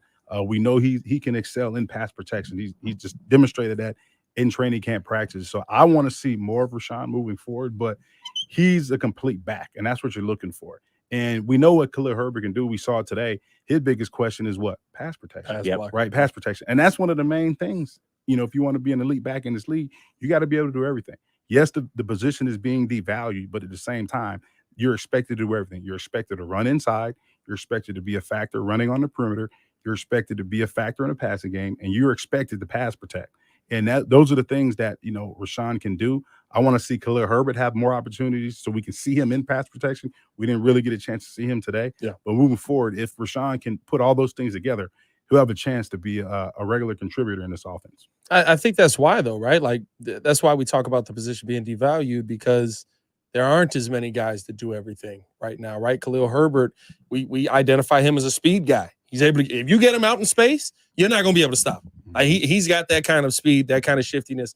Rashawn coming in, Ryan Poles said this, not us, talked about him being a pillar of this team moving forward. You don't say that about somebody you don't expect to be here for a little while. And so for me, when I look at what Rashawn brought to the table, I think that he's just biding his time. He's being the perfect rookie, right? Come in, I'm gonna do my job, whatever y'all put me out there for. But it's not a coincidence to me that we saw him get 12 carries in this game. He got 2 times more carries than any running back out of anybody out here. And we saw him not only have the strength, right, where he's churning the legs, trying to fight through the line, but also the one thing we haven't seen in a while, Jordan Howard, David Montgomery, guys like that, is that speed to get away after you have that strength, after you have that strong moment. Rashawn has that perfect pairing. You talked about the pass catching.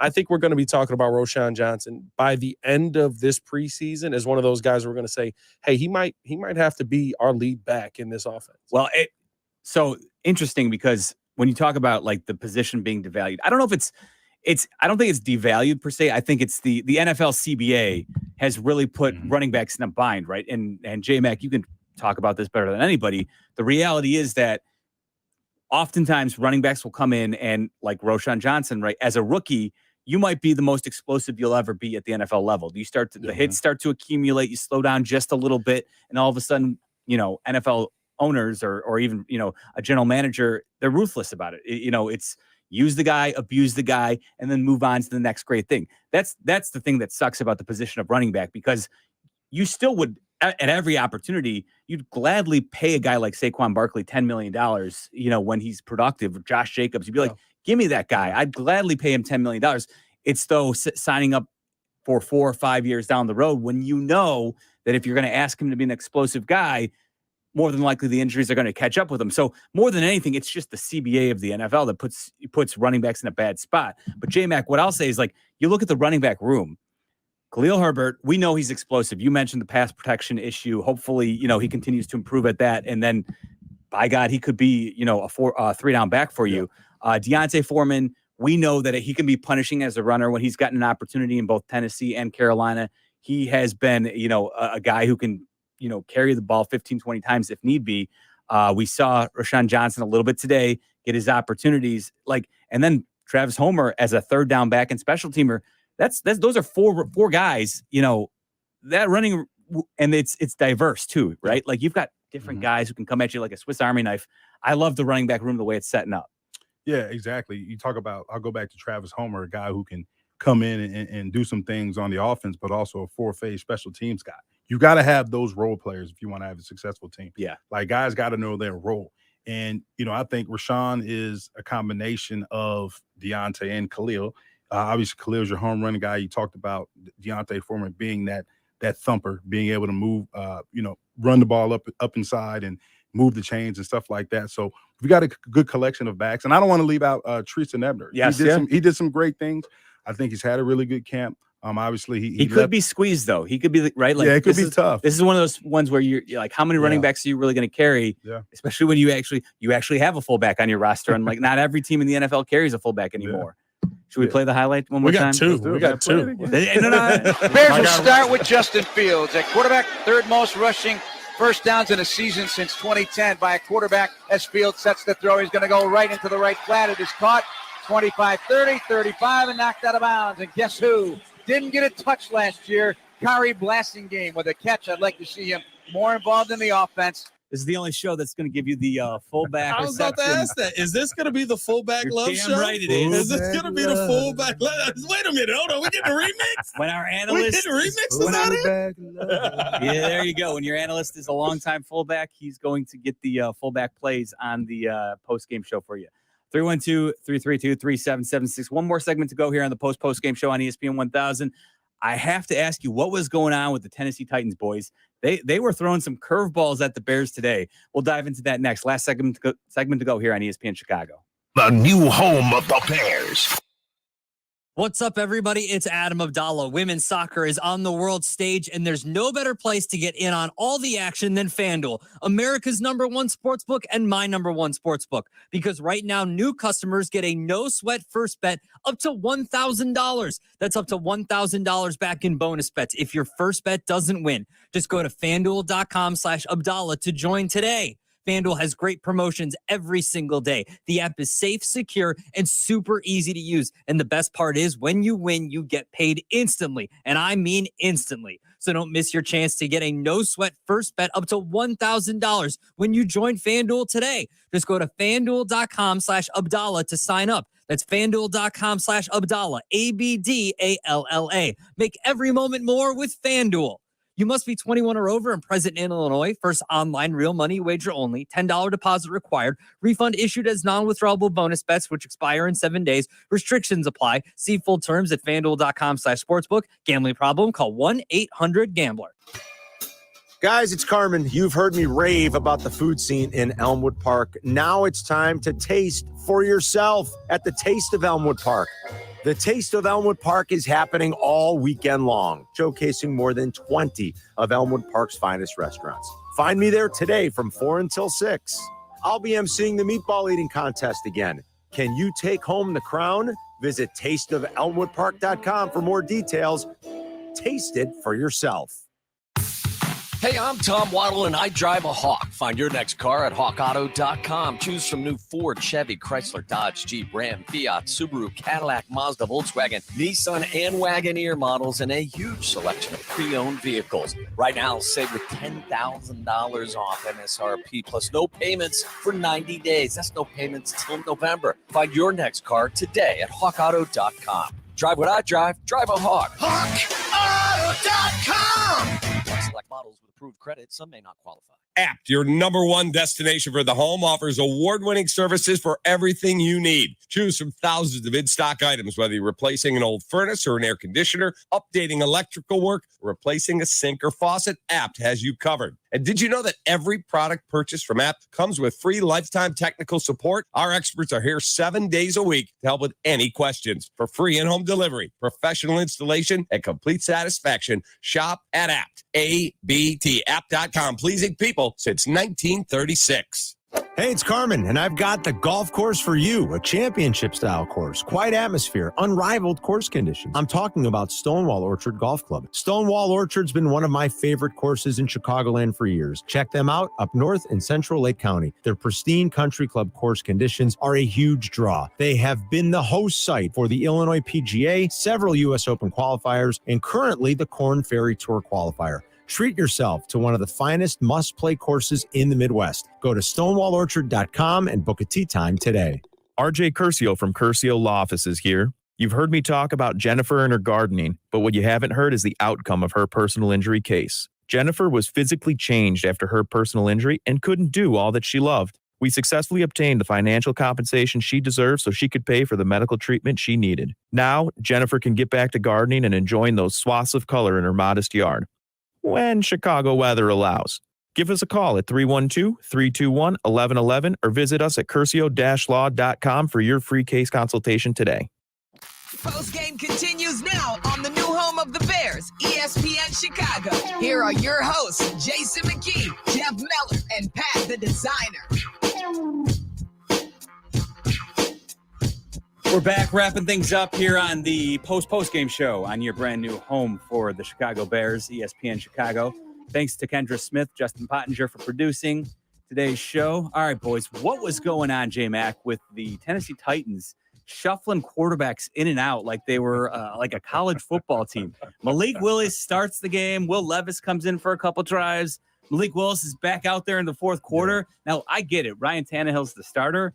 But, man, that was wacky. I got to admit it. I don't remember too often seeing the guy who start the game go back out there in the fourth quarter to try and lead the comeback drive. You didn't watch much Patriots regular season last year, there. Bailey Zappi love, huh? I mean, yeah, they only got 3 on the roster. Ryan Tannehill obviously wasn't playing, so hey, coach is like, hey, I'm just gonna put you guys in. Paper, rock, scissors. All right, you're in. You lost. Paper, rock, scissors. Okay, you're in. You lost. It was definitely a weird offense for the Titans to trot out there against the Bears defense, but kudos to the Bears defense because they took advantage. 8 sacks. We talked about the 4 takeaways that they had today, Pat.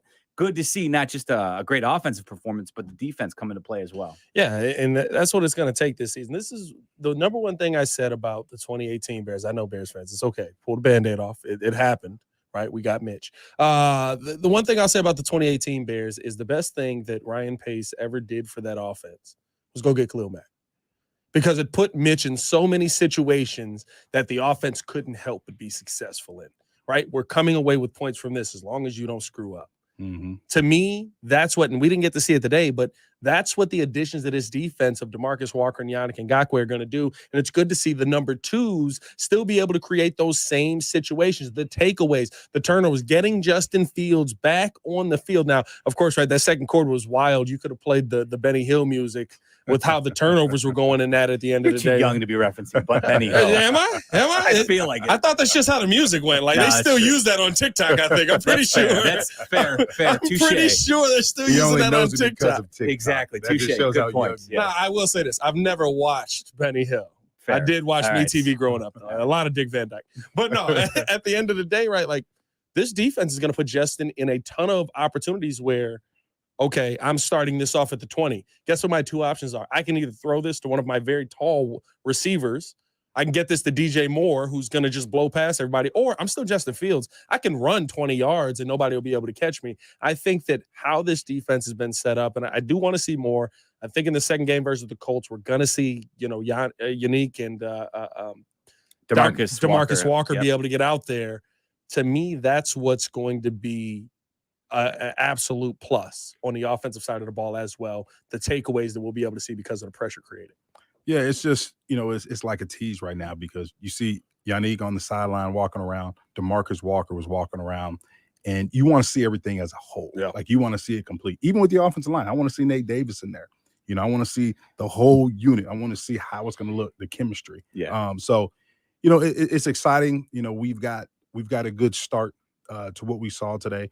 Obviously 8 sacks, and we only had 20 as a whole last year. So that's very encouraging. But as Bears fans, as a Bears fan now, I want to be impatient. I want to see what it's really going to be like. So a couple more games left. Obviously guys got to earn more opportunities to make this roster. But I'm thrilled at the fact that we are making strides and we do have playmakers, and I just want to see them.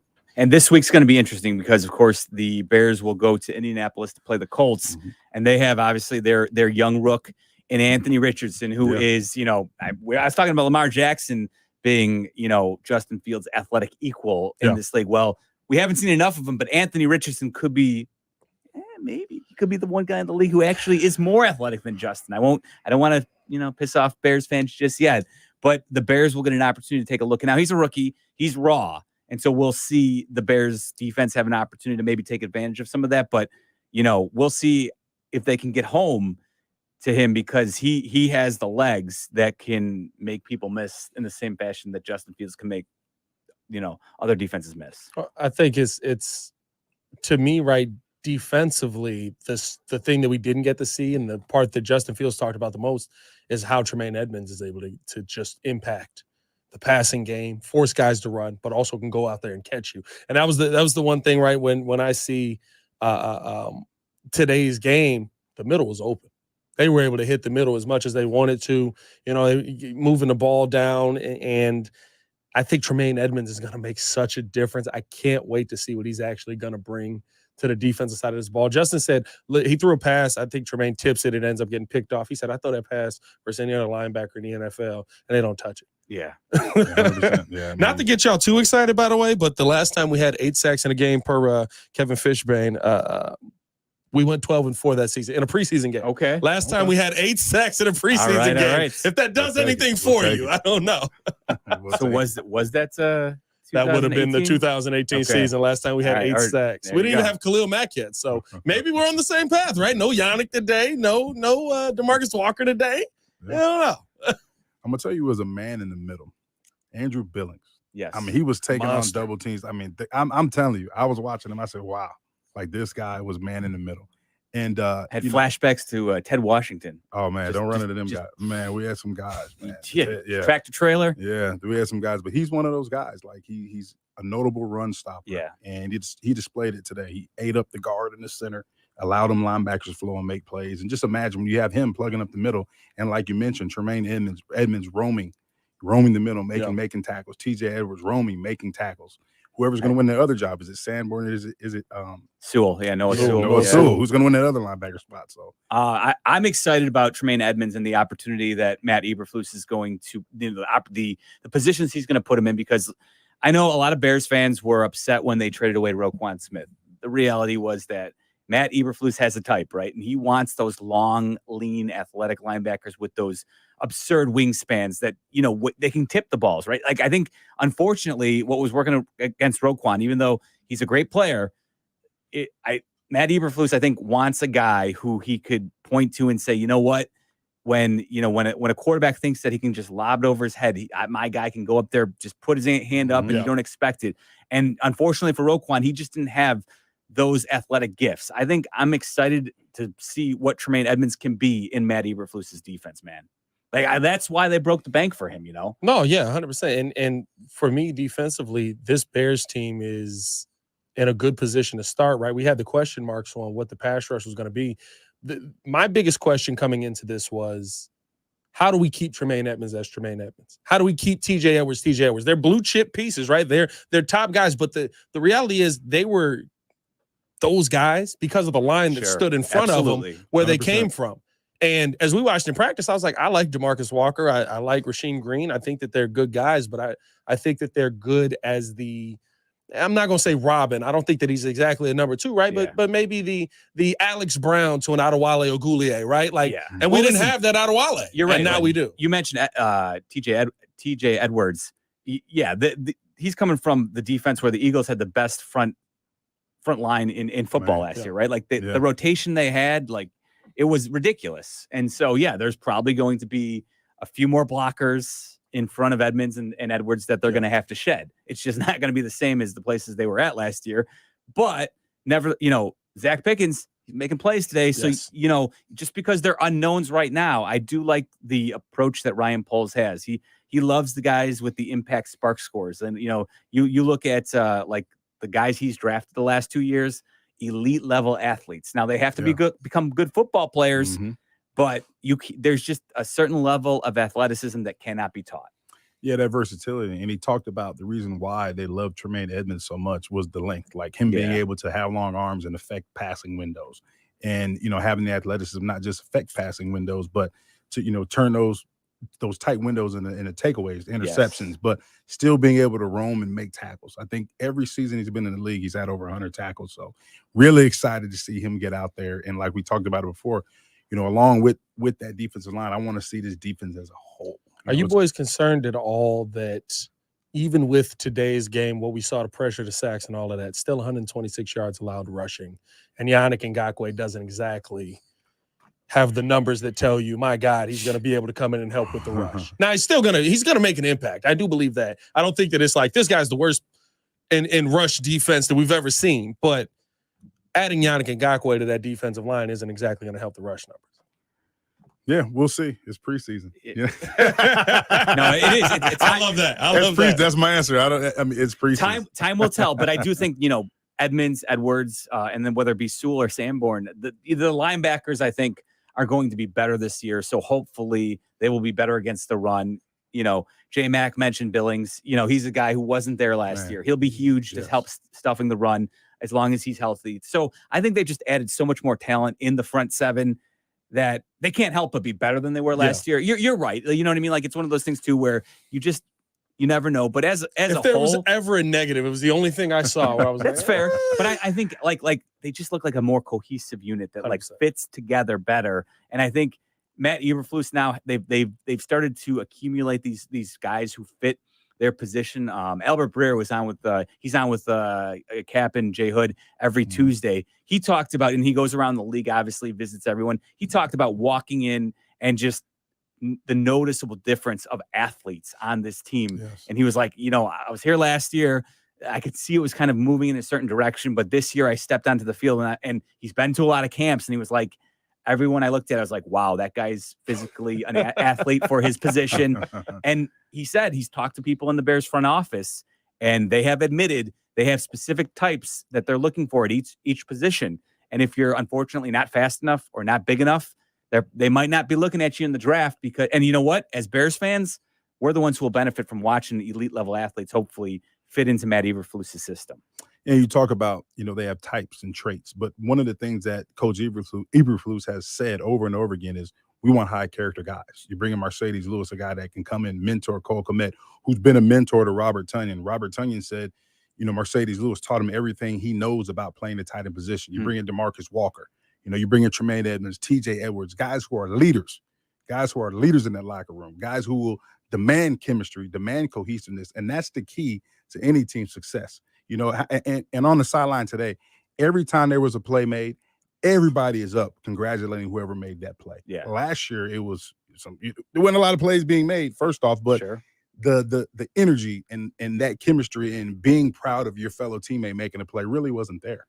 Any final thoughts as we wrap up the first post-game show here on the Bears Radio Network? I'm just I'm excited to see you keep moving forward. The Bears got to just keep this thing going, keep moving in the right direction. I love what I saw from Justin. Realistically, it was 3 passes. Now, in a real game, those 3 passes can kill you, but it was 3 passes, and they were 3 passes that 2 of them started behind the line of scrimmage. So want to see more down the field, want to see more attacking, and really going to be looking close and getting insight from Jmack this week down at Indianapolis camp as those 2 practice against each other, because that's where we're really going to see what's going on. Yeah, big week as the Bears head to Indianapolis to take on the Colts, not just in the preseason game, but the practice. Any final thoughts from you, Jmack? Just excited. Good start. Obviously, more work to be done, but good way to start it off.